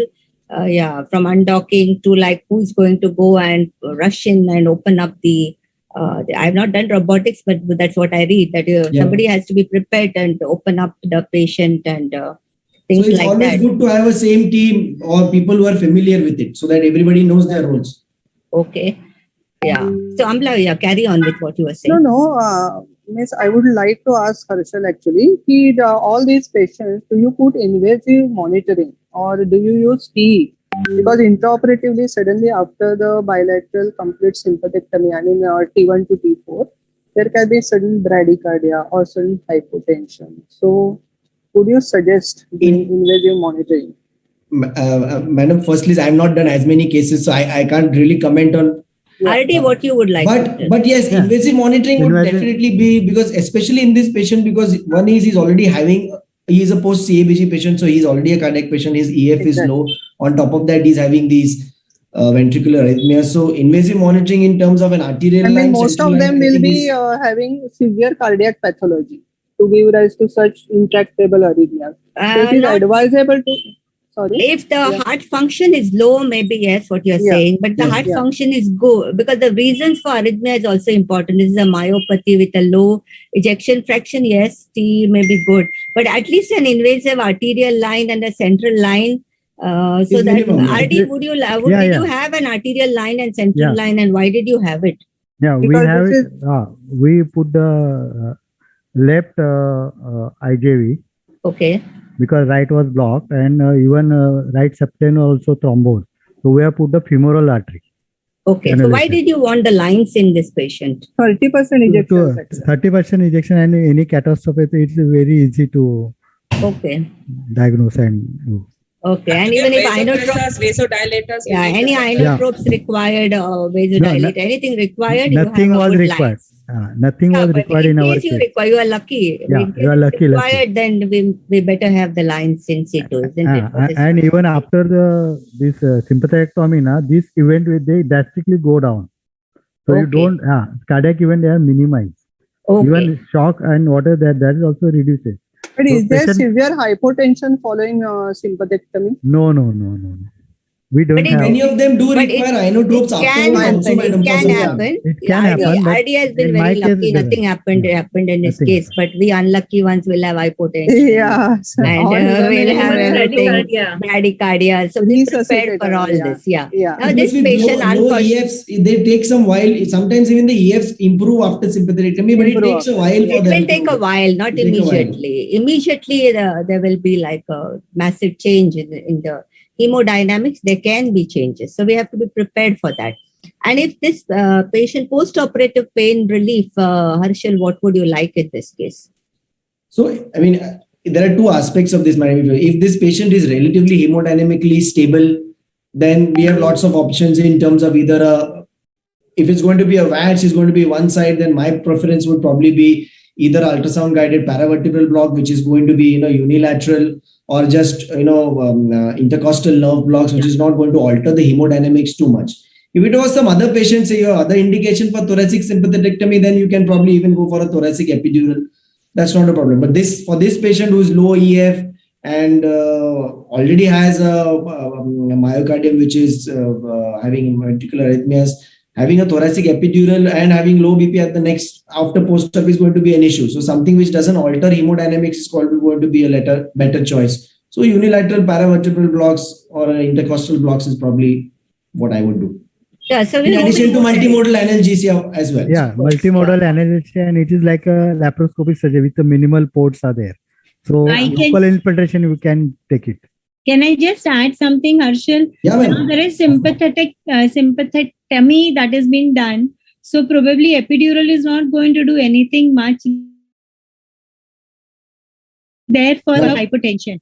Because your motor, if the dose is 0.5%, then it's a different thing. Otherwise, it is not going to probably add anything much to your sympathetic blockade. Right. That's what I understand. Okay. And secondly, just to add to the whole scenario, that there is stellate ganglion radio frequency or a T2 radio frequency that can be also offered. Yes. If because the surgery and anesthesia seem to be really difficult and can cause morbidity and mortality in patients. So probably we can consider this, which is much less. Alternative. Yeah, they are better alternatives, radio frequency or of the stellate ganglion or of T2. So both can be offered either, or even not radio frequency, even the neurolytic block is also fair enough, because from T2 it can, if you use a neurolytic block, it will go a level above and below, so it can take care of those cardiac sympathetic fibers. So this can be considered, I think, as a... To the point where they needed a thoracic sympathetic, as in surgical thoracic sympathectomy, we got over with, I think one had a thoracic epidural, one had a cervical epidural, one had a bilateral stellate ganglion block, and I think we had one mortality because he didn't make it afterwards, because he was a post-CABG patient who was kept having repeated ventricular arrhythmias, and he kept on getting shocks and all. Yeah. But otherwise, generally, we have got to a point where at least the electrical storm at that point of time was controlled because of these either thoracic whatever blocks that we had done. Yeah. And they went over to have a definitive AICD or whatever the case to be maybe later. Yeah. So extension of the same thought process can actually help a patient avoiding this major surgery and anesthesia concerns. That's what my point was. Thank you, Sweta, for your comments. But now, last question. If this patient has had a fall and comes for lower limb surgery, can you give a regional spinal or an epidural for this case, Harshal? Amala, would you like to take this question? Yeah, definitely. I mean, no, I couldn't find the references about this. Yeah, however, if we were to use a logic, now we are actually cutting a huge segment of sympathetic chain. So regeneration is unlikely. Yeah, initially they used to do clipping and then the neurons used to regenerate, but here regeneration is unlikely. However, since it causes bradycardia and hypotension in initial phases, cardiovascular and muscular system both produce well-adjusted response to this total ablation. And there are reports where even after this, the person could perform maximal exercise test without any complication. I mean, those who have undergone sympathectomy, they could do maximum exercise test. That is as a result of increased stroke volume and increased oxygen extraction. So, I mean, if we could have to extrapolate the same, perhaps if we do not ask for a higher level of block, we could get away with this.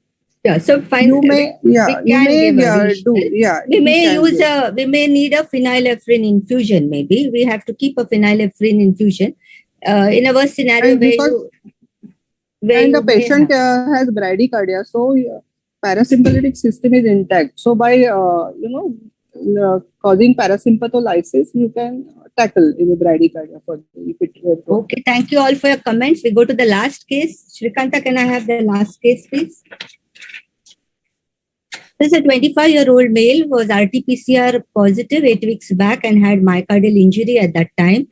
Needed thrombolysis, and he was with oxygen therapy for about 5 days, and he was discharged after 1 week of hospitalization. At present, he's on aspirin 75 milligrams, clopidogrel 150 milligrams, rivaroxaban 10 milligrams. Next slide, please. And his ECG is showing a few atrial ectopics and few VPCs. His echo is showing a low EF lower side, 40%, rest is normal. And on the USG, there is one thrombus in the popliteal vein. And CT scan is showing Corad 4, and old CT is lost. That's typical of an orthopedic surgeon. He has done the CT unnecessarily, I would say now. And he has lost the old CT and is now posted for proximal femur fracture following a fall. So, first of all, let's discuss about the guidelines, the ASA guidelines at present, because I think there is clarity on that. Any one of you can tell the guidelines for elective surgery in a post-COVID patient. We are all facing this very often, a patient who has had COVID and now coming for elective surgery. I think the ASA guidelines, madam, have just come out. Yeah. There's an advice on that, and they recommend that if it's an elective surgery which can wait for a while, then for a few weeks you need to wait. So if it is someone who is who's recently had positive and asymptomatic, did not need any hospitalization, and I think that the time limit they have mentioned is about 4 weeks. 4 weeks, yeah. If it is about mildly symptomatic who needed some sort of respiratory support in terms of oxygen, then they say about 6 to 8 weeks. But anything more than that, they probably said, I think the maximum they have said if it is 3 months. 3 months is when, if the patient was in the ICU, they have said you can wait for 3 months. Yeah. Okay, now this patient, as per the history, had a thrombolysis also. So we are worried of the MI and now coming for some other surgery. But it's a proximal femur fracture. So what do you suggest? What do we tell the surgeon? Can we go ahead with the surgery, or how do you want to prepare this patient now and optimize him before surgery? Adi, you want to say something? Yeah, usually we optimize the patient before taking. And he's on aspirin, clopidogrel, and rivaroxaban. We have to stop those. Only aspirin can be continued 75, low dose aspirin. Rest of them can be stopped. Okay. And we have to order for the blood investigation, because if you are planning to give regional, then we have to see that. PT ionization, other things we have to. Okay, RD is for regional. Amala, you would like to say something? Are you also for regional? In the case of proximal. It depends on when the surgery is likely to take place. I mean, usually proximal fracture femur. The surgeons would push in the patient, within 24 to 48 hours. And then they would insist on that. And probably it is best for the patient also. Yeah. So in that case, after oral anticoagulants, I mean, dabigatran and all, you have to wait for 48 hours or so. At least 5 days. That is what they have said in ISA guidelines. Okay. So in that case, we may have to go for general anesthesia. But before that, we have to see that this patient must have been in ICU, since he was thrombolized, he has received oxygen. So probably he suffered from multi-organ, not failure, but he had multiple organ diseases. So we have to evaluate about that, and of course the inflammatory markers, means where does he stand. as compared to his rest of the systems. So that we need to check and optimize it. Yeah, I beg to differ a little on this issue about inflammatory markers, because I think he's off oxygen for a long time now. If he was on oxygen, yes, I would agree. But he has been on oxygen only about 5 days at that time, and he's gone off oxygen. So, and he's been fine after that. That time we had a problem. Yes, he has myocardial injury. So we would like to look at his heart in detail maybe. Of course, as you said, all other organs are important, but inflammatory markers, I don't think I will repeat. Okay, there's little. Okay. And pro-BNP? For heart failure, you want to see? 30% ejection fraction. Yeah, 30%. Yeah, yes, there, yeah, pro-BNP will be. The other thing, Manoj, is better to have a multidisciplinary look out for this, because I think we're looking at not only a thrombosis, then we're looking at a cardiac issue, and we're looking at a fracture. So I think the stopping of antiplatelets just like that without any, getting other people who have actually started that and what his condition of. Plus, I think he's got a popliteal vein thrombus also. I saw somewhere. Yes, he has got a popliteal vein thrombus. Are you worried about that? He's on rivaroxaban. So, what do you want to say, Amala, about that?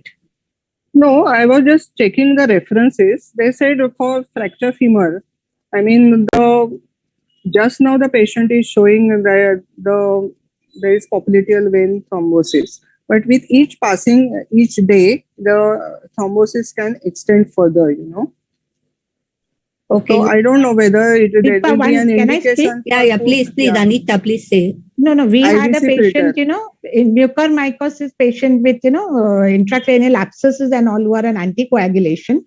So those patients, we can shift over to heparin or something and then take up the patient, stopping heparin either if it's unfractionated 6 hours or, if it is prophylactic dose of low molecular weight 12 hours. Because I had recently a patient with whole upper limb thrombosis, mucormycosis patient for abscess. So they had shifted the patient on heparin, they stopped heparin and they took up the patient actually. So low molecular if the patient is on DOS, anyway, you have to wait for a little longer time. Yeah, that's what you can switch over if you are, and then stop if you're worried about it. Maybe 3 days. Yeah. So, okay. So you could either go for a regional, but looking at the surgery, so it's the type of the surgery, the COVID symptoms and how severe the COVID was at that time. Yeah. What is the present situation of the patient? We put it all together. Again, it's multidisciplinary and together we make a decision and what is best for the patient. Now, I want to ask a question. If this patients, would you like to, now we ask RT-PCR for all patients and we want one RT-PCR report 72 hours prior to surgery. What would you do in this case? Would you ask for RT-PCR? He was COVID 8 weeks back. So, as per guidelines, you may not ask for RT-PCR within 90 days of the initial symptom. Okay. And the patient says he has received 1 dose of vaccine and he had calls. So suppose now this is an emergency. Suppose this patient was for some elective procedure and he has received 1 dose of vaccine. What is your stand on the case? Elective case. Suppose it's a hernia case. He has a hernia for last 6 months and the surgeon is telling you to operate on this, that he wants to operate. But the patient has received only 1 dose of vaccine. What would be your advice to the patient? What would you ideally like to do? Since it is an elective surgery, ideally, this is just ideal conditions that better to go for both the doses and 2 weeks after that. That would be the utopian condition. Suppose surgeons insist, then at least wait for 1 or 2 weeks. Because 2 weeks after the first dose of the vaccine, you mean? Yeah. Because giving vaccine also causes flu-like symptoms. Similar symptoms, flu. And basically, surgery and anesthesia would amount to reduction in immunity. So you don't want the subject to undergo this kind of, exposure for an elective case. So we would ask the surgeon to defer the surgery. Yeah. So if it's totally elective, then we can ask them to defer. We can ask them to take both the doses and come after 2 weeks after the After the vaccine. second That's what dose. you said. And Yeah. if the surgeon insists, at least 15 days after the first vaccine, so that some immunity has developed. That is one thing. The other Everybody thing is must that- go through the ISA guidelines. I mean, they are Yes. very clear on that. Yeah, they're all very issues. comprehensive. Yeah. They're very nice. So there is an ISA advisory on the perioperative management of post-COVID-19. Our Indrani madam is also part of it, and everybody should read that. It's very clear. And it is just published, I think, some months back. Yeah, July 2021. July. It's very good for anesthetists, and everybody should. It's quite clear, and it's a good read. Yeah. I think we just missed on monitoring intra, but that's okay. We already talked about 30% EF earlier, so it comes to the same thing. Anita, RD, you would like to add? Manju would like to add anything on this?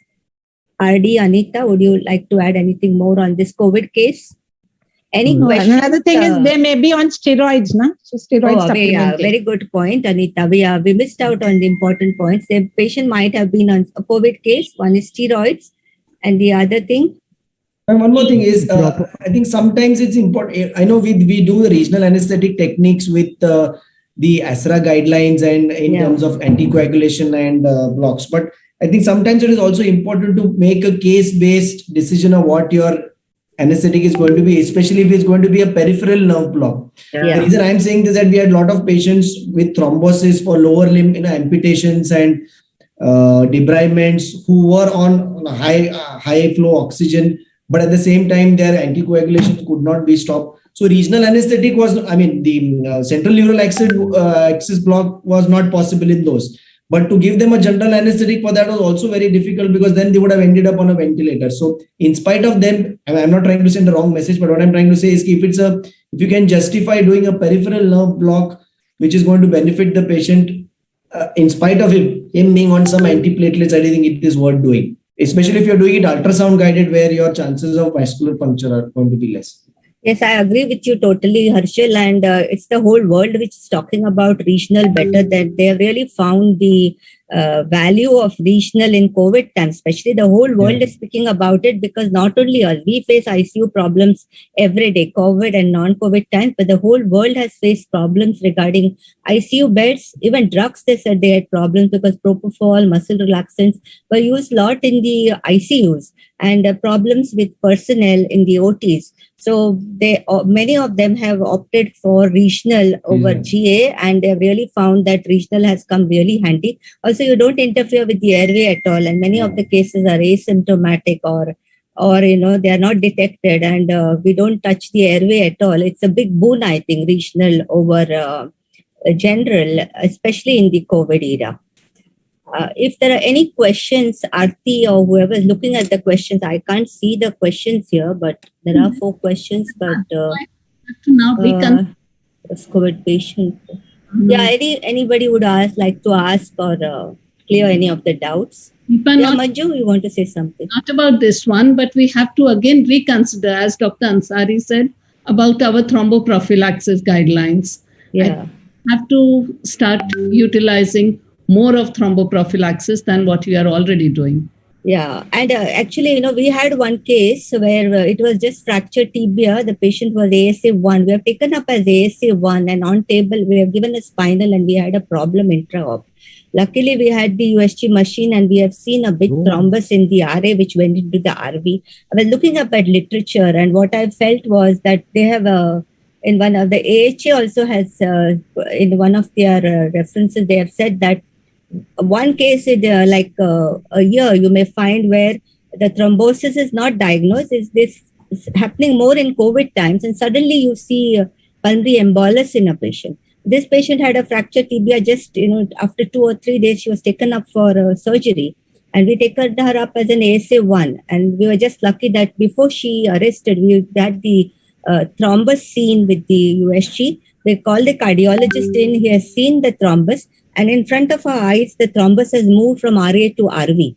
And the patient collapsed, and we just could not revive her. So this thing could have happened like to anybody. With an ASA1, when such things happen, it becomes very difficult to explain why such a thing happened. Yeah. We would have blamed ourselves with the spinal, whether the level went up, what happened, what went wrong. So once in a while, we get a case like this, but I think it's It's a lesson that we learned. That if something is going wrong in trop, and if you have the UST, at least look quickly at the heart and see if there's any thrombus anyway. And I looked up at it and they said, yes, you can find cases like this nowadays with COVID. So that was a learning for us. You were really lucky. Yeah, that's like yeah, the first thing I did was I recorded and sent it to my HOD so that I'm safe. I was really worried about this case. Yeah. So I think we should wind up here. Thank you, everyone. Thank you, everyone. Advance. Thank you. I want to say Happy Teachers Day to all my seniors. Thank you. Thank you very much. Thank you. I will Thank stop you all. sharing. That Thank was you. a good discussion. Thank you. Thank you all so much. Thank you, madam. Thank you, madam. Yogesh? Preeti, please start. Preeti will take over. Yeah. Thank you for a very captive discussion. It will be very helpful for managing such difficult case scenarios. Now, all the delegates, please, before leaving, please fill up the feedback form, and sorry for inconvenience. Now, I take this opportunity to thank all the speakers, panelists, and faculty members. We have taken great efforts to make this CME a big success. I thank all sponsors and delegates for your attention and appreciation. Now we will end this webinar with obeisance to our nation. Let us rise for our national anthem.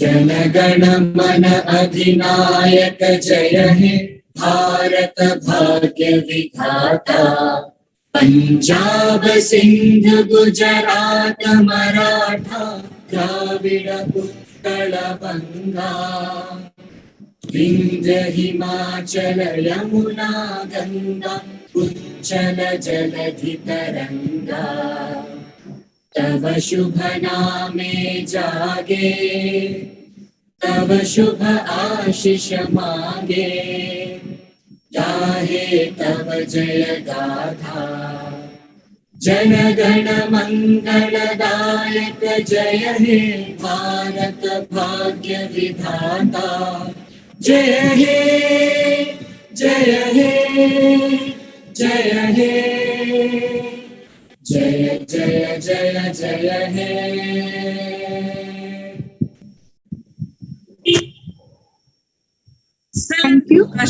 Excellent discussion. Really loved it.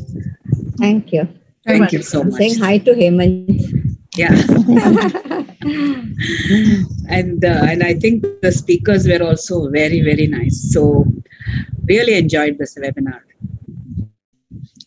Thank you. Can we all just cheer up? I'll take a screenshot. Yes. Everyone looking very happy today. Just cheer up. Yes. Okay. Thank you. Thank you. Thank you. Have a nice day. Good night. Thank you. Good night. Good night. Yeah.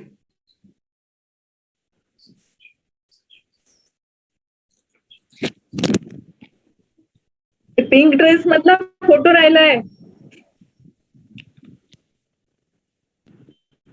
डिपार्टमेंटचे लोक येऊ शकतात ना pink dress घातलेले we can have one more photo department वाला okay pink वाल्यांना बोलव सगळ्यांना everybody all entire department Adi sir pink blue घातलंय पिंक आडी सर कपडे चेंज करून Deepa madam Anita madam where is Gopi Gopi सुवेता